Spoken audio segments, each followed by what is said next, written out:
Quick disclaimer before we begin, my channel is not meant for kids. If you hate swearing, I apologize in advance. With that said, in order to keep my ads and comments, fuck. Oh, hang on. That is not right.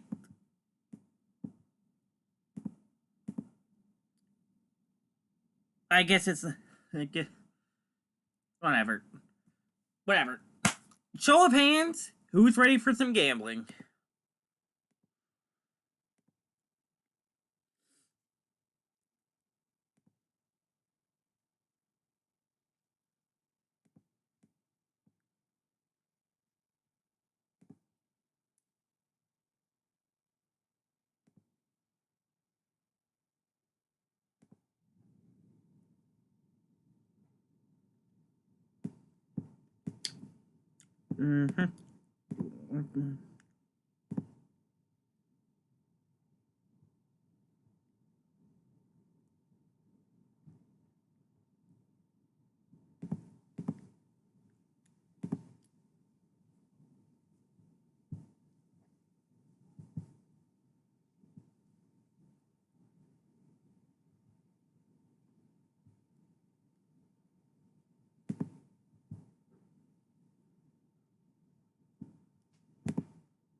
Right down at the bottom, really?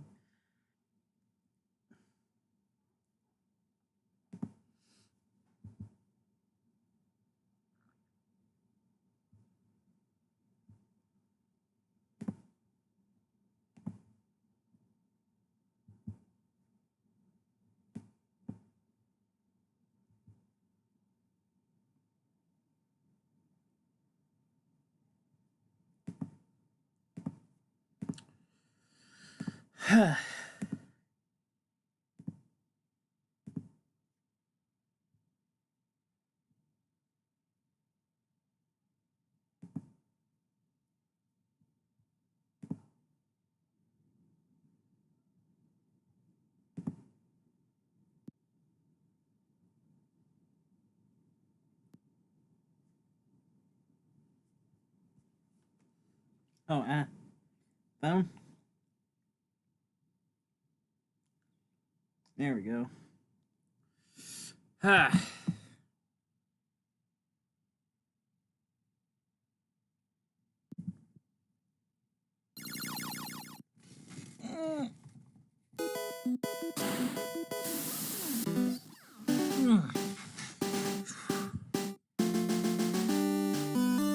going?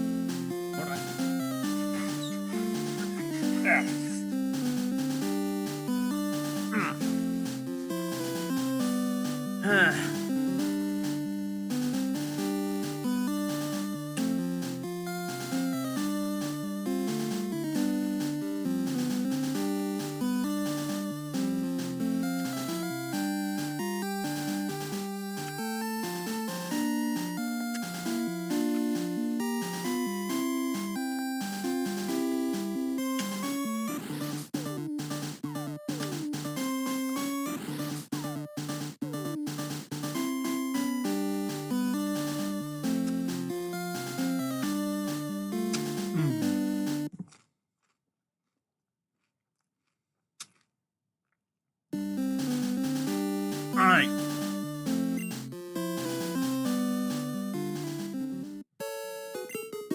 We need to get 6,000 coins, and we are currently at 769.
lost 50 coins, so that's a reset.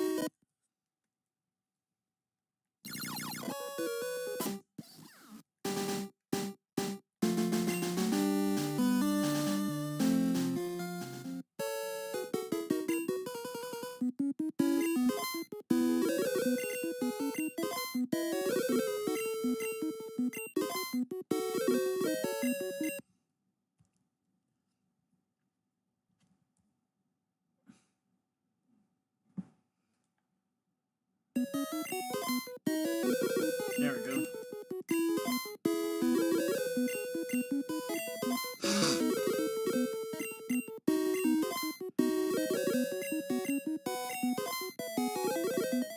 I could use... Would it be genuine if I use Welcome to the auto stream. fire? So I'm mashing. Gabriel Martin. Did you know that only 8.7% of my viewers are subscribed? Gabriel Martin. Said. Pikachu can't evolve into a Reishu, just like in the Pokemon anime. Yeah, I know. We can still get Raichu in this game, though. You'll see in the next section.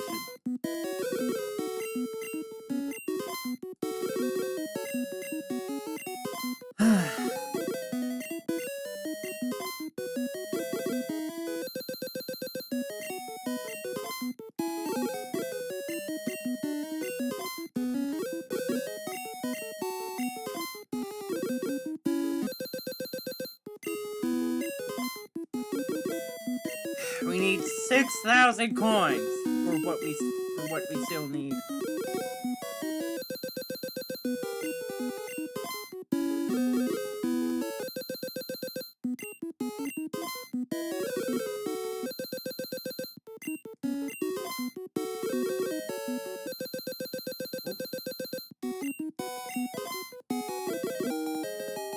Ooh.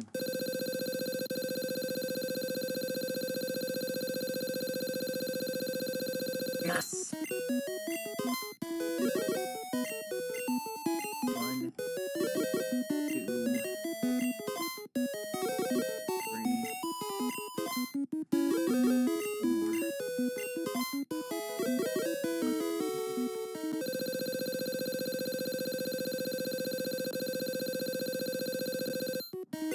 4. Make sure that didn't affect anything. 1, 2.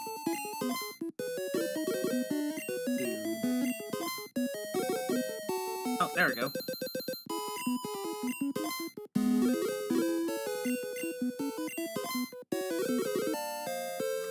Yeah!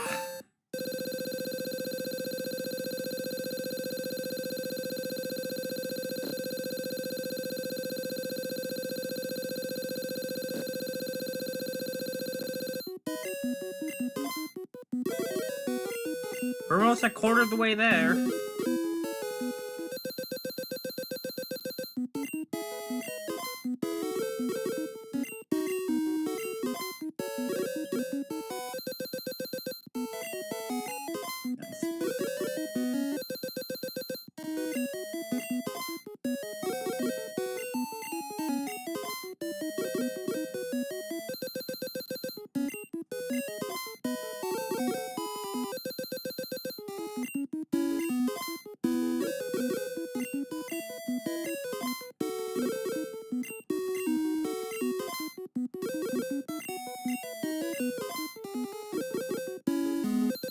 Yes.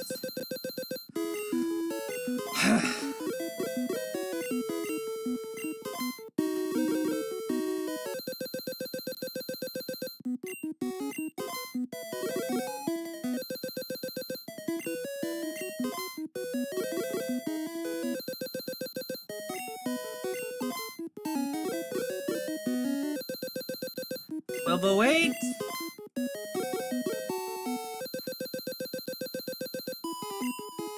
Yeah!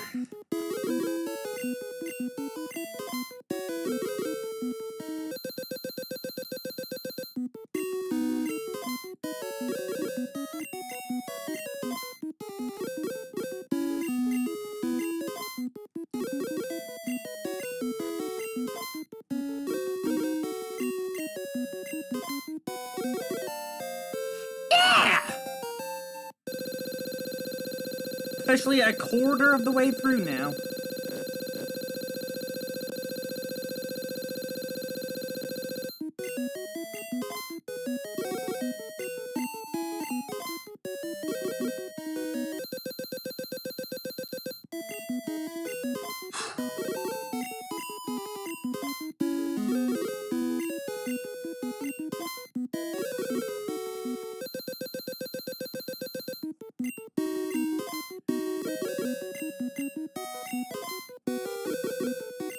Damn it. Damn it.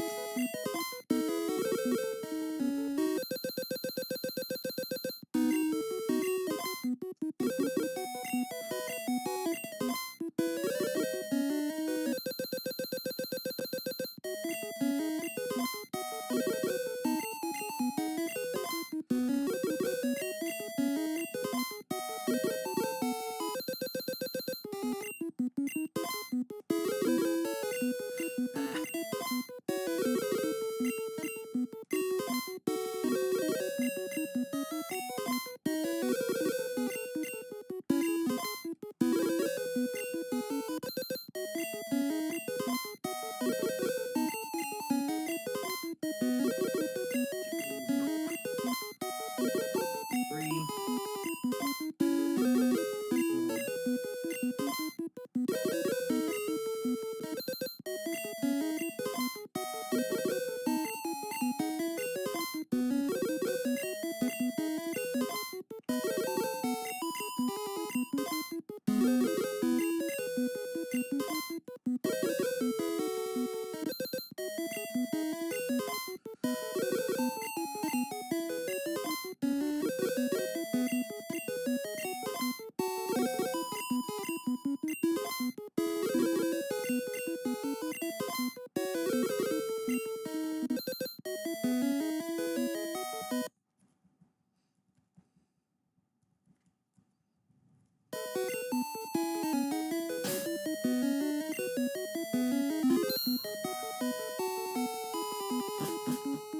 Alright, we're gonna take a break from that.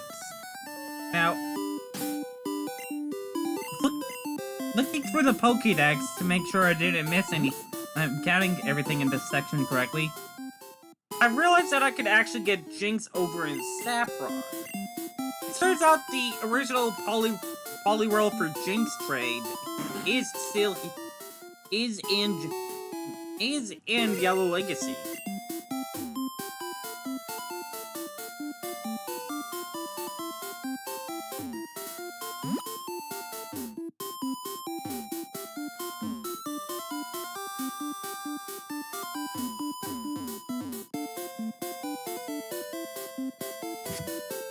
Wait, I think this is the wrong one.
Actually, should be going for the grass because I gotta get experience. I need to bring up experience.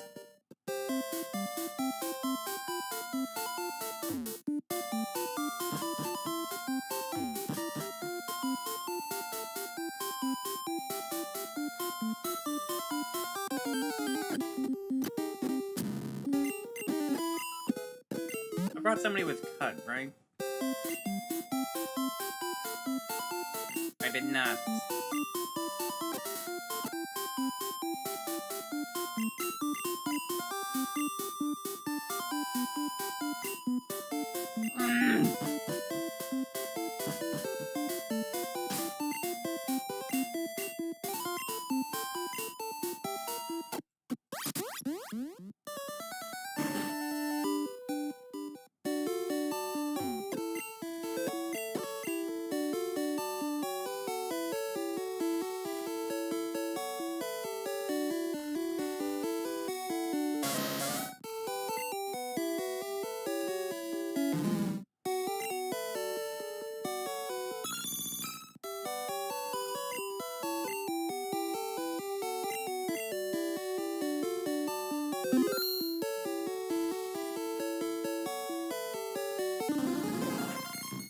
we go.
Okay, Route 22.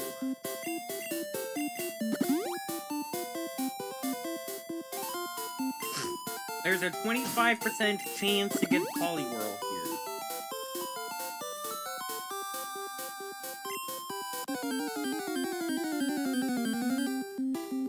75% chance for Poliwag. But I don't feel like riding a second Poliwag.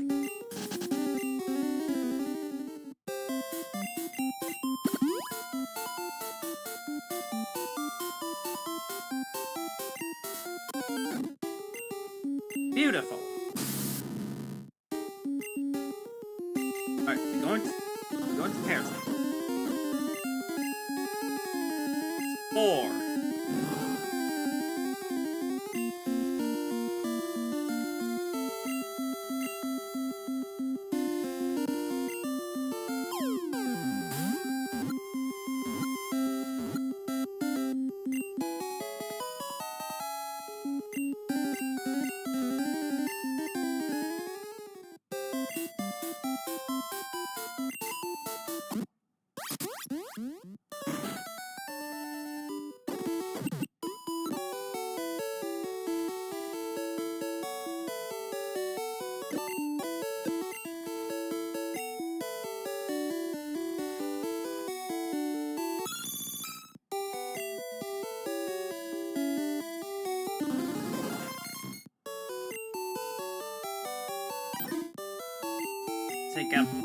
Now we take out the Poliwhirl.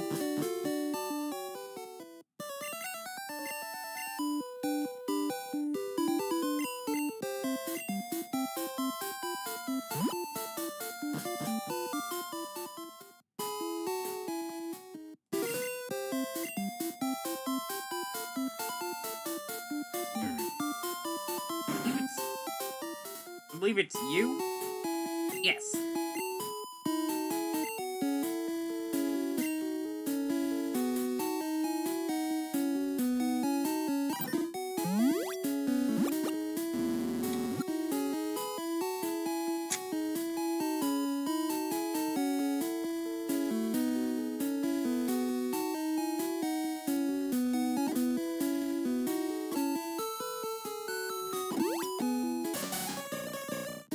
There's a Jinx.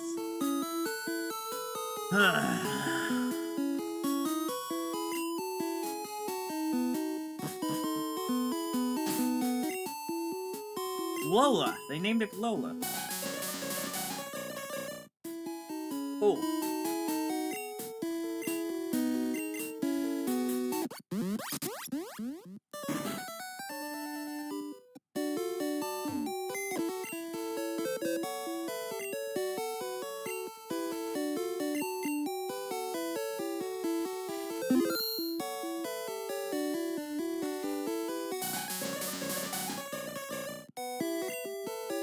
One, 2, 3, 4, 5, 6, 7, 8, 9, 10, 11, 12, 13, 14, 15, 16, 17, 18, 19, 20.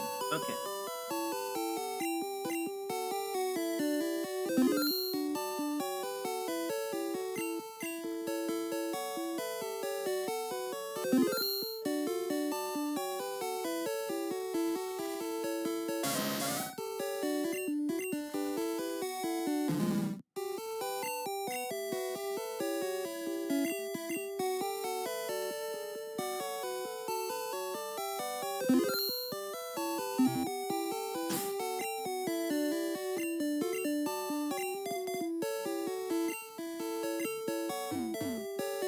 Lady.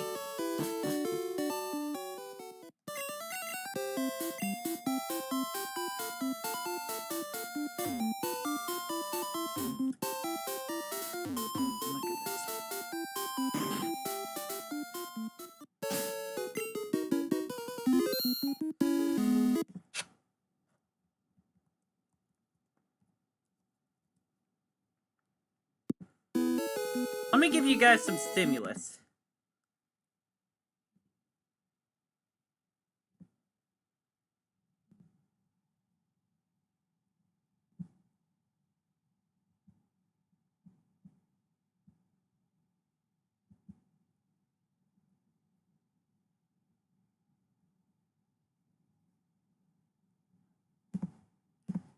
Just give me a minute.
Recently, I played Subway Surfers for 10 hours straight, and it was a terrible idea. Subway Surfers just reached its 10-year anniversary, and I remember playing this game back when I was in middle school. Every day I would get on while waiting for boys volleyball to start, since we had to wait for the girls to finish practice first. But it's been a while, and I wanted to see how good of a score I could get with a brand new file in 10 hours to play. So I downloaded the game and started this terrible idea. Now, Subway Surfers is a simple game where you run from the police and dodge trains. If you mess up, you lose the level, and you get faster the farther you go. But at the start of the challenge, I wasn't doing the greatest. Yeah, not the best first score, but here's where I decided what my goal would be, to reach 1 million points in a single run, so I was about 1/400th of the way there. But on another note, thankfully to give us a better start, the game grants new players 10,000 coins, so this was the perfect chance to get some upgrades to my power-ups. Every game we get these power-ups at random places, and they either help you survive or get you more points, so it made sense to upgrade them. I didn't really have a game plan yet though, so it was some pretty random upgrades with no regard to the money I spent. I'd come to regret this soon. But for the next hour, I just played. I was getting used to the game again, and needed to stop playing terribly. But within this hour, I learned a couple of things.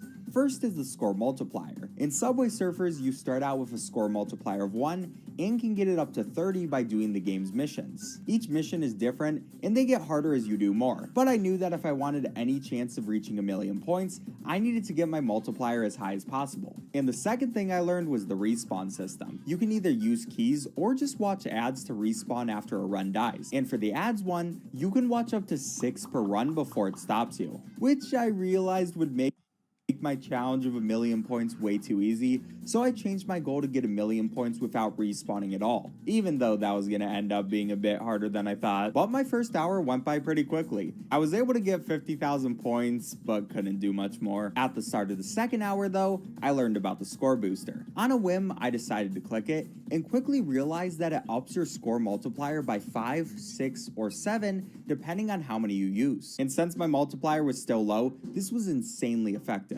I didn't even realize how fast I was gaining points. I got to 80,000 before my guy even started going fast, and destroyed my previous record by a score of 112,000. Unfortunately though, we have a limited number of these, so I decided not to use the rest for now. And after that, I was getting a bit bored of using Jake, and unlocked the next character, Lucy. Yeah, I could have spent this money on upgrading my power-ups instead, but I gotta have a little fun. I also decided to buy her Goth outfit for 15 keys, which I was really gonna regret later, but at least we get to look stylish in our regret. And then it was time for some more grinding. Not gonna lie though, no longer using the score multiplier was kinda demoralizing given how much better my runs would be with it, but I just told myself they're gonna be much more useful later on. And thankfully after many attempts, I was able to end off hour 2 with a quality 160,000 score.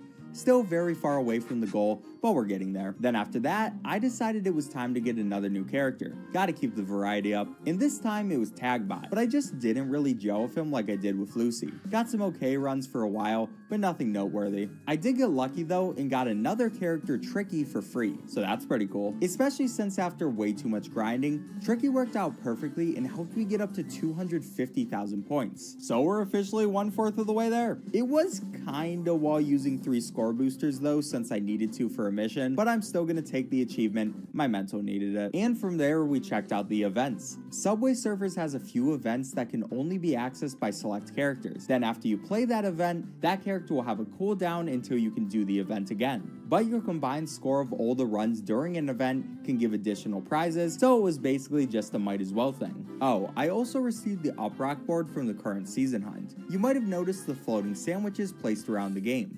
By collecting these, we can get additional rewards as well. And this one is pretty nice because with the up rock board, we get an additional +1 score multiplier from the crew multiplier. And that's completely separate from our regular one, so not too big of a deal, but I'll take all the points I can get. And after that, like usual, back to the grind. For the next hour, I worked on completing as many missions as I could while trying to get a new PB. I also bought the ninja cause might as well, and finally got a run after the 4-hour mark. Now at this point, I kinda just know early on if the run is gonna be good or not. You just feel something inside of you by the way you're playing, and this time I felt laser focused. I reached the point where no matter how fast my ninja guy was moving, it didn't matter. But to be fair, it also helped that I had a ton of skateboards saved up from my previous 4 hours of runs too. Each skateboard gives you a free hit of damage so you don't get caught. But after you lose one by either getting hit or its timer running out, you need to wait around 5 seconds before using the next one. And with all that, remember when my old high score was 258,000? Well, how about we double that? And this was the confidence booster I needed, especially since I was only at an 18 times score multiplier and pulling off runs like this. So it was just a matter of time before reaching my goal.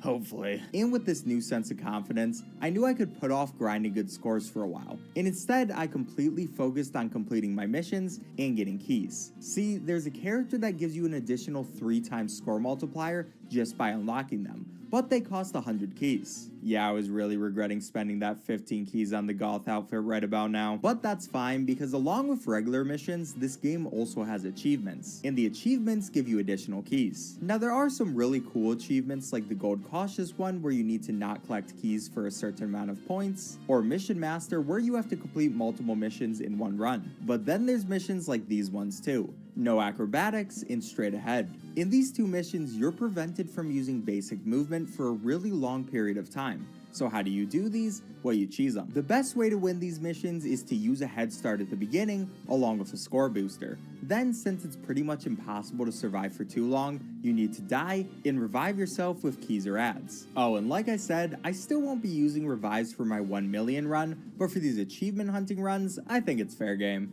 And watching ads is our only real option since I'm saving up keys, so yeah, time to do this for the next while. So for the next 3 hours, here was my game plan. I saved up money to buy head starts and score boosters while completing general missions. Then once I could afford them, I did a couple of achievements before going back and repeating the process. Oh, and another thing is some of the general missions were starting to get insane, like collect 30,000 coins. Luckily, you can either buy the missions out or watch an ad to complete them. I'm making Subway Surfers so much money with these ads. And finally, once I got over 7 hours into the challenge, I reached level 30. This meant my basic multiplier was capped, and there was only one last piece of the puzzle, our 100 key character, and I only had 9 more to go. Oh, by the way, I unlocked Franket in the season hunt, and they're lovely. And then surprisingly, we got another PB. This was before I got my 100 keys, and it was honestly an insane run. But that only made it hurt more when it failed. 710,000 though, that's good, right? Yeah, it was time to finish this last achievement, get my 100 keys, and we finally got her. Kathy. What is in her locker? This final upgrade increased our multiplier up to 34, and we were ready to beat the challenge. Well, I guess technically I still gotta go to 10 hours, but whatever, I just wanted to get my 1,000,000 points now. Oh, by the way, little cuteness break. Look at my cute kitty cat Reese's. But after that adorable intervention, I played for a bit, but couldn't really get anything going, so I decided to go full degen. I watched ads, and ads, and ads, and even more ads to get up to 15 head starts and 15 score boosters. This would allow me to do 5 runs with full boost, and by the start of hour 10, I was ready. Well, ready to lose. See, I only had so many hoverboards and didn't want to waste them on bad runs, so I made a rule for myself to only start using them if we reached 500,000 points. And there goes 4 runs in the blink of an eye. That's fine though, we still have 1 more and plenty of time. And for this 5th run, I just decided to remove the hoverboard restriction. Oh, and by the way, this run was absolutely insane. Right after my head start ended, I got 2 jetpacks, which very quickly put me to 210,000 points. Then I brought out the boards and just played out of my mind. I had that feeling again. The feeling when you know it's going to be a good run, but I also felt like if I didn't reach the 1,000,000 points now, my exhaustion was never going to let me hit it. So I focused up as much as possible. And even though I kept using skateboards, they were barely even necessary. It didn't matter how fast Kathy got, I reacted well and kept on playing. And finally, before I knew it, we reached 1,000,000 points. But I wasn't stopping there. I still had plenty of time until I reached the 10 hours. The only problem being my boards. I was slowly running out, and that did make me a bit more nervous than I should have been. And eventually, those nerves got the best of me, which ended my run just before 2,000,000 points. Legitimately right below my original goal. So that was pretty cool. And by the way, the run was so good that I'm gonna put the full thing up on my second channel, Easiest Speezy, so check it out if you're interested. But after that, I just kinda aimlessly played, and finally, I hit the 1 hour mark. Please subscribe to restore my sanity.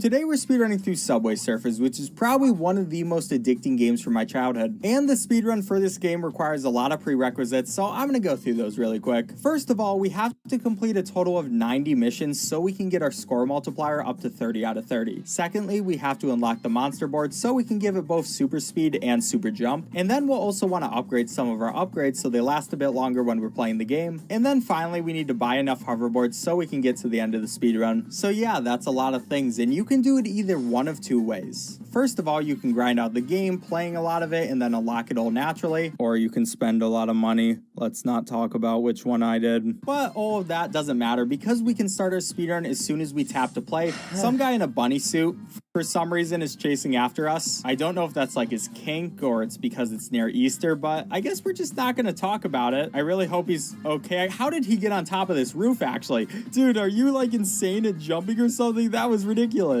But you can see for this speedrun, we're gonna to want to constantly be using our hoverboards because, like I said, for the monster hoverboard we have, it makes you go a lot faster, as you can see when we're running and going really slow. And it also gives you super jump, which literally lets you jump over trains, which is kind of insane. We also want to get our jetpack power up as much as possible because this is going to make us go really fast and get a ton of coins. And then finally, when we see them, we do want to get our point multiplier up. Like I said, before you start the speedrun, you need to get your point multiplier up to 30, but you can find extra power-ups throughout the game that multiply your point multiplier by 2. So instead of 30, if we get them, it will be 60, so we are really on the lookout for those, and hopefully we'll get them soon. So yeah, this speedrun comes very much down to luck. It's kind of terrible, but it is a really fun game and very addicting. Like, I kind of forgot how addicting this game was. I haven't played it since I was in middle school, but I remember this game being fun, and it has not changed at all. This is definitely the type of game you could play so much of. Oh, and there's our first point multiplier. Now you can see we're getting times 60 points,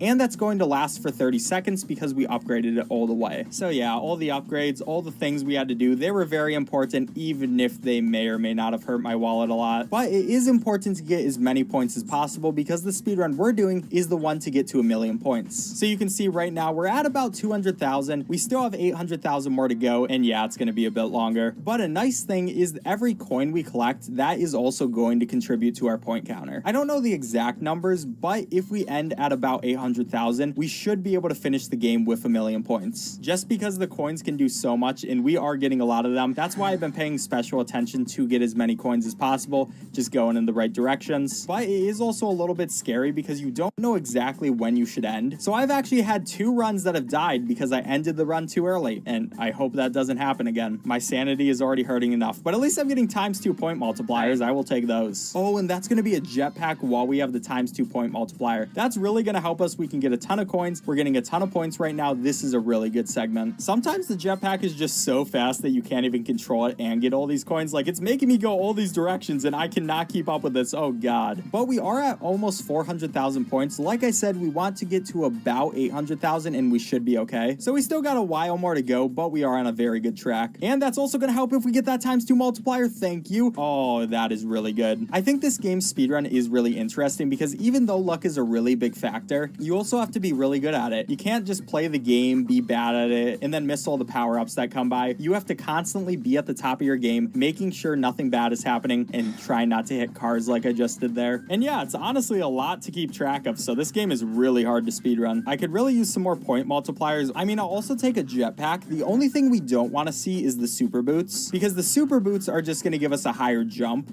and we can already kind of do that just with the skateboard. So it's literally a useless power-up for us, and we kind of hate seeing it. Let's not have it happen again. Oh, but that was barely a times 2 multiplier. It caused me to lose my skateboard and go a little bit slower, but it is going to help in the long run just because the times 2 power-up is so powerful. I mean, times 60 points is insane, so we always want to have that if we can. Oh, and hooray, we got more boots. Those are definitely going to help us as we use our skateboard. Also, I know a lot of people are going to get mad at me because I'm calling the hoverboard a skateboard, but you know what? It's the same thing. And what I just said is probably going to make people even angrier. Hooray for my channel and everybody getting mad at me in the comments. But it doesn't matter because I have a really good run. We just got another times 2 multiplier. We're about to be able to use another hoverboard. I'm trying not to die right here. Please do not get hit by a train. Okay, or that can also happen. Please, game, what are you doing? The sad thing is when you lose a hoverboard, there is a grace window where you can't use another one. So I have to be aware of that and, you know, just not die during those points.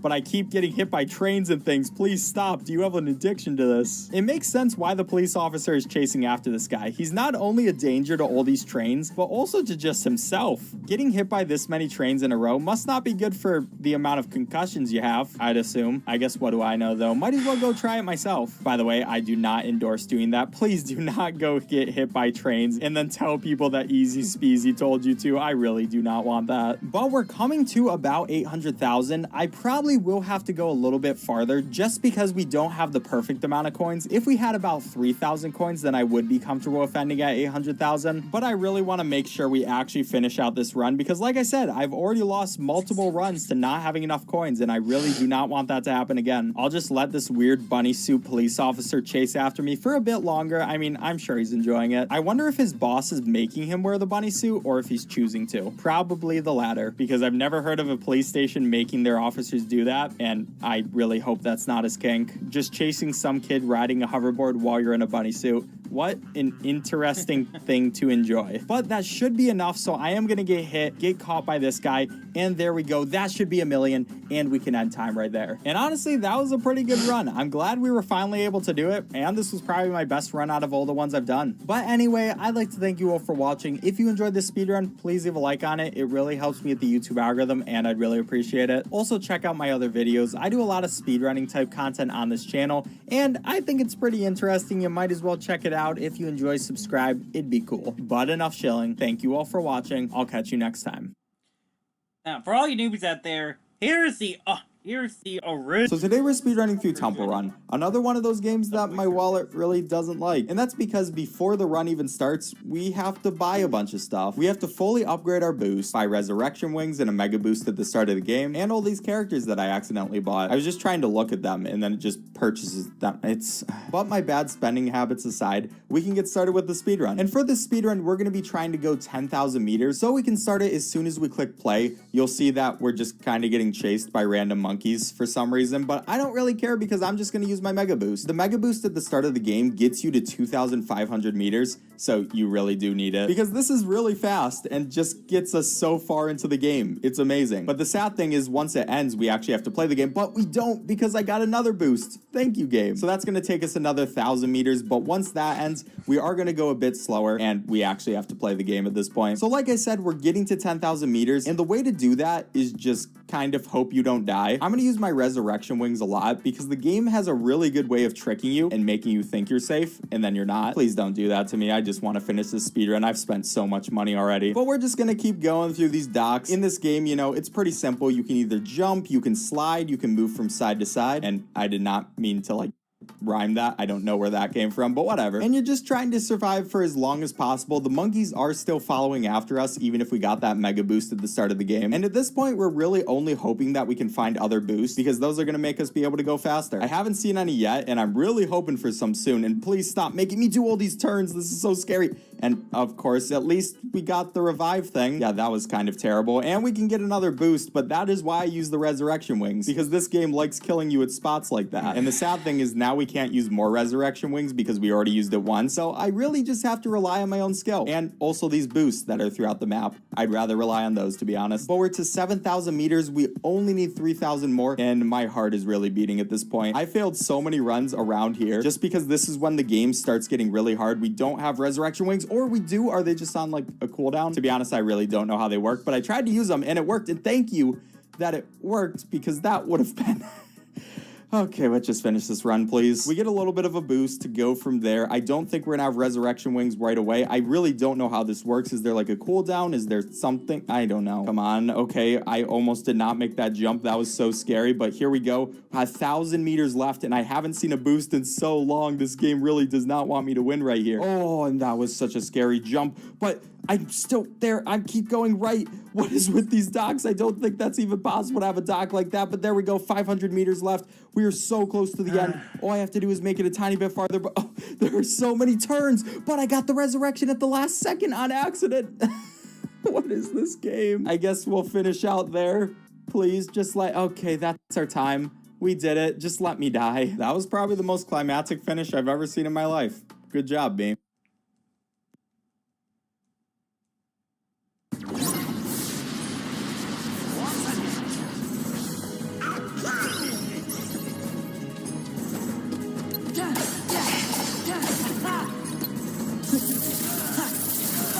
Oh yeah. Yeah, here's something slightly interesting. It's over. Back off.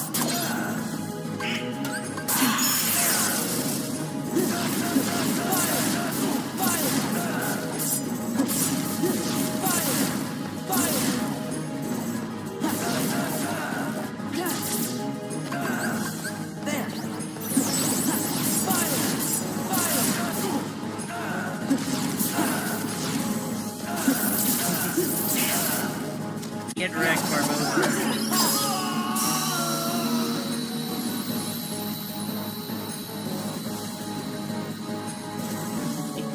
correct, Barbosa.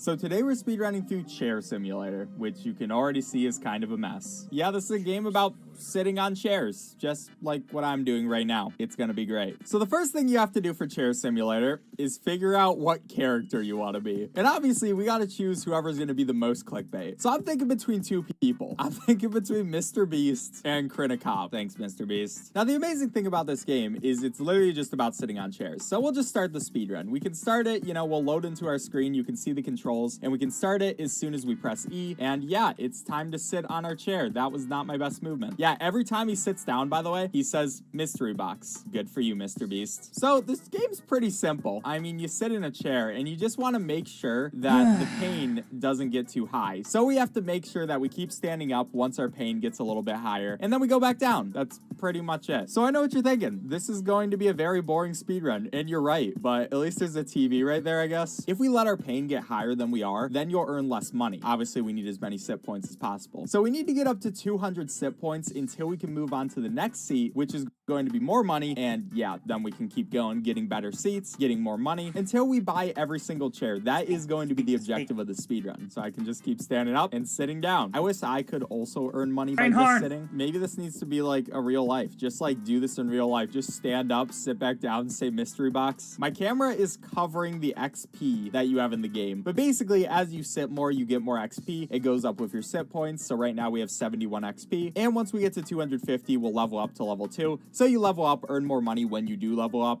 I'm not really going to move my camera. At least Mr. Beast has good posture. That is pretty good posture. I mean, he's a little bit forward. I feel like over the amount of time we're going to be doing this for, it might not be the best thing. He's also not even against the back of his chair. Will you speedrun this to get a better and better time if you get enough likes? No, but you should subscribe to Easy Speezy right now. And also go check out the Twitch stream because you're missing beautiful things like this live. Why would you want to do that? Chat, this is the perfect time to talk about my Mr. Beast story. So, fun fact, I actually subscribed to Mr. Beast when he had 500 subscribers. And if you don't believe me, well, that's fine. But I actually kind of have proof. So a video that I made called How to Be Mr. Beast is still up on Mr. Beast's channel. Now, it's not a good video at all, but it's still up there. And I made it when he was at around 10,000 subscribers. You can go check it out still if you want to. But yeah, if you ever want to hear the full story of that, then leave a like or something. I don't know. Tell me you want to hear it. All right, and now that we have 200, we can get up and go all the way over here. And yeah, now it's time to get some home furnishings. We're not going to worry about the specific home furnishings because the one that we're worried about is all the way over here, which is called the piano bench. So we can go buy that chair, sit down on it. It'll be great. And now you can see we earn money like twice as fast. Like, look how fast our sit points are going up. And another nice thing is, again, you can't see my level, but we're about to level up, which means we will earn 2 sit points every time we earn one of these. So that'll be nice. But yeah, now that we've leveled up, we earn 2 sit points every time we get one of these. So,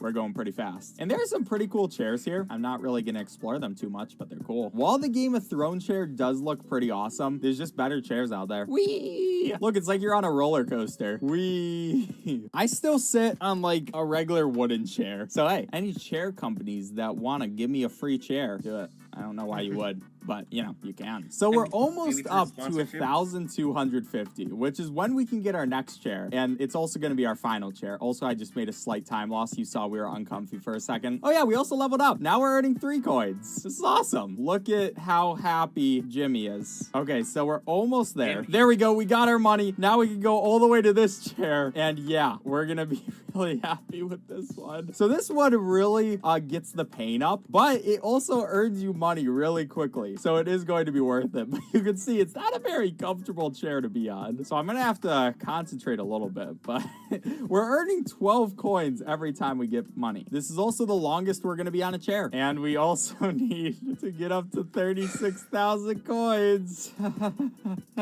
Yay. I mean, the thing is, we are going to level up as we go farther, which means that we will get more money as we level up more. So, like, it shouldn't take that long. only like 30 more minutes. So, hooray. Oh my gosh, my pain meter. Oh, I stopped paying attention for a second. Hey, look, we leveled up again. That's 16 coins per second. Hooray. Our next level up is 4,000 XP. We got to get to about around 6,000 coins before we get there. But the reason that we need to get all these points is because we have to buy every single chair in the shop. So every single last one of these, even the like dogwood right there, that's like the best chair I've ever seen, if only we were on that one. But yeah, we're gonna buy all these chairs, and thankfully the only thing you have to do to buy chairs is sit. Okay, we leveled up. Let's go.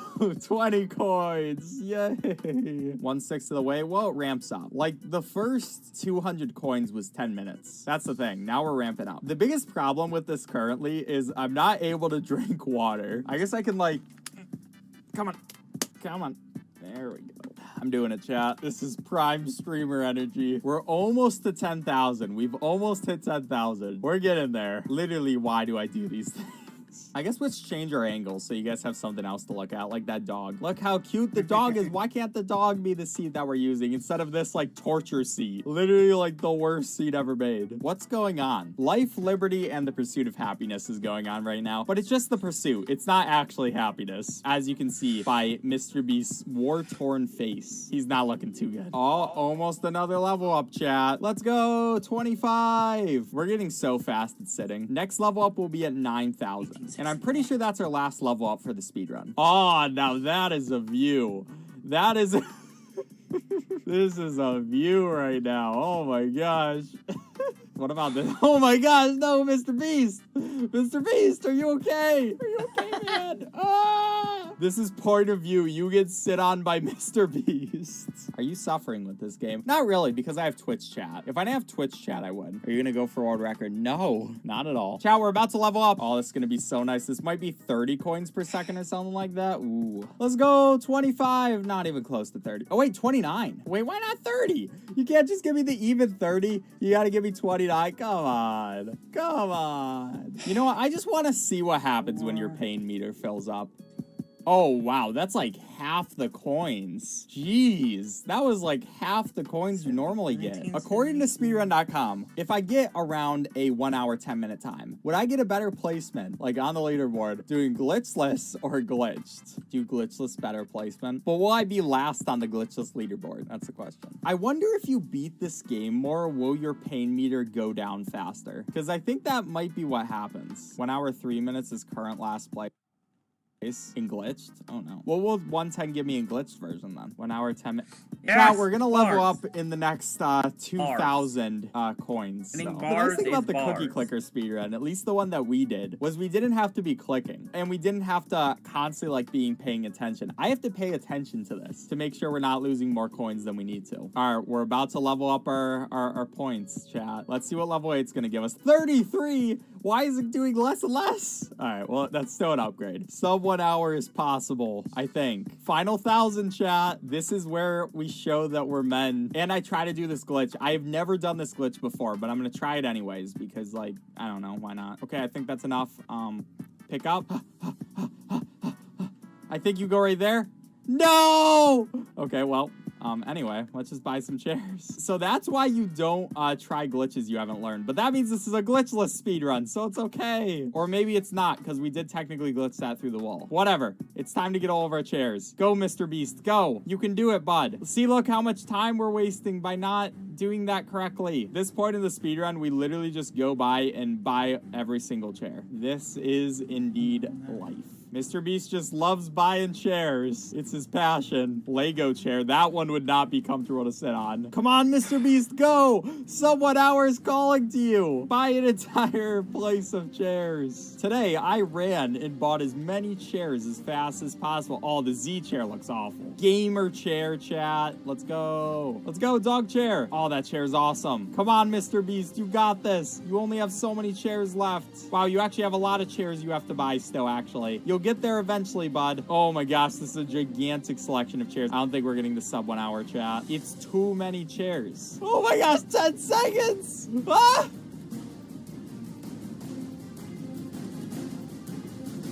Mr. Beast! 59! 59! Mr. Beast! You came, you You sat, you conquered, you warmed countless seats, leaving a deep and undeniable impression on each and every one. Well done, Sith Lord. You look down now at these limbs, at this sinew and flesh. It seems so excessive, doesn't it? Limbs, flaying, appendages, poorly designed, a little old-fashioned, outdated? The real you has been trapped here, hasn't it? Here, in this prison made of flesh. It's a thought you've entertained before, isn't it? Privately, in dreams. What is going on? So that is the game of Chair Simulator. Probably the worst time I've ever had, but it was great. Now, I'm not sure if our time is technically the any percent or the glitchless category, since we tried to do both, but if it's any percent, that means I got a solid 5th place, and glitchless, I guess I also got 5th place, so I mean, it doesn't really change anything. But I'd like to thank you all for watching. If you enjoyed this video, please leave a like on it. It really helps me with the YouTube algorithm, and I'd really appreciate it. Also, check out my other videos. I do a lot of speedrunning type content on this channel, so if you enjoyed this video, you might enjoy my others, and if you do, subscribe. But enough shilling. Thank you all for watching. I'll catch you next time.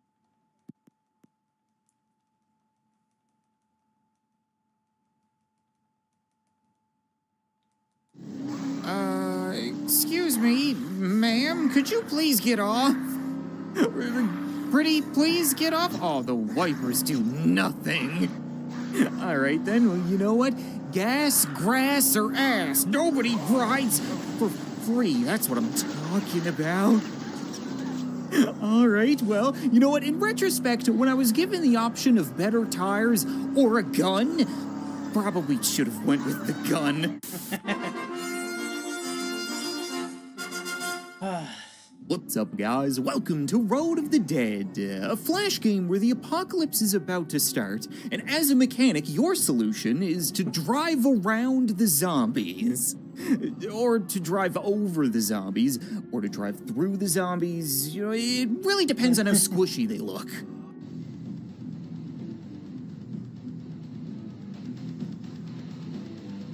Please tell me our music isn't going to be so loud that it drowns out the pitter-patter of little zombie feet.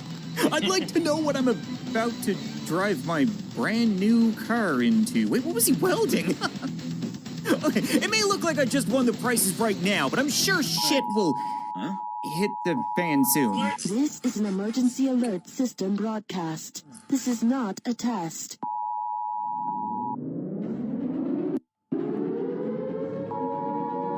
Hello, citizen. Hi. Due to unforeseen and unexplained events, the city has been quarantined. Please stay home. Lock all your doors and windows. Stay out of sight until further notice. Repeat, it is crucial that you stay in your home and out of sight. Martial law is now in effect, and anyone trying to exit the city will be shot on sight. This is not an exercise.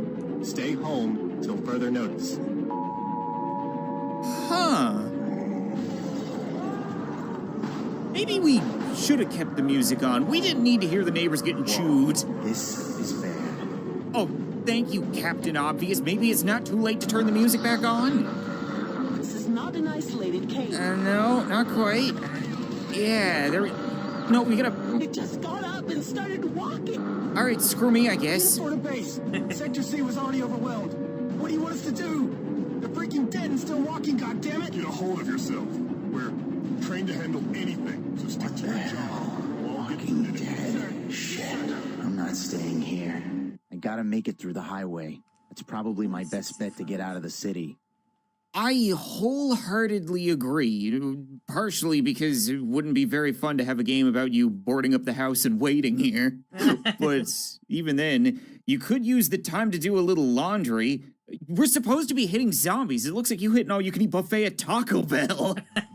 Listen, dude, I'm not gonna tell you how to live your life or anything, but like at the same time, if we see an Old Navy on the way or a Gap, could we maybe pull over? Dispatch, give me a report on the highway checkpoint deployments. All highway units are in position. Traffic is stopped and the city exits are secured. Roger that. Over. Well, I'm seeing a bunch of fire trucks that are clearly not doing their job, but not many zombies. Oh, here we go. I was gonna say, I expected there to be more zombies and less light traffic. Oh, ow. We're gonna assume that she was bitten, or at the very least, a rude jaywalker. She should really be apologizing to me. Look at all the damage I did to my vehicle when trying to hit her. She even left a smear on the windshield. Don't worry, I can get that though. I got wipers. Like, I'm pretty sure you do want to hit the zombies. Like, not only is it awesome, but you get a bunch of experience. You get a better understanding of what your vehicle can and can't take. And then as a mechanic, the next time you stop, you can use that experience to upgrade your vehicle. But, you know, it's a trade-off. If you run into too many things, then you run a chance of having your car explode. You don't need to be a mechanic to know that you don't want your car to explode. Mario Smooshy. Oh, that's the good stuff. Yeah, give me those points. Point to base. We have a moving vehicle headed our way. Neutralize the vehicle. The driver could be infected or even dead for all we know. Roger that. What? How many dead people do you know driving cars? You out of your damn mind? Let me through! You should have your hands full with zombies. Shoot that bastard.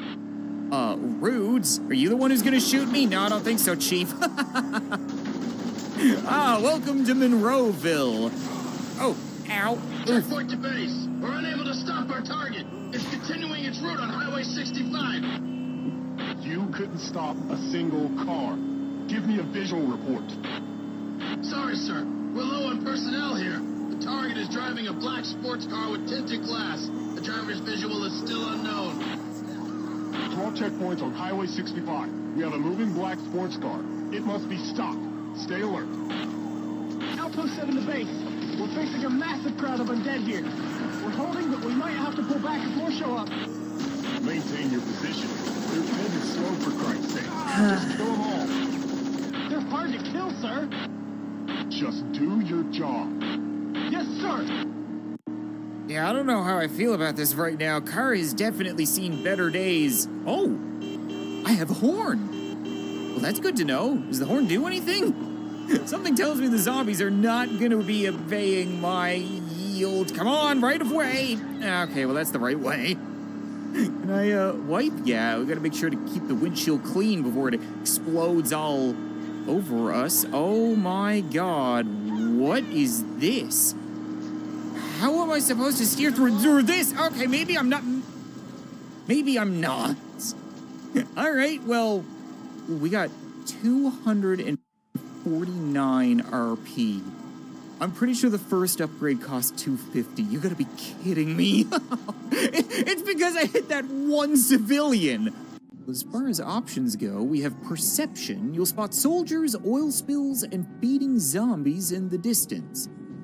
Well, yeah, I can already do that. That's what eyes are for. Body armor. The Kevlar vest will give you body protection and will reduce direct damage from bullets and explosions. Two things that definitely did me dirty on the first run. A firearm. A pistol will give you a fighting chance against zombies and soldiers clinging to your hood. With only a few bullets, use it wisely. Yeah, I could see an argument being made for that one. Could upgrade the windshield. The stronger glass is a good protection against all outside danger.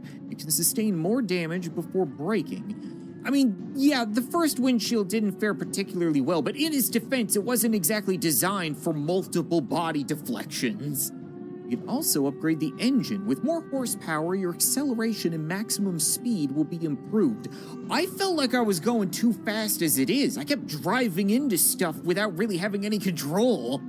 The bumper might actually help with that, though. The road will be littered with debris. This metal reinforcement will take the impacts for a little while. Tempting. I mean, I can't afford it right now, but we'll put that on the wish list. I don't see how upgrading the car's horn could be useful in this scenario. With chaos on the street, a louder horn will help you get the civilians out of the way and attract the zombies if you're crazy enough to want that. Well, that's good to know, but I'm still not going to buy it. Funny enough, I think tires might actually be what we're looking for here. Tougher tires with more grip will give you better control and resistance against spike strips. We didn't see spike strips, but again, I'm having a real hard time avoiding the things I want to avoid and hitting the things that I want to hit. So yeah, let's go ahead and spend our $250, which I did have, funny enough, I got some kind of accomplishment, so we got upgraded tires, and now we're gonna get back out there, see if we can get through Monroeville. Oh my god, sea of stars.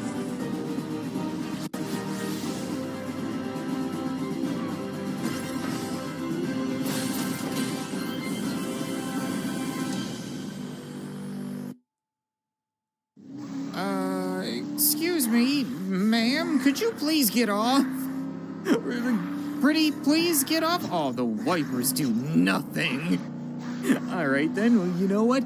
Gas, grass, or ass. Nobody rides for free. That's what I'm talking about. All right, well, you know what? In retrospect, when I was given the option of better tires or a gun, probably should have went with the gun. Starting to see how they could be useful right about now. Excuse me, do you know where the nearest checkpoint is? No? Okay, well. Oh, here it is. Oh, he was actually part of the checkpoint. He's a lot more helpful than I would have expected. Oh, we're good to go. Right? What does that sign say? Quarantine checkpoint. That's what I'm talking about. Thank you very much. Excuse me, pardon me, coming through. What was that? Something about killing me? I can't hear you over my beautiful windshield. And we're through to Red Ridge, my windshield. Checkpoint to base. The target is still going. Are you kidding me?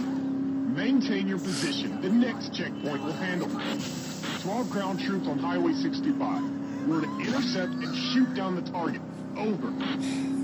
Outpost 10. I need a sit rep. We're holding, but damn, there's a lot of them. Hold on. There's a lot of them. We're almost surrounded. If they cover our east front, we're in trouble. Hang in there. Outpost 7, what's your status? We were overrun minutes ago. We're still on the move to South Square Park to make a stand there. We're killing them, but more keep coming. Roger that. Don't lose South Square Park. Over. Do you think I could buy windshield wipers for my eyes? Would they be called eye wipers? Like, the point is, I'm definitely seeing the advantage of being able to protect myself with something like a Kevlar vest right about now. Ow, okay. I mean, he's a lot more hurt than I am, but to be fair, he was shooting. They started it. I don't want to hear people be pitiful for the army. They definitely are only partially in the right, come to think of it. They're just trying to quarantine the city. Man, you really pinball around between vehicles as soon as you strike something, but we got a whole bunch more RP, which means we could upgrade the car. G32, M51. Roger that. Sending backup now. Nobody cares. Like, I hate speaking over people, and the radio just keeps on going. I wish there was an upgrade to remove the radio, but I went and invested in the windshield, and the engine, and the bumper, and the horn. So the car is definitely doing quite a bit stronger. Shut up, radio! Highway Unit 12, you're to intercept your target at all costs. Roger that. I'll move and shoot. Over. Yeah, move and shoot. Run directly into the line of fire. There we go. Just line up like bowling pins, you absolute turd burglars. I think this might be one of those games that I never actually finished when growing up. Obviously, I've played it before. Unit to base. Target inbound. Adjust your position and engage. Yeah, adjust. Just move over and smooshies. There we go. 12, you're to intercept your target at all costs. Roger that. I'll move and shoot. Over. We know what the cost is going to be. The cost is smooshies. See? Cost smooshies. like I was trying to say before I was so rudely interrupted. We have a visual on his front plate. Sending the data your way. Over. Data received. Over. That's not good. Nice. Does that mean they know who I am now? Screw it. Smooshies anyway. Like I was trying to say, I've definitely played the game before. I've been explaining how it works this entire time, but I don't remember how it ends. Or if it ends. It must end, right? We're making progress. We're making a lot of progress through these checkpoints at the very least. Let's see what you guys got for me over here. Burgundy Street. All right. Target has been identified as John Kreisman, a local mechanic. Has a prior history of disorderly conduct. Nothing special. He's a freaking nobody. He's obviously trying to reach the tunnel to exit the city. We can't let that happen. Nobody gets out of the quarantine area. Base of Highway 65 personnel. Use spike strips to stop them. Over. Who did they think I was gonna be? Evil Knievel? I don't understand. Out of my way and not stopping. Engage and neutralize the target. Don't let him through. I'm just gonna keep on going until somebody either puts a bullet in my head or my engine block. One of the two, folks. That's gotta hurt. Or maybe puts a head in my engine block. Oh wait, I think I can... Isn't there like a punch button? I don't have a freaking gun. Oh, no gun? Okay, but I'm wondering about the...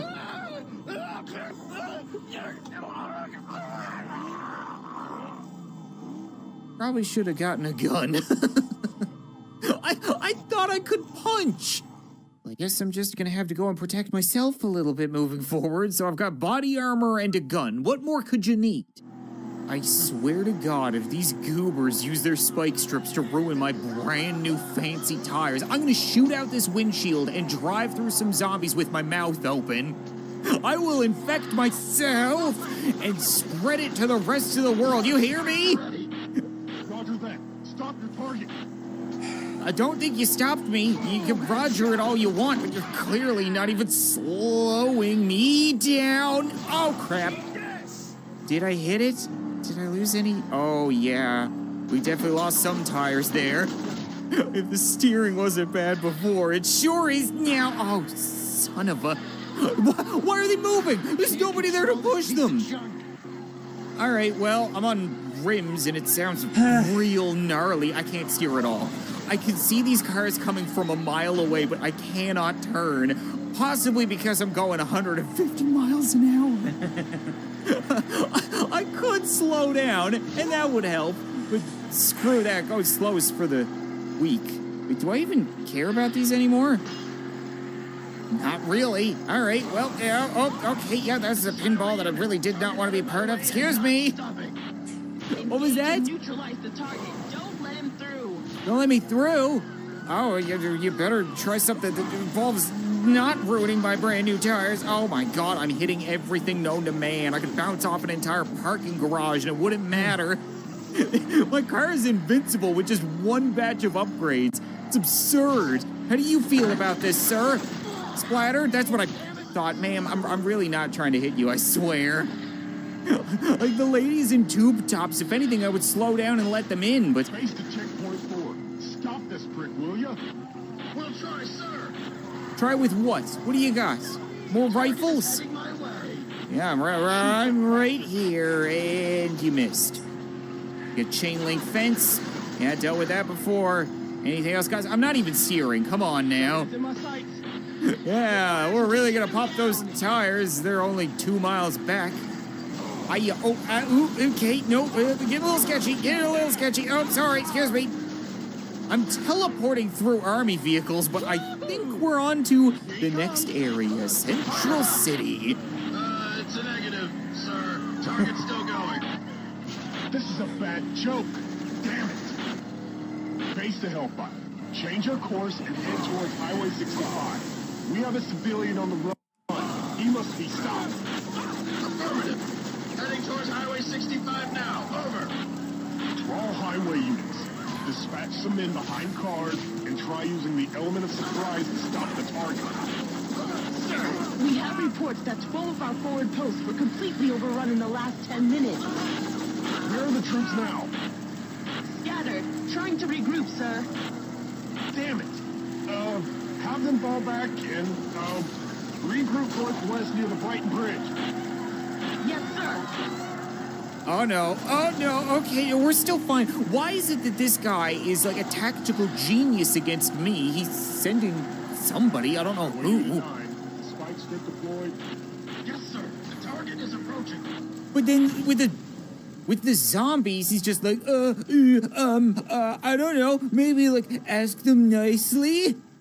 With this metal plate, you'll be able to take a lot more frontal damage before getting in trouble. You should still avoid colliding with abandoned cars.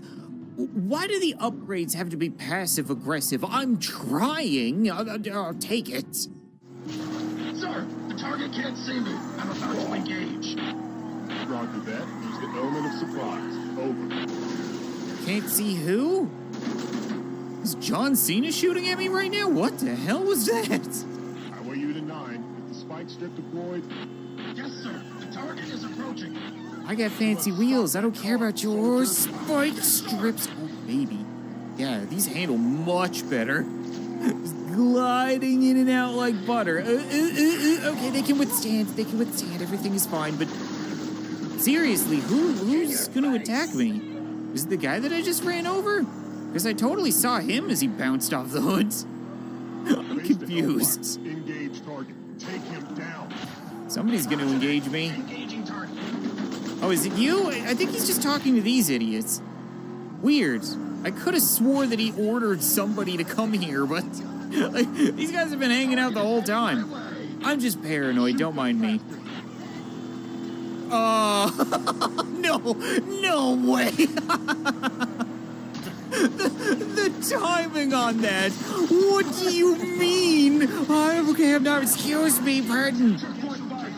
Me? Oh, I see.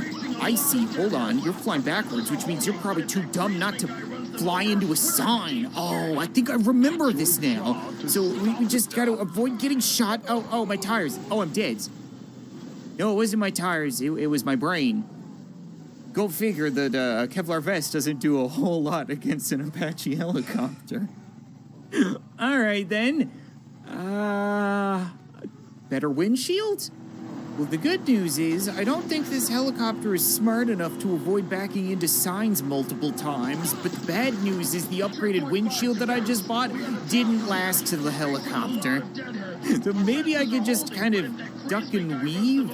I think he's just like, yeah, you see, he's not shooting me. As long as I'm not directly lined up with him, then I should be fine. Okay, kind of difficult not to do when your tires are messed up. Come on, it's the laws of three. You just need to hit this sign and I should be safe. Come on, hit the sign, Yeah! I must abort. Return to base immediately. Over. I see him. Shoot that bastard. Oh, he's going down. He still wants to get his vinegar strokes in. Please stop shooting me. Please stop shooting me. I didn't get the vest. Why can't I use my gun? I should just be able to, like, pistol shoot out. Screw it if they're only on the windshield. I don't care. It'd be worth it if I could save myself. At the same time, running them over is pretty damn effective. Oh, no. Did I make it? Am I at the checkpoint? I don't think I am. Damn. Base to B unit, are you done setting up the charges? Yes, sir. I can see the target. I'm ready. I'm fine. No problem. Yeah, this is great. You got some spike strips for me? Don't care. You're dead now. I could just kind of use my momentum at this point. And screw having tires in a windshield. Okay, I would like to have tires, though. To be perfectly honest, if you could maybe not... Okay. Yeah, there goes the tires. Oh, boy. Yeah, and the explosions push me around. Of course they do. On the bright side, we don't have to worry about the spike strips anymore. If anything, I'm probably going to aim for them because I know there's nothing there to hurt me. Can't hurt rims, can they? It doesn't matter, okay? All that matters at this point is that we've reached the checkpoint. If there even is another checkpoint, I have to reach the end of the city at some point. I can see mountains in the distance. Checkpoint to base. We're in trouble here. We need orders. Maintain current strategy. We're about to be overrun. The current strategy is shit. I repeat, maintain current strategy. What? What the hell is going on? Target is heading my way. Shoot that bastard. Oh, looks like a checkpoint to me. Hello, gentlemen. Yeah, you can all do your fancy little kneeling shots. I'm just gonna plow on by, and we're through. How are you at the base? Target inbound. Adjust your position. This one's much more spread out than the last. Oh, probably because they don't want to blow each other up. Ah, okay. Ow, I'm not paying for that sign. Everything hurts. Oh, no. Not like this. I'm so close. I don't think I can post-mortem again. Steer, you hunk of junk. Come on. Avoid the bullets. Last fence. Last fence. This has got to be it. This has got to be good. Get to the checkpoint. Where am I? Chinatown. I've spotted the target. Heading up Made Highway it. 65. Permission to engage the target. I can't keep getting away with it. Engage the target. Over. Bring it on, military. I'll take you down to Chinatown. This is highway unit. Target headed my way and not stopping. Engage in neutral. Attention all troops. This is General Sherman. I am taking command of this operation. We're facing an enemy like we've never seen before. But keep your heads cool, or we're gonna get bruised. Now follow my orders carefully. All ground personnel are to converge to a defensive line along the Ayachi River. Our backs to the water. We'll make a final stand in one single direction.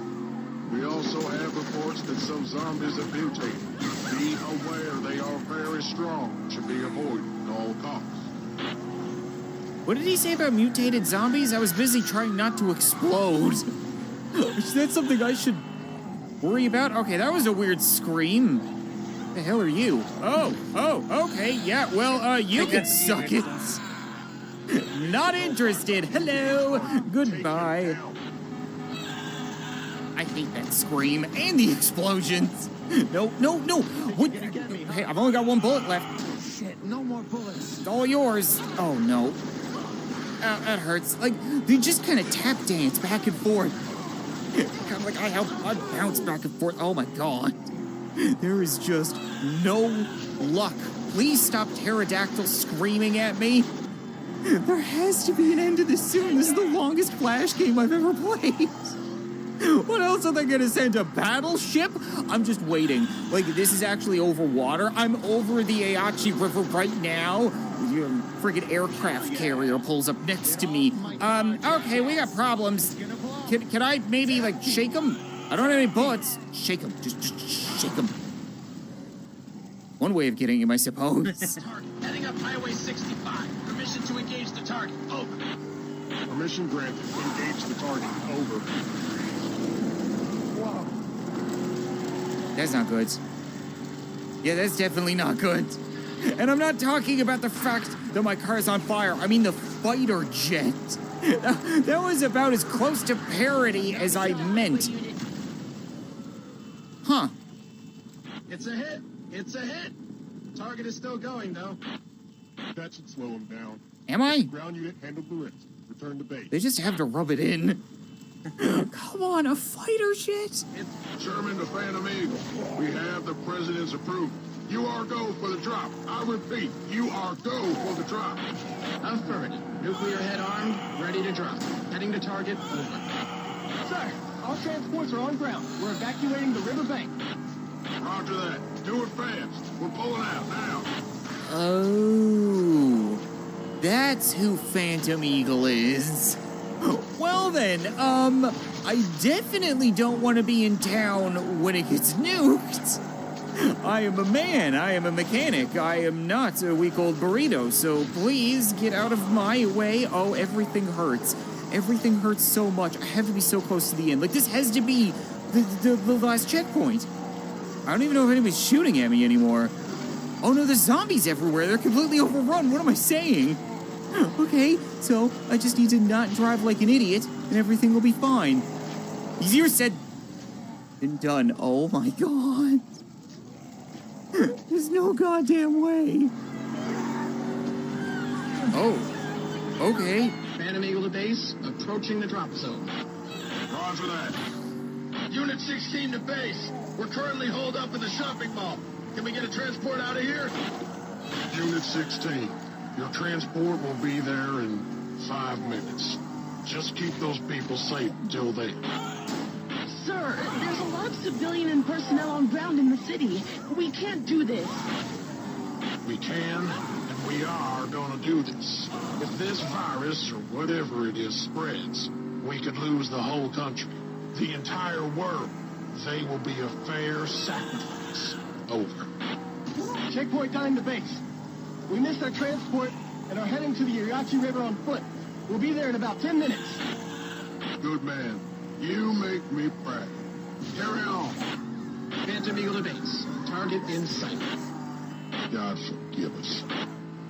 Yeah, 5 minutes and 10 minutes, not gonna quite cut it, but I might be able to make it in 71 seconds or so. Come on, car, don't fail me. Not you. Oh, I got plenty of bullets. Boop, there you go. I don't think we're gonna encounter too much military presence here at the end, which means I should be coasting. Right, it should be in the clear. It's the helicopters and the jets that have been causing me a whole lot of trouble, but if it's just flaming vehicles, like my car isn't even on fire. Should be... What? No, please, stop. Oh, there we go. 48 seconds. Can I actually not make it, I wonder? I'm going as fast as I can, and I always have been, but I don't know if this game is just generated or if there actually is like a distance to travel. Hell yeah! I guess we'll find out. Come on, tunnel. Mountain's looking close, You gotta but streak. possibly not close enough. That wasn't a headshot, okay? Don't get too full of yourself. You got 29 seconds to get underground. Oh, where is it? This road just goes on forever. Come on, please. Okay, can we at least jump out and grab some zombie titty? No, never mind. Undo. We don't want the zombie titty. We're good. 15 seconds to go. Phantom Eagle to base. The drop is airborne. Detonation in 10, 9, 8, 7, 6, 5, 4, 3, 2, 1.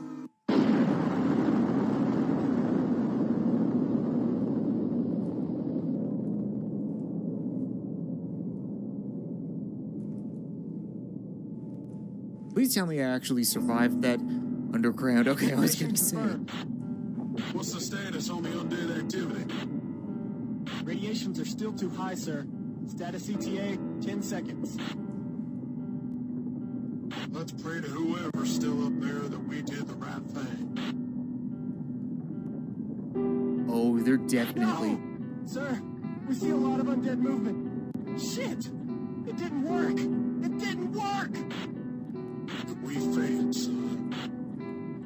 I was gonna say they're definitely gonna survive because there's a Road of the Dead 2.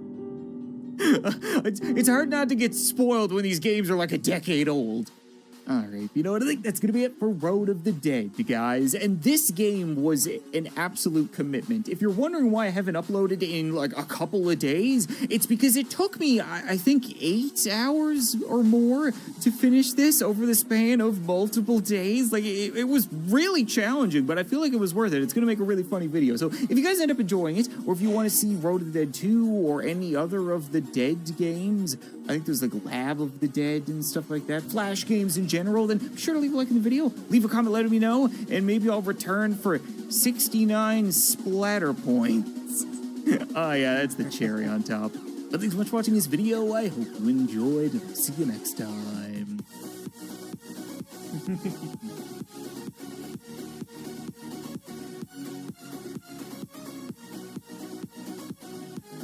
Maybe I should play these Flash games because he hasn't in a long time.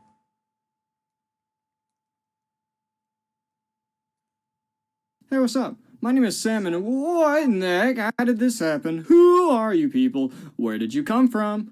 Yeah, that's still a classic. Seriously though, thank you all for the tremendous support on the task. It's insane how much this project, which by the way was literally just a random personal project that I didn't think I'd actually follow through with, blew up as much as it did. For real, more people have commented on this video than people I've interacted with in my entire life. It's crazy. So, as a reward for all the support, I thought I'd treat you guys to just a little bit more fast Kirby action by answering the crucial question: how bad can a task beat King Dedede in Gourmet Race? There are 3 main objectives of this challenge. 1, collect as much food as possible to increase our score. 2, make sure Dedede doesn't get any food for himself. And 3, do all this while still managing to eke out the win in the race. By the way, if you don't know what a TAS is, I have a link in the description to TASvideos.org. All the information you need is there, but in super duper short terms, I'm basically just playing this game in slow motion and then playing it back in real time, so that's why it looks like I'm really, really good in this game. This first track doesn't diverge too much from the normal task. There are just a few extra jumps to collect some food. Of course, I use backwards puffing here liberally in order to both reduce jump height and conserve aerial momentum. I inhale these 2 foods from afar since they're too high up to collect normally, and then cancel the swallowing animation by landing in the water for just a few frames. I continue to use inhaling to eat food here, so I don't have to break away all the blocks. Food can also be eaten by throwing a projectile at it for some reason. I use that here to collect the maximum tomato.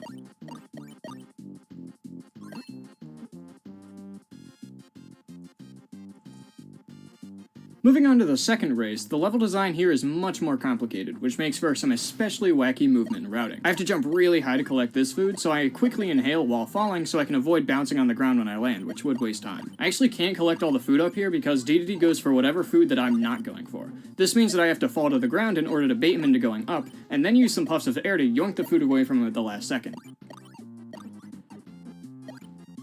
The paths and the track diverge up here, so I unfortunately am gonna have to miss some more food. Not this bread though, I sniped those.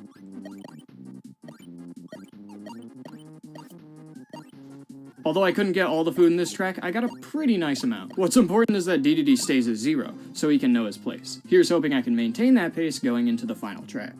I feel like you could get one For this more. third race, if you've seen the full game task, then you're probably expecting wing here. In which case, I bet you feel real stupid right now. Everyone knows ninjas eat food by kicking and throwing knives at it, so it's the best ability here by a fair amount. Especially since I can quickly take care of these vertical sections with counters and wall jumps. Up here I pause 3 times. This is because these blocks can break while the game is in the process of unpausing, allowing me to get through them quicker in terms of in-game time. Canceling Ninja's kicks with backwards puffs is not faster than Kirby's running speed like it is outside a gourmet race. However, it is still incredibly useful for retaining momentum in water. While you watch this, just remember that swimming is supposed to make you move slower.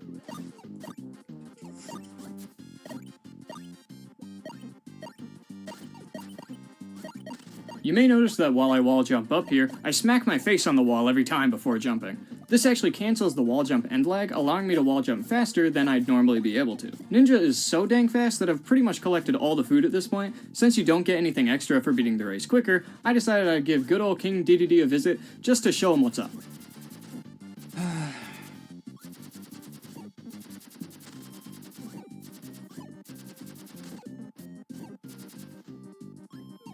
Ah yes, a Kirby in his natural habitat. Here we see him mark his territory on the finish line before delivering one last battle cry and completing the race. And thus ends my mini task challenge to beat DDD as badly as possible. I know this was a short one, but I mainly made this video just as a big thanks to everyone who just started supporting this channel out of nowhere. Let me know in the comments what kind of content y'all want to see from me, whether it's more tasks or challenges of this game, or really any other game for that matter, and I'll take every suggestion into consideration. Until then, my name for the past 4-ish minutes has been Sam, and I will now hit the stop recording button.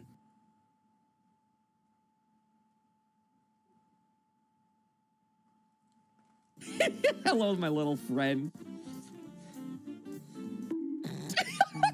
Thank God he's rolling on like a cake and not like asphalt.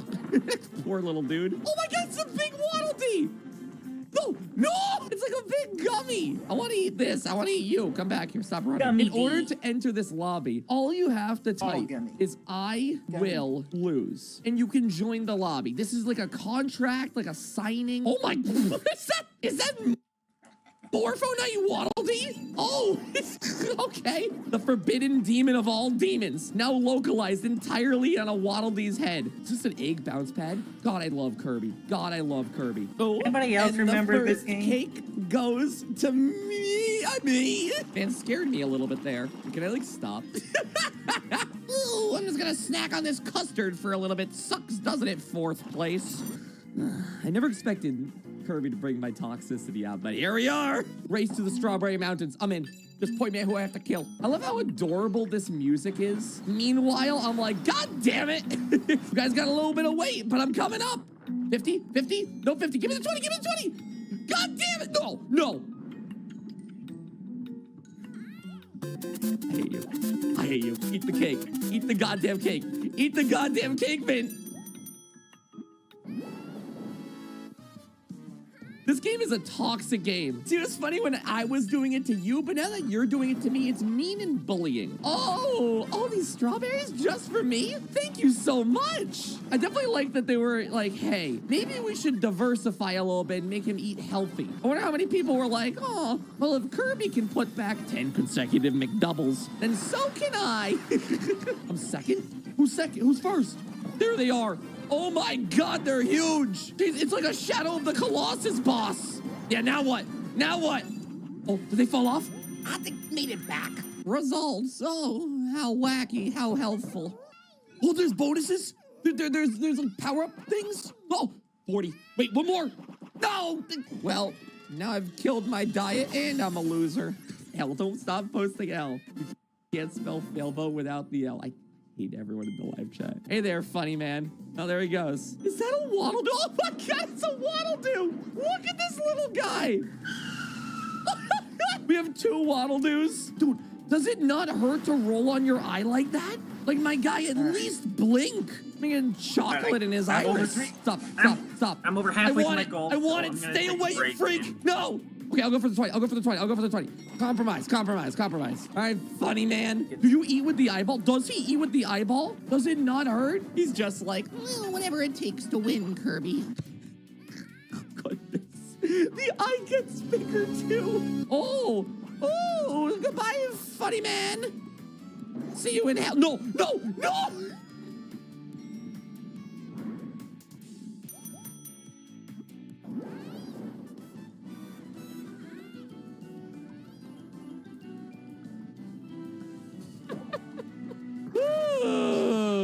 All right. Okay. Oh, goodbye, funny man. I want to steal all. No, get out of here. These are all mine. Thank you. Thank you for your contribution to my funds. I hate you. All right, Needle. Yes. Come here. It's unlocked. No, we both did it at the same time. 5, 4, all these. No! I couldn't press it fast enough. Kirby's dead. It could go any way. Well, you know, I've always hated funny men myself. All right, here we go. Oh my God, the guy's got a whole tire strapped to his head. Dude, it feels so violent hitting other people away. Get off the road. Well, that cake is up there. No, Marks, don't. No, don't you dare. I don't want to be pitied. No, you get back here. Get back here, Marks. Eat the strawberries. Come here. I will not take your pity. I'm not some little kid. I am a big man who can take care of himself. Go yourself. No, you die. Come here. Your blood will spill in the streets. Get the prongs away from me. No. Yes, I am simply unhittable. Oh, this is looking good. Yeah, zoom in on that bacon, because we're cooking. Give it to me. Oh, it's not even close. Let's. Dude, what I'm gonna do, I'm just gonna become the strawberry. Instead of eating other strawberries, I will simply consume other Kirby's. And if I just eat every other Kirby, then there's no longer any competition. Here we go. All right. Oh, that's a gooey hat. Oh, I want your hat. Come here. I'm gonna kill you and take your hat. Dude, it's not fair. That guy has 2 mouths. That's cheating. Man just brought his friend to the eating competition. Something about that seems like a little bit of a biased victory. Is that Ribbon? Oh, poor Ribbon.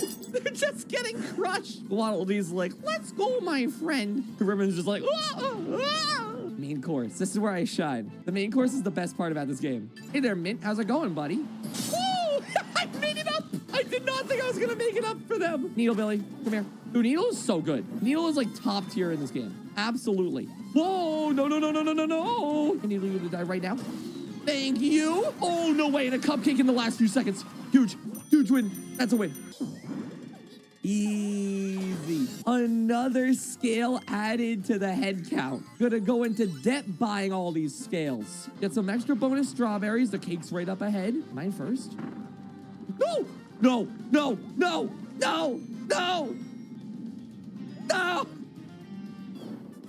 That's okay. This is the mode that matters. Oh my God. Oh no. Oh God. This is not all right. This is all right. Well, we just need 2 sets of power-ups real quick. 2 sets of power-ups and we win. Ooh. Okay, well. Okay. Yeah, I know we lost this. What? What did I say? 2 sets of power-ups and we get that win. You would not believe your eyes if I consumed 10 million guys. What are you talking about? I don't know. Sometimes I just say things. Oh, yes. That looks so weird. I'm back for revenge, Kirby. Oh, where'd they go? Someone just clip into the plate? What happened to them? Maybe I'll get him next time. Cream attack. Please don't say that. Okay, well, maybe. Hold on. Actually thought about it again. Oh, get the easy 50? Easy 50? Let's go. Oh, dude, this is our game to win. This is looking so good. seeing the mouth stretch out from below the eye is a little terrifying. Excellent. Oh, look at me. Christ, I'm like a planet and you're my moons. Okay, so all I have to do is secure our lead. Oh, no, don't do it. Oh, there's so many strawberries there. No, I walked into it. I'm an idiot. Good. Never mind. Yeah, we are, wait. We're still in second place. No, we're good. We're still doing good. Huge size. Oh, everyone abandoned the right side of the board. And that's the win. Never mind. First to third? In the last second, you hit me from first to third? What kind of blue shell into 2 red shell madness is this? I think I still win these. Oh! Another win. Nice and easy, brought on home. Wait. I got third! No, that's a different person! I hate this game. Heart attack! All this food. Maybe I'll pass away this time. Heart attack! Mm.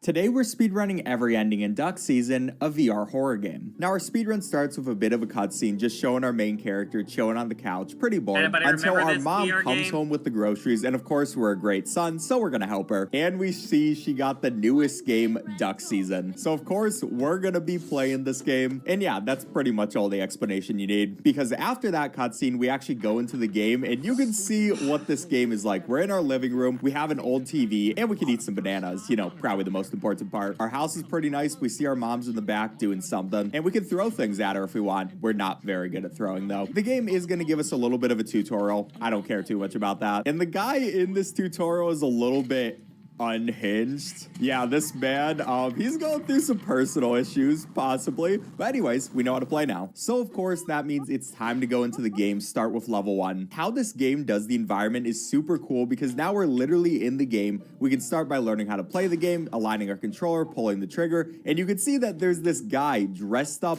as a dog. And I know what you're saying. You really want me to shoot him. Don't worry, we will in later endings. But for this first one, we're not going to be able to do that. But he does keep popping up. I really want to hit him straight in the face, but we just got to worry about shooting the ducks, at least for now. And you'll see why a little bit later, but for this first level, they come through in cycles of 1 at a time. We just shoot. I'm kind of just aiming right above the gun, and that's how you know where the duck is going to be. And yeah, it's just about aiming, doing it well, and seeing this dog dance. Kind of annoying me a little bit because I really want to hit him in the face. And then after a while, it starts giving you 2 ducks. That's not too much harder. And finally, to finish out this first level, we just have to hit these 2 ducks. I aim for each one of them, and that is going to be the first level done. The dog is really proud of us, waves to us, and we go back into the real world. Now, the creepy thing about this game is every time you go back into the real world, time is obviously gone by, and our room changes a little bit. So yeah, I'm sure that won't be used for any horror elements or anything like that, but that's going to be level 1. Time to go into level 2. Oh yeah, by the way, we can look behind ourselves and see ourselves through the TV. I'm sure that's not going to get used in any weird ways. But the game at the beginning kind of just pretends that it's just a fun game where you're shooting some ducks. It doesn't want you to think it's a horror game just yet. Anyways, this is pretty much the same thing as level 1, so I'll probably skip ahead to the end of level 2. Oh, and by the way, for this first ending, we do have to do each of these levels perfectly, so we actually do have to shoot all the ducks correctly, but that's going to be another level done. So we're going back into the real world. Things have changed again. I don't know if this is my mom doing this or if I'm just like fumbling around the entire room, moving things as I'm playing the game. But yeah, mom, if it's you, stop it. I'm trying to focus on my gaming. So on to level 3, and this time it's actually going to switch up. It can be a couple of things for this level, and this time we got this one where we have to make sure that 10 ducks don't get past us before they release 20 of the ducks. So taking as many of them out as possible is best. And some of them are pretty hard because they come from pretty far away, but I'm just going to try to go for my shots, especially for these far away ones. You just got to try a couple times. They come from angles all over the place, and every once in a while a few will get past me, but it's not the biggest deal in the world. Like that guy, oh my gosh, he almost did.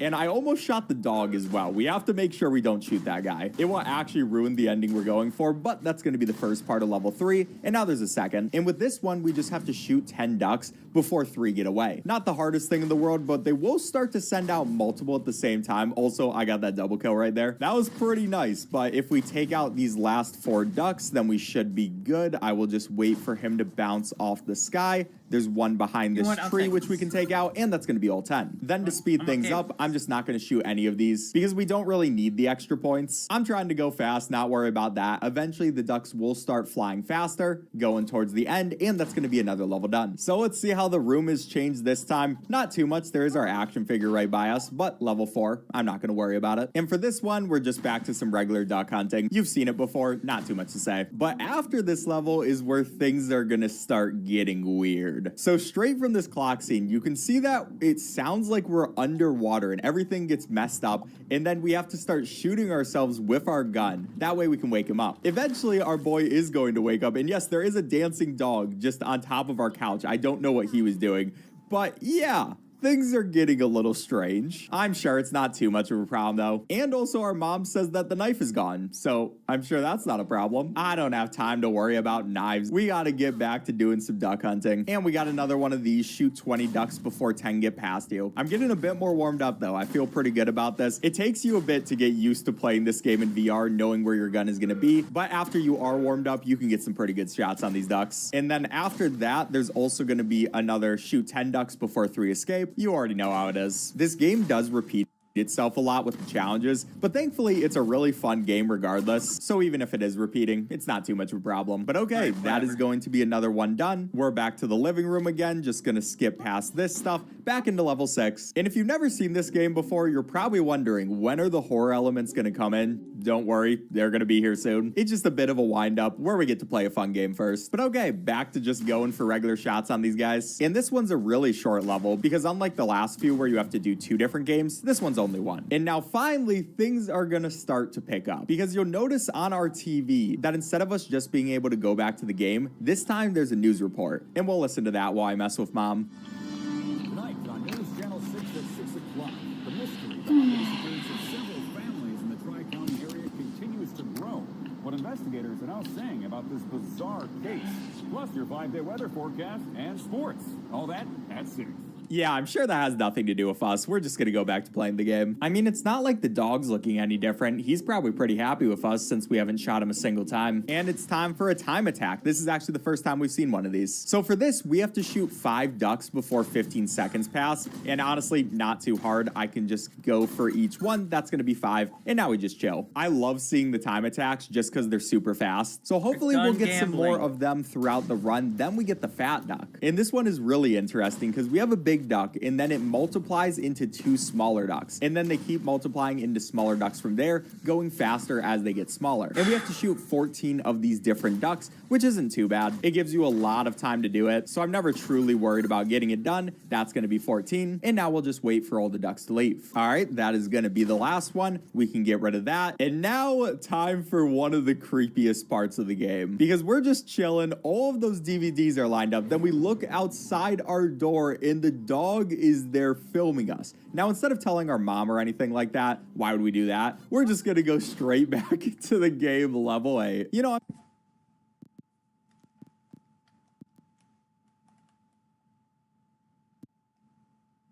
I've partnered with Arm & Hammer to try out their new hardball lightweight litter. It forms these super compact clumps, and it doesn't leave behind all of those annoying crumbles that dirty up the whole litter box. Guaranteed to stay fresh for up to 20 days. Try it out for yourself and let me know what you think.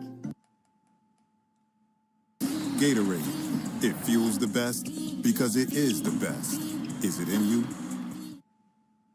You know, I'm sure he was just filming a documentary or something. He can't be mad at us. We haven't shot him a single time, so why would he? Yeah, this dog is so creepy. Just something about the movements he does and stuff, and now he's literally in real life. Our mom did also let us know that the knife was gone. I hope she was able to find that, but I guess it's not my problem to deal with. But it's just back to some regular duck hunting. And this time, we're gonna have 3 rounds. It's pretty much the same thing as level 1 and 2, so we'll skip over to the end. So this is gonna be the last duck. We take him out, go into round 4, and as you can hear from our mom, she's telling us it's time to go to bed. So yeah, that is going to be the end of playing, and this is going to be pretty much the only good ending in this game. And you can consider a few others good endings, but I think for sure this is definitely the best ending, where we just go to bed. We listen to our mom, she tells us that it's time to go to sleep, we brush our teeth. Like I said before, we're a good son. And our mom tells us, we can rent it another day since you liked it so much. But you know, I would have shot that annoying dog. And you are right, Mom. We are going to do that next. Because this is a horror game. We can't only have the good endings. Everybody knows that. But of course, our boy goes back up. He completely disrespects his mother. How dare you? And goes and brings out another game, which is the Fiesta game. Let's go. So yeah, this is basically the better game ending, where we stop playing duck season and move on with our lives. Now from here, you can dance to some music if you want, but we're just going to go back to the title since we already got our ending, and now go into New Game Plus. And it also lets you skip the opening cutscene, thankfully, and we're also able to skip everything at the beginning, that guy who probably has some anger management issues. And here's where the game is gonna start getting really fun. Because like before, of course, we have to align our controller,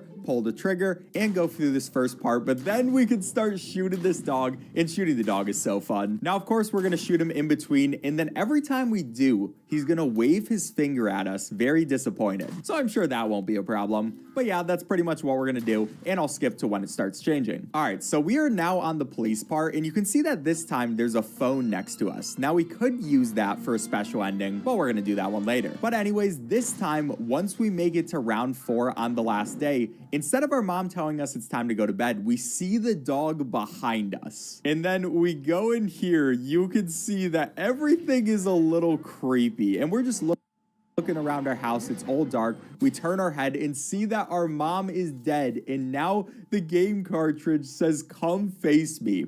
So yeah, it's time for the boss fight. Now our guy is just passed out on the couch behind us. It's all up to us, but we're not really gonna help him. Because for one of the endings, you actually have to lose in the boss fight, and the best way of doing that is just letting the dog do whatever he wants. He's gonna be throwing fireballs at us. He sends ducks that come straight towards our face. It's actually kind of scary in VR. Sometimes they come straight into your eyes, and I do not love it. But yeah, we're just hanging out, letting him do whatever he wants to. And what the dog is trying to do is break our TV. And finally, once he succeeds at that, he's gonna stop dealing with us. You can see that the TV behind us is broken. And yeah, that's probably not the best thing in the world, but we can look behind us. Our boy is still sleeping. I could try to shoot him, but unfortunately it doesn't work. And then the TV starts regenerating. And then, of course, the dog comes from behind, as creepy as possible. Our boy is just sleeping on the ground. Then he comes up, crouches down, starts waving to us. Of course, we're going to wave back. I mean, I'm not rude. And yeah, turns off the TV. That's another ending. So yeah, we're stuck forever in here. That's pretty fun. And we just get to enjoy the sun coming up. I mean, not much else we can do. And it also shows us the credits for the game. Shout out to all the people who made it. That's going to be the stuck forever ending, and that's going to be 2 out of 7 complete. But then we also go behind us and see there's a new kid who's now playing and is wondering who we are. So that's kind of ominous. And thankfully, you can actually continue from that point, so we don't have to replay from the beginning, which is really nice. I wish you could do that for more of these endings, since that's the only one we actually can for this version of the game. But anyways, we just got to go back here, look behind us a couple times, see our dead mom. We've already seen it before. It's not shocking anymore. And it's time for the boss fight again, but this time we're actually going to win. So you can see when the dog comes up, when he uses that fireball attack, we just have to shoot him before he throws it, and we don't have to worry about it. When he uses the duck attack, we have to shoot both the dog and the duck. And it's only when we shoot the dog that we actually do damage to him, but it's pretty easy to do some. He's not the strongest guy in the world. It's not like he's got the best attacks. They're actually pretty easy to deal with, if I'm going to be completely honest, but it should just be one more hit. He tries to go for that.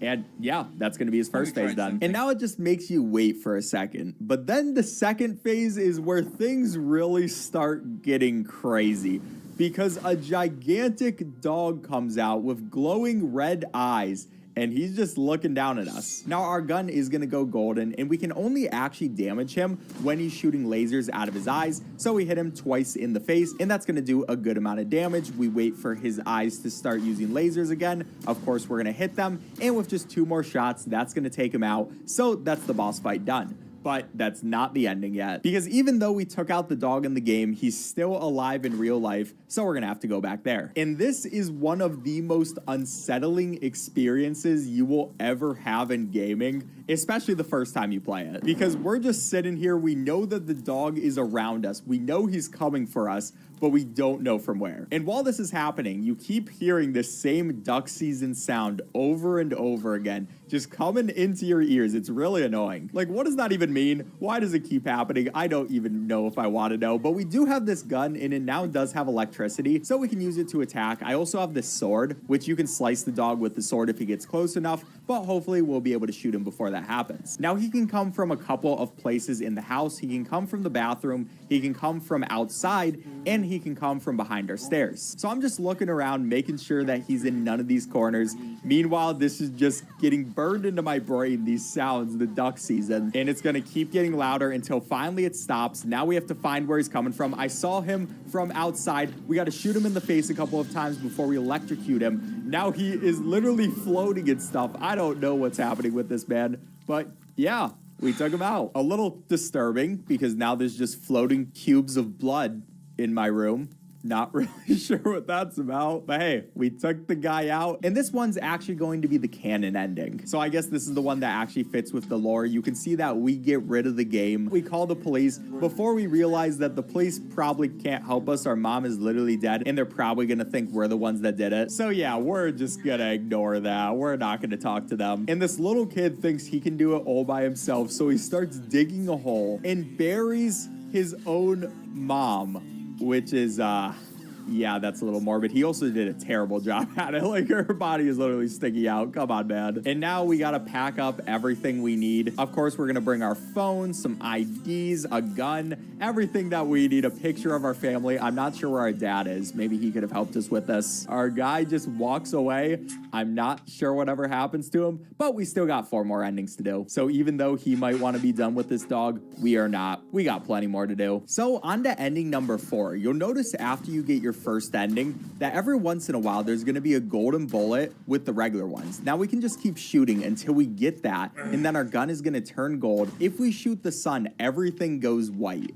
And yeah, we just nuked the earth, I guess. And this is a pretty creepy ending. It's gonna be the nuke ending. And you can see that our boy is just all alone in this space of white. And he's looking for his mom. He's looking for literally anybody that can help him, but it's not gonna happen. And he also starts calling for the people who made the game, which is honestly a really cool way of doing credits. I'm not sure if it has lore implications or not, but finally, after calling out for all those different people, our boy just accepts that, you know, he's all alone, and we were also the ones that caused it. I mean, I don't feel bad or anything, but we are the ones who caused it. And then the dog, who is bloody, comes over to comfort him. So this is probably one of the weirdest that, like, why? Why, dog? Why are you doing this? But yeah, anyways, that's going to be number 4. So on to number 5, and this time we're actually going to call the police. So you will see that they're going to have their report. They're going to say, hey, if you know anything, you should call the police. Let us know so we can help you. And we're going to pick up the phone, but we can't actually talk to the police. They're just going to keep saying, sorry, I can't hear you. But finally, after a while, after they just keep complaining about not hearing us, they'll say this. I'm sorry, I still can't hear you.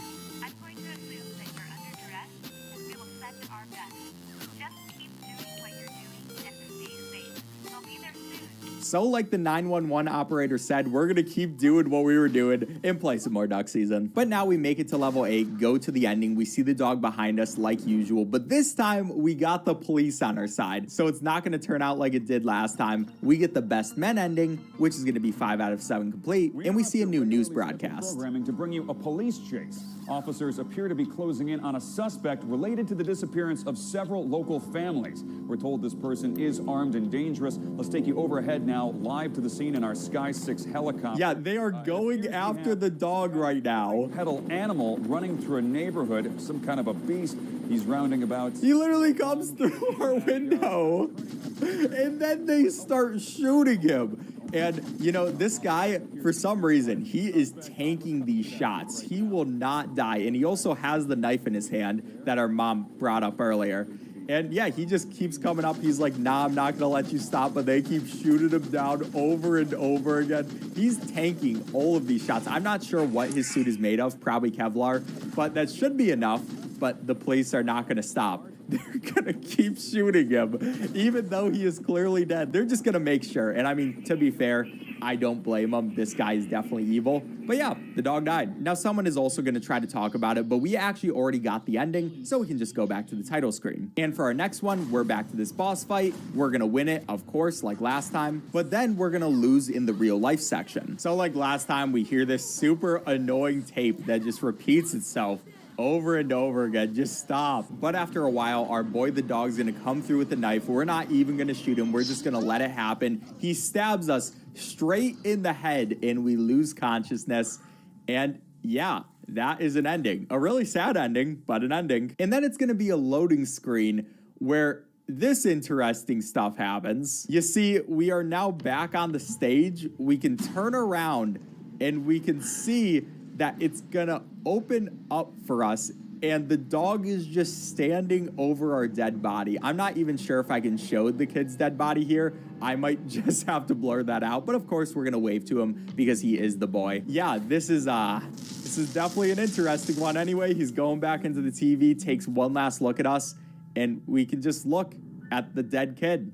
So that's kind of sad. But you know, of course we had to do it because it's another ending. And that's also going to make 6 endings out of 7. Now for our last ending, we can only get this one after getting all other 6 endings first. Then we need to play each level perfectly and not shoot the dog. So our mom's gonna tell us it's time to go to sleep. And it seems like we get the Fiesta ending again. But this time, instead of getting the Fiesta game, we get a weird VHS. So we go back into the real world and now it is time for actually the hardest part of this game, going and putting the tape inside the tape player because you can't move forward with a controller stick or anything like that. So I'm trying to get past my desk right now. I am not sure why they set this up like this. You can see me going through the desk, just trying to get it in there. It's so hard. Like, what if you don't have space in your room? I'm not sure why they didn't think this through. Come on, just get that in there. I'm just reaching as much as possible. I was making it all the way to my wall. But then we see the dog. He's just chilling, having a good time. And we got to grab the gun, go and shoot that, and it's going to bring us to another loading screen where now we get the dog ending, and you can see that everything was a play or something like that. I'm not really sure, but now we're just going to keep moving this thing back and forth, and you can hear some weird dog music that's going on until we see that something opens up and there's just the dog who's been controlling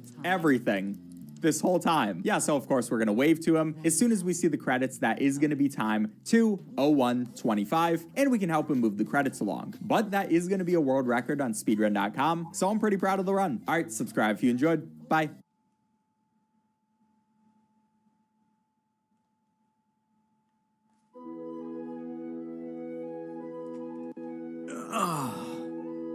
Well, wouldn't you know it? I slept through the winter, and we're well into spring.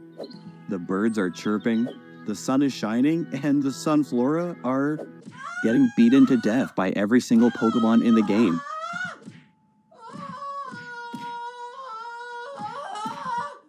Yup, spring has sprung. Of course, what better Pokemon to step into spring with than the beautiful blossom herself, Sunflora, who's earned herself quite an infamous reputation. Sprouting from what was at the time the weakest Pokemon in the known universe, Sunkern, Sunflora has always had trouble making a good name for herself.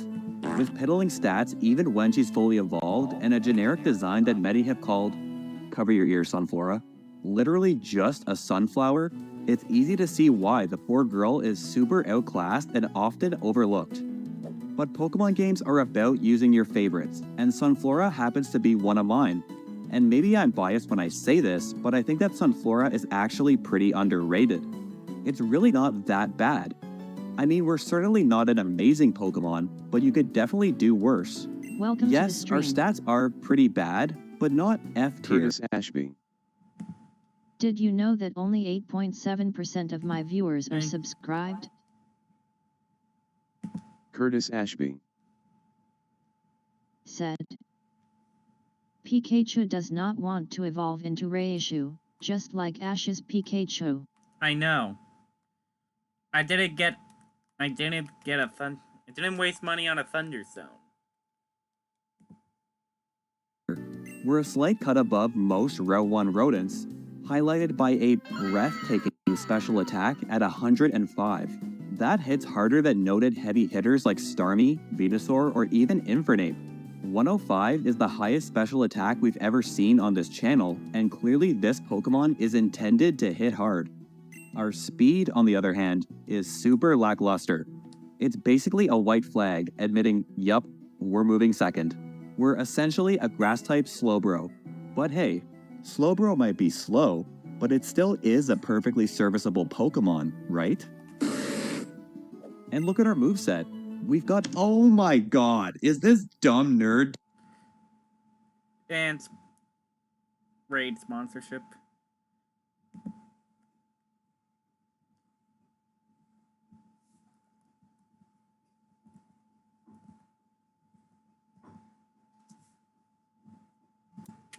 Dumb nerd was talking about? Something about a flower? Yeah. Okay, buddy. I'm gonna go talk to girls. Pretty much everything you could ever want as a special attacking grass type. We've got Leech Seed, which is always useful, Giga Drain very early at level 22, and even a means of boosting our already powerful special attack in growth. So we're going second, but once we get to move, there's a lot that Sunflora can do, and she's got enough bulk to survive a hit or two, especially with the HP recovery that grass types are known for. I certainly wouldn't call us frail, at least on the special side. Chlorophyll isn't the greatest ability, but Sunflora could definitely use a way to boost her speed. For this Pokemon, it's suns out, guns out. Doubling our speed in harsh sunlight is enough to turn this frolicking flower into a fierce fighter. It may only be for a few turns, but she's definitely got sweeping potential. Solar Power is also here, but I think it's the weaker option, if only because Sunflora needs speed more than she does special attack. But it's got character and could maybe work in the right light, pun intended. So yeah, I think Sunflora has a lot of things going for her that I think many people overlook. In the right lighting, I think this Pokemon can not only survive, but even thrive. What's that? You said we're playing what game today? Okay, so I couldn't resist covering Sunflora in the region that does her the dirtiest, Johto. Now, we've done this song and dance before with grass types in this region, see Chikorita. Adversity everywhere with bad matchups against almost every boss fight, yada yada yada. Sunflora is sort of the love child of two of the most infamous Pokemon that we've covered. The abysmal grass typing of Chikorita combined with the shaky base stats of Ledian. Definitely a match made in hell, but I couldn't resist rising to the challenge and taking us through Heart Gold and Soul Silver today. Of course, our other option was Black and White 2, where this Pokemon line received a ton of buffs in the 5th generation. In Unova, Sunkern is available supremely early on Route 20. On top of the more fortunate matchups that we have in Unova, we've also got a lot of minor buffs to our moveset as well that we will dearly miss in Heart Gold Soul Silver. Our bread and butter Giga Drain will not only be nerfed from 75 base power to just 60 in HDSS, but in Gen 4, it's actually missing from our learn set altogether. Our best setup move, Growth, is also massively nerfed. Not only does it not boost our physical attack anymore, but its effects will no longer double in the sun either. No more sun synergy, this move is just +1 special attack, rain or shine. It's not nothing, but it could have been so much better. Petal Dance is only 90 base power as opposed to 120, and same goes for Bullet Seed as it's only 10 base power in Gen 4, not 25, making it next to useless. I won't sugarcoat it. Our moveset is taking a massive, massive hit, on top of learning less moves overall in Gen 4. Black and White 2 also offer held items that would definitely help us last a little bit longer in a fight, like the Leftovers or Big Root, which allows the holder to heal 30% more HP from draining moves like the aforementioned Giga Drain. Neither of these are going to be available until the post-game in HGSS. When gifted all of these tools and buffs, Sunflora is a pretty okay Pokemon, but in Johto, she's got her back against the wall. So yeah, as usual, basically everything is stacked against us. It's me and Sunflora against the world.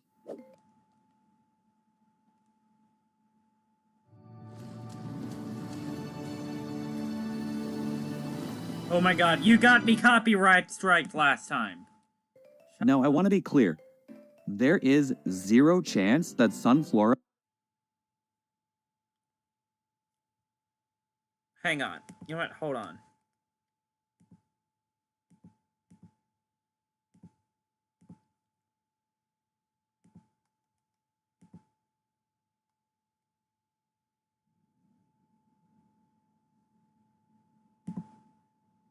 There we go.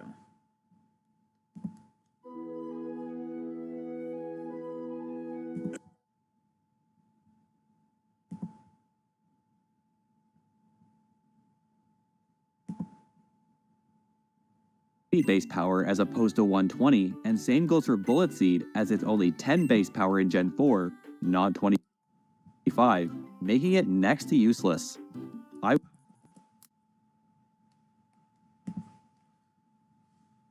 Me and Sunflora against the world. Now I want to be clear. There is zero chance that Sunflora will be a top tier Pokemon in HGSS. But we don't have to be. I'm not asking for the world, I'm just asking for Sunflora to be a half-decent Pokemon and not complete deadweight throughout the entire game. And it might surprise you to know that we don't really need much to get there. You see, I've seen a lot of people take a stab at buffing Sunflora to oblivion, and I think they go a little bit overboard. With our strong connection to the sun, I've seen a lot of suggestions for Sunflora to become a grass-fire type and/or using Drought as an ability. While these are perfectly fine for a much more difficult ROM hack, they don't quite line up for my purposes in a vanilla game, and I just don't think they're realistic for Sunflora. Starting with Drought, I want to remind you that there's only one Pokemon in the Johto Dex with a weather summoning ability in Gen 4, and that is the hulking pseudo-legendary Tyranitar. Sorry, but these two Pokemon just aren't on the same level. Could I see giving Drought as a hidden ability in Gen 4? Hold on. I see something that I want to save for later. Sorry, guys. I'm sorry, guys.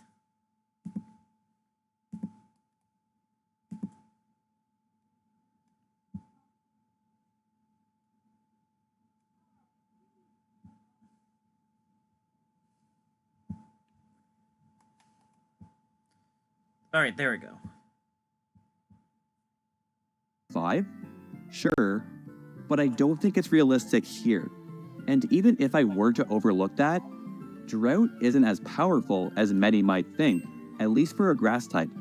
In competitive play, sure, it's amazing when you build a whole team around the sun and all Sunflora has to do is switch in to set up sun and immediately run away. But in-game, we're actually going to have to do some of the fighting ourselves. Swapping in Drought means that we'd be getting rid of Chlorophyll, which means that we'd be setting up the sun while still having a measly 30 base speed, which only makes it easier for opposing fire types to outspeed and absolutely cook us. And I feel the same way about Solar Power.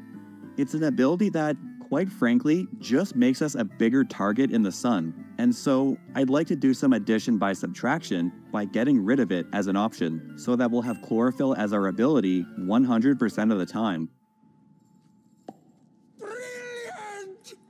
Sure, it removes the solar beam recharge turn, but without Chlorophyll, harsh sunlight is right.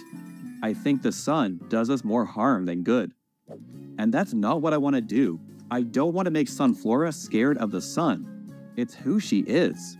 And I don't think a grass fire typing is the solution either. I mean, I get it. The sun is a ball of fire, but that's a pretty weak connection for a pathetic plant like ourselves. I mean, look at her. Sunflora isn't a grass fire type. We said it earlier. She's just a sunflower. Just a sunflower. I think a dual normal typing is exactly what we're looking for here, and much more realistic for a simple design like Sunflora's. It might not be as strong or as cool as Grass Fire, but again, we don't need her to be the strongest, we just need her to be competent. Take a look at Sunflora's moveset. Hell, take a look at the movesets for all grass types in Johto and tell me what you see. I'll give you a minute. Meganium, Victory Bell, Vileplume, Parasect, Jumpluff. The through line here is a severe lack of stab coverage other than grass. Even Pokemon blessed with a dual typing like Victory Bell or Parasect are limited to weak moves like Acid or Leech Life for most, if not all, of the game. And so, they're forced to resort to their grass moves like Leaf Blade, which are great and all, but again, almost every fight will have something that resists grass, and I'm not just talking about boss fights either. 38% of the Johto decks resist grass, and a lot of these are super common. Every opponent hitting us super effectively is bad enough, but when we have nothing to counter with for even neutral damage, we've basically already lost. Since many of them don't learn any coverage moves, grass types in Johto are basically ranked on whether or not they can learn Swords Dance and how well they can wield the return TM. Funnily enough, Sunflora actually can do both those things, but that's not exactly why I'm adding the dual stab. A special attack of 105 might seem solid, but being locked into grass moves like Mega Drain against all the poison, bug, and flying types running amok just isn't gonna cut it. And I think that throwing in some normal stab will be just enough to get us there, on top of being a nice fit for our basic little Blossom. The next thing I'll tackle is availability. Now, to be clear, I think Sunkern's availability at National Park 2 badges in is perfectly fine. But for my own purposes of doing an entire run with it, I can easily throw it on any grass route like Route 29, east of the aptly named Cherry Grove City. Now, of course, I'm doing Sunkern a tremendous disservice by making it available so early. As it stands, we ordinarily wouldn't have to use Sunkern at all, as we can get a Sunstone to evolve it at the exact same time that we catch it by winning a bug catching contest, and there's no reason not to do this. By the grace of God, unlike most stone evolutions, Sunflora learns all the moves that Sunkern can, so in the end, I'm just forcing myself to use Sunkern in fights that she has no chance in. But you know what? That's fine. I'm just not going to go too hard on her early on. So, to recap, we're sticking with a normal grass typing and keeping Chlorophyll as our ability. Even further, I'm making Sunflora outright worse by making her available earlier, forcing us to use her in her unevolved form, as opposed to evolving her right away. As always, I'm not touching stats, but our moveset will need a bit of help. I mentioned earlier that we've got pretty much everything we need to be a grass-type special attacker, even if our set is a little more bare bones in Gen 4. At level 1, we learn Absorb and Growth. Now again, Growth isn't buffed yet, so we're not using it to its fullest potential, but we're still glad to have it. Any means of boosting our special attack is much appreciated when our special attack is so naturally high.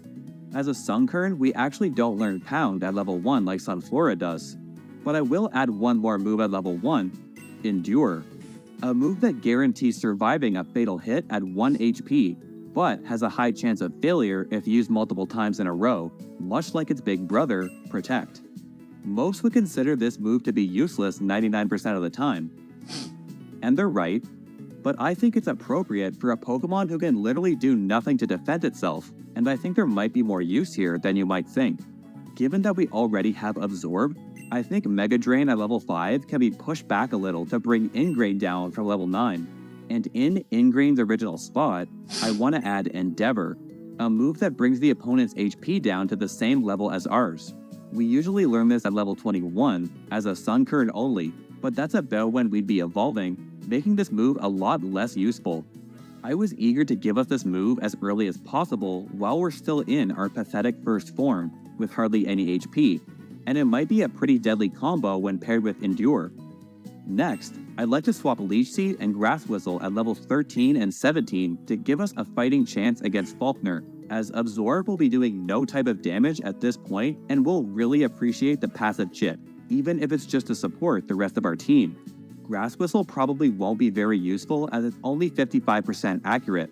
You could argue that swapping in Sleep Powder is just as appropriate, but I don't know, it just seems a little bit too sinister for a sweetheart like Sunflora.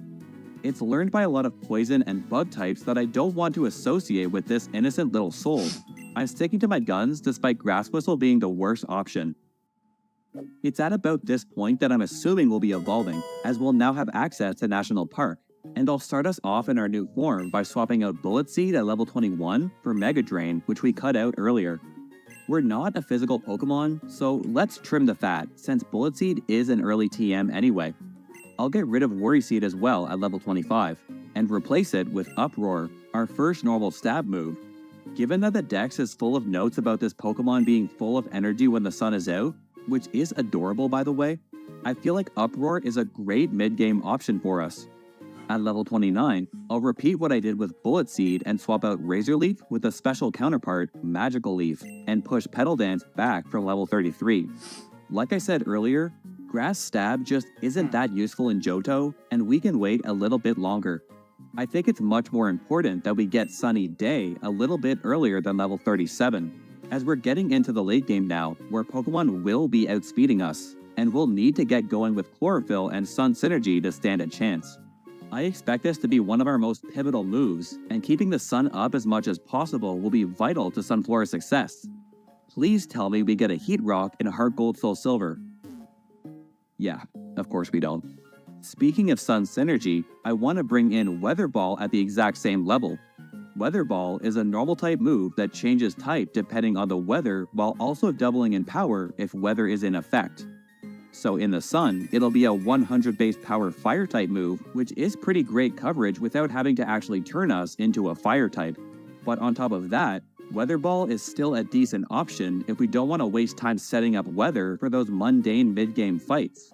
It's nice to have something to deal with all the underleveled poison types that populate areas like Mahogany Rocket Hideout, for example. Next, I will bring back Giga Drain where Sunny Day originally was at level 37. This is one of the few grass-type stab moves that I would actually say is valuable, if only because it can recover our HP. And at level 41, I'm gonna throw in another dark horse in Nature Power. For those that have been with this channel since the very beginning, you may recall my epiphany with Nature Power in the Chikorita video. I've been praising this move since day one, and I feel like Sunflora can really let it shine. Nature Power chooses from a set of moves depending on the environment that the current battle is taking place, and almost all of them are actually quite good. The caveat being that most of the important battles like Gym Leaders and Elite Four are going to be fought indoors. But for a normal type like Sunflora, that's actually what we want. Basically, adding Nature Power is a very roundabout way of giving us Stab Tri-Attack most of the time, an 80 base power special attack that can burn, freeze, or paralyze, which should be a great normal stab option to carry us into the late game. Lastly, I have no problem pushing our final 3 moves much later. Again, there really isn't much use for powerful grass-type attacks like Petal Dance and Solar Beam for the Elite Four, but they definitely should be included in Sunflora's Learn Set as they're just too perfect. So we'll throw them in at levels 45 and 53 respectively, with Synthesis thrown in the middle at level 49 for good measure. It might seem like too little too late, as Solar Beam at level 53 is above the Elite Four level cap, but keep in mind that you can buy it way earlier at the department store as soon as you reach Goldenrod City. And I think that's all Sunflora really needs to shine in the Johto region.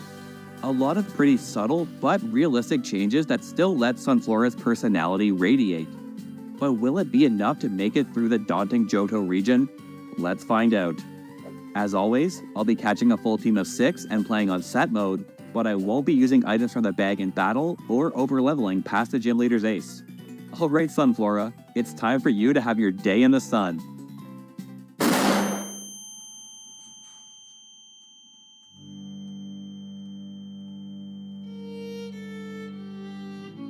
Attack on Goldenrod City. In the far-off year of 2005, the Johto region is recovering from the devastation of a nuclear war over whether or not the party-wide experience share was a good idea, casting the land into a state of eternal darkness. Food, water, and sunlight are scarce, as well as competent Pokémon. But I guess that was kind of the case before. In an attempt to recover from the nuclear winter, the survivors of Cherry Grove City have planted a population of Sunkern on the adjacent Route 29, with the hopes that they could one day evolve into Sunflora to absorb the nuclear radiation. That's real, look it up. Unfortunately, Sunkern is the weakest Pokemon in all of Johto, and as a result, none have survived long enough to evolve. Now more than ever, the Johto region needs a trainer so devoted, so batshit insane to train a Sunkern and raise a Sunflora strong enough to bring light back upon this forsaken land. In a world devoid of all hope, a young child and his Totodile set about on a journey to bring the Johto region out of a cold slumber and cast the eternal darkness away. And on Route 29, a hero emerges. Here, we meet Sundance, the level 2 Sunkern, with a simple dream to one day dance in the sun as is her God-given right as a Sunflora. She's a dreamer all right, and I'm hoping that her naive nature will be her advantage, giving her a slight boost in speed at the cost of a little special defense. We're probably going to appreciate that in the sun, as it might make a difference when her ability Chlorophyll is active. Unlike most Sunkern we've ever seen, she's a grass normal type, as plain can be, and even at a measly level 2, she knows a whopping 3 moves in Absorb, Growth, and the newly added Endure. This would be a pretty deadly combo on any Pokemon with even a modicum of bulk, but little Sundance isn't much of a fighter quite yet. Can this chipper little sprout really be the beacon of hope that this world needs? I guess we'll have to see. Speaking of beacon, a bright flash catches our eye from Route 32. Here we find a young Mareep named Prodigal, the son of a proud flock leader that lives on Route 32. His bold nature has often led to contempt from his father. Prodigal has never been much for hard work, and he's in denial about the fact that he will one day need to take his father's place as the flock leader. And so, he's looking to run away from home. It's not really our business to impose on family matters, but if Prodigal wants to see the sights, I guess we're happy to have him along. So I'll use Sprout Tower as our first example of Johto's hatred of grass types. Sunkern is only equipped with Absorb and Endeavor at this point, so she isn't exactly prepared to handle all these Bellsprout or Hoot Hoot, and neither is the rest of our team for that matter. She's off to a slow start, but I mean, it's Sunkern. I can't exactly make it a hard hitter while remaining faithful. Seeds blossom with love and care, and this little lady can take her sweet time while the rest of our team helps her switch train. But Gym Leader Faulkner waits for no one, and it's time to test our strength. I could probably clean up this fight with Prodigal, but I decide to be stupid and give Sundance a chance. I know that his lead Pidgey doesn't actually have a flying move, so we can get a Leech Seed off as it counters with Tackle, which we take like a champ. Combo with the passive healing from Absorb, Sundance holds her own. This Pidgey is outmanned and outgunned.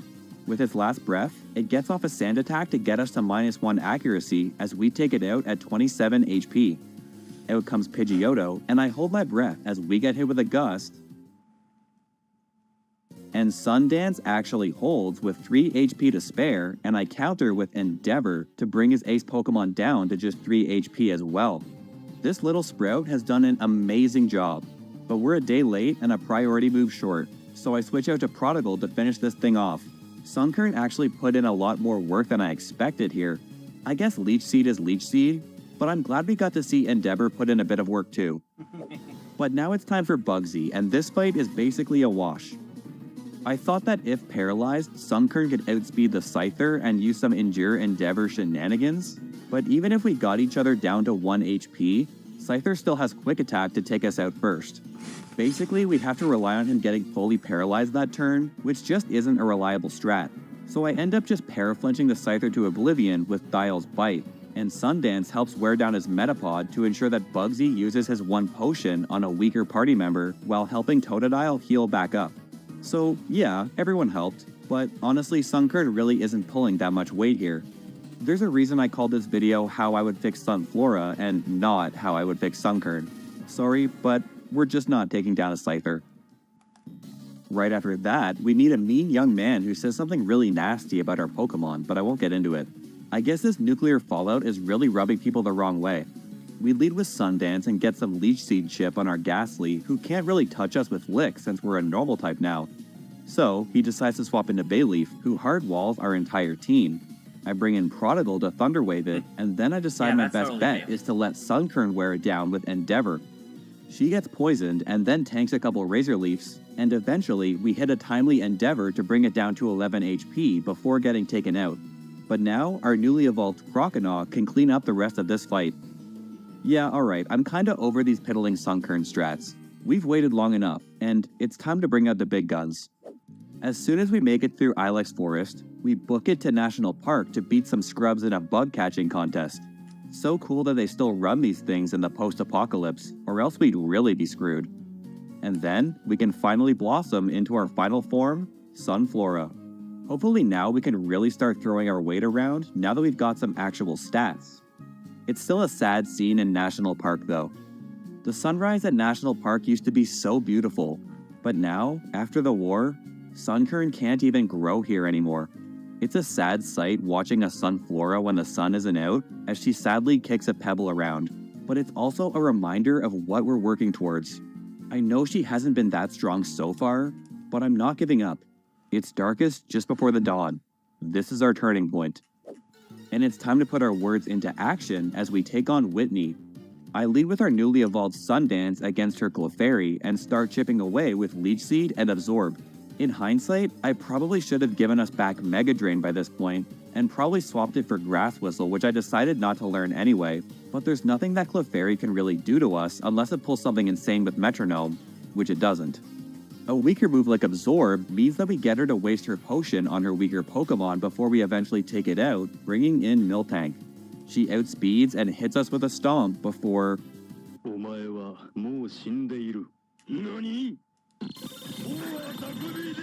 Sundance absolutely milks this fat cow with a Stab Hyper Beam to completely obliterate it. That was pretty unreal damage. I don't think there's any Pokemon available by this point that can just walk in and completely dust Miltank unboosted like that. Even a Brick Break from Heracross does not one-shot this Pokemon. I think buying that TM from the department store was definitely worth it. I was holding a Silk Scarf from the Game Corner too, but that goes to show how Sunflora's special attack is no joke. Great bounce back win. Yeah, I'd be crying after that too. On our way to Ecruteak City, we run into a young up-and-comer, Rising the Vulpix. Fire types are pretty famous around these parts of Johto, but Rising has never been one to step into the ring. She's not a flashy hard hitter like Big Brother Growlithe. As a fire type, being a support Pokemon just doesn't sell seats, and therefore, no one really cares about poor Vulpix. But we could really use some of that on our squad. Sundance probably won't want to be the only one setting up the sun on our team. Rising may have lived in her big brother's shadow her whole life, but we're about to bring her into the sunlight. That's spotlight. Rising, welcome to the team. Up next is Silver in the Burn Tower, which can be a pretty tough fight, especially when his entire team resists us.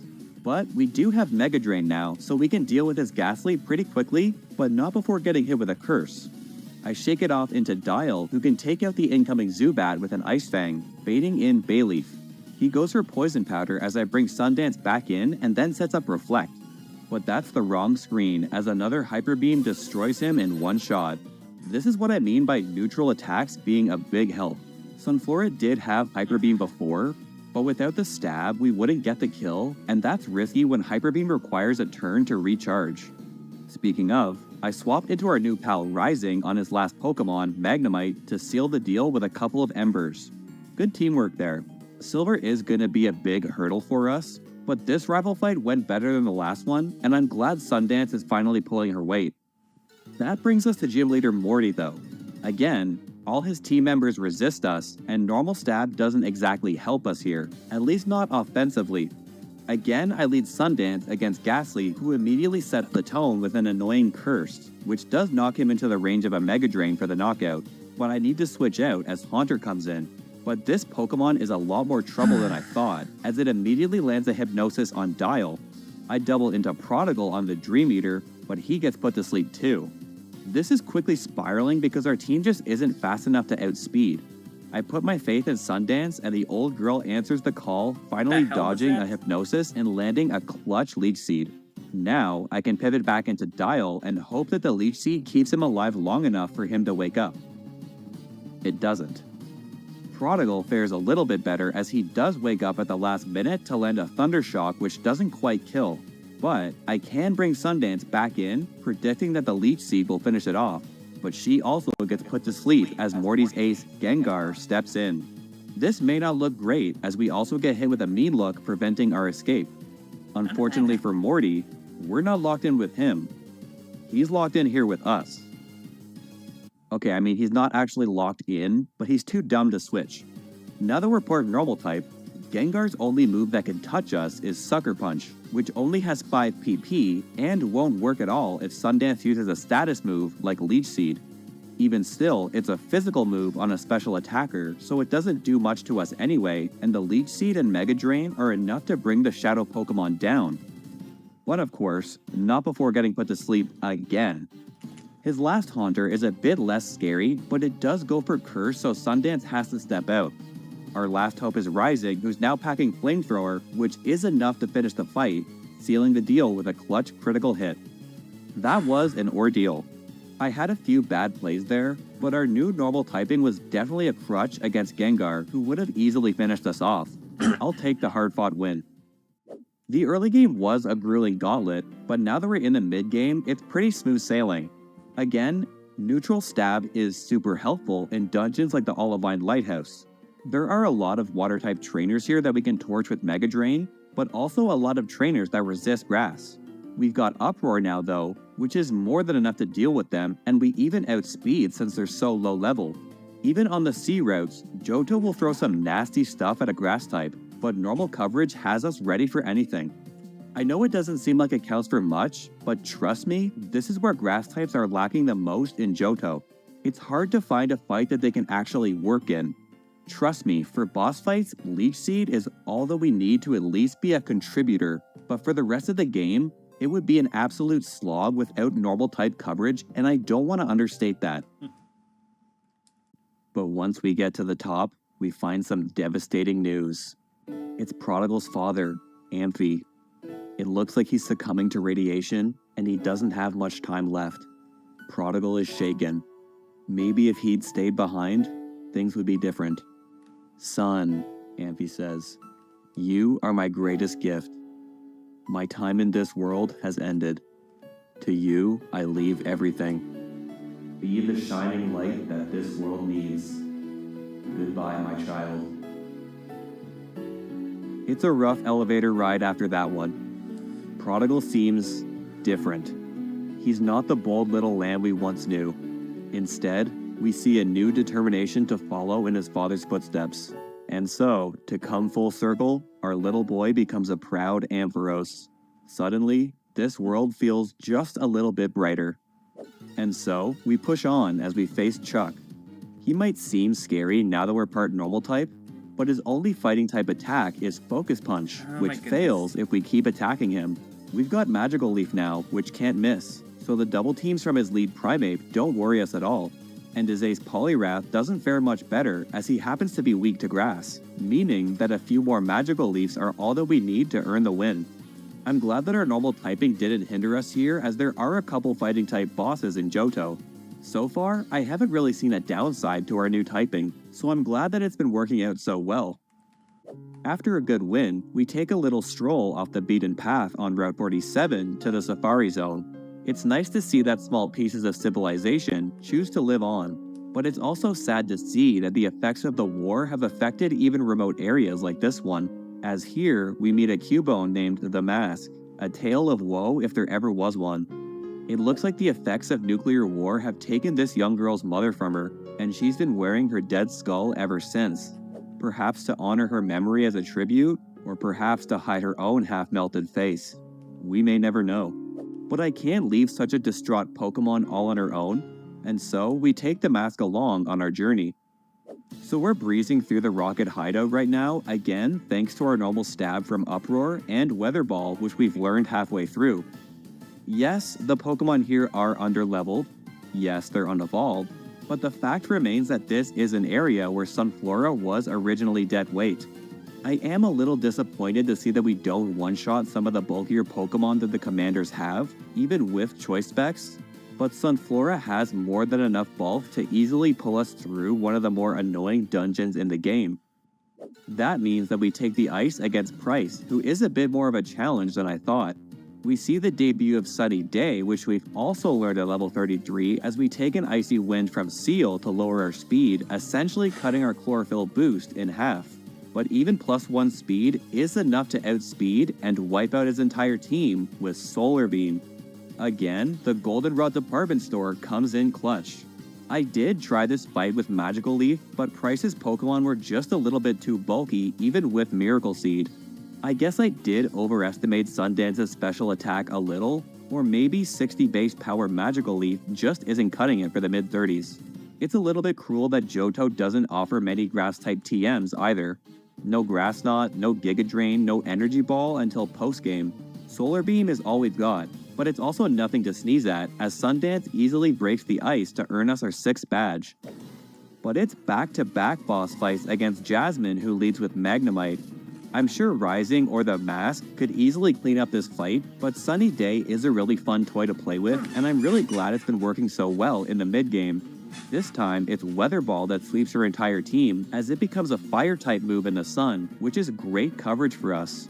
Sundance has really come into form now that she's got Sunny Day in her arsenal, and she's really impressed me by sweeping the last 3 gyms. They're not the hardest gyms in Johto or anything, but we did have a bad type matchup against all 3 of them, and she's made it look easy. There are a lot more rocket fights on the horizon, so let's see if she can keep up the momentum. So here's the first of the rocket commanders, and Sundance handles it pretty well. He's got 5 coughing and a wheezing, neither of which are particularly bulky on the special side, so Sun-boosted Weather Ball can take them out in one shot. The only hard part of this fight is that he's got 6 Pokemon, and our Sun only lasts 5 turns. Or really 4, since the turn we used to set it up actually counts for 1. We've been making quick work of these mid-game gym leaders who only have 3 Pokemon, but in the late game, the fights will get longer, and we're going to have to work around that. As we set up the Sun for our second time, his coughing drops us to -2 accuracy, and I decide that's not worth the hassle and swap into our old pal, Rising, who definitely appreciates the Sun setup as she cleans up with some Specs Flamethrower for the win. But that means it's time for Silver, who is also adding more and more Pokemon to his team as we go along. And guess what? They all counter Grass, starting with Golbat, who's bulkier than it looks. I get off some Leech Seed chip as we get hit with an Air Cutter, but dodge a second one as we set up the Sun. Weather Ball is enough to finish it off, but we know there are a lot more grass counters waiting in line. But that actually works in our favor here. Silver will actually send out Pokemon who can hit us super effectively first. And we need to make quick work of them while our Weather Ball is still a Fire type.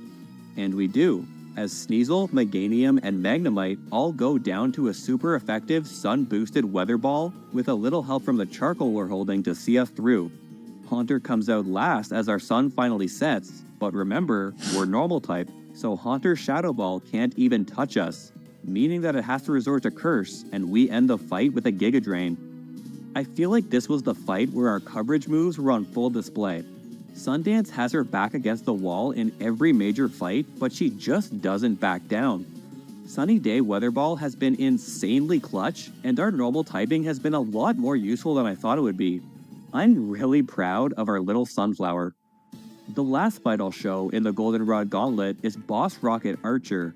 Fights like this are exactly why I didn't give us Drought.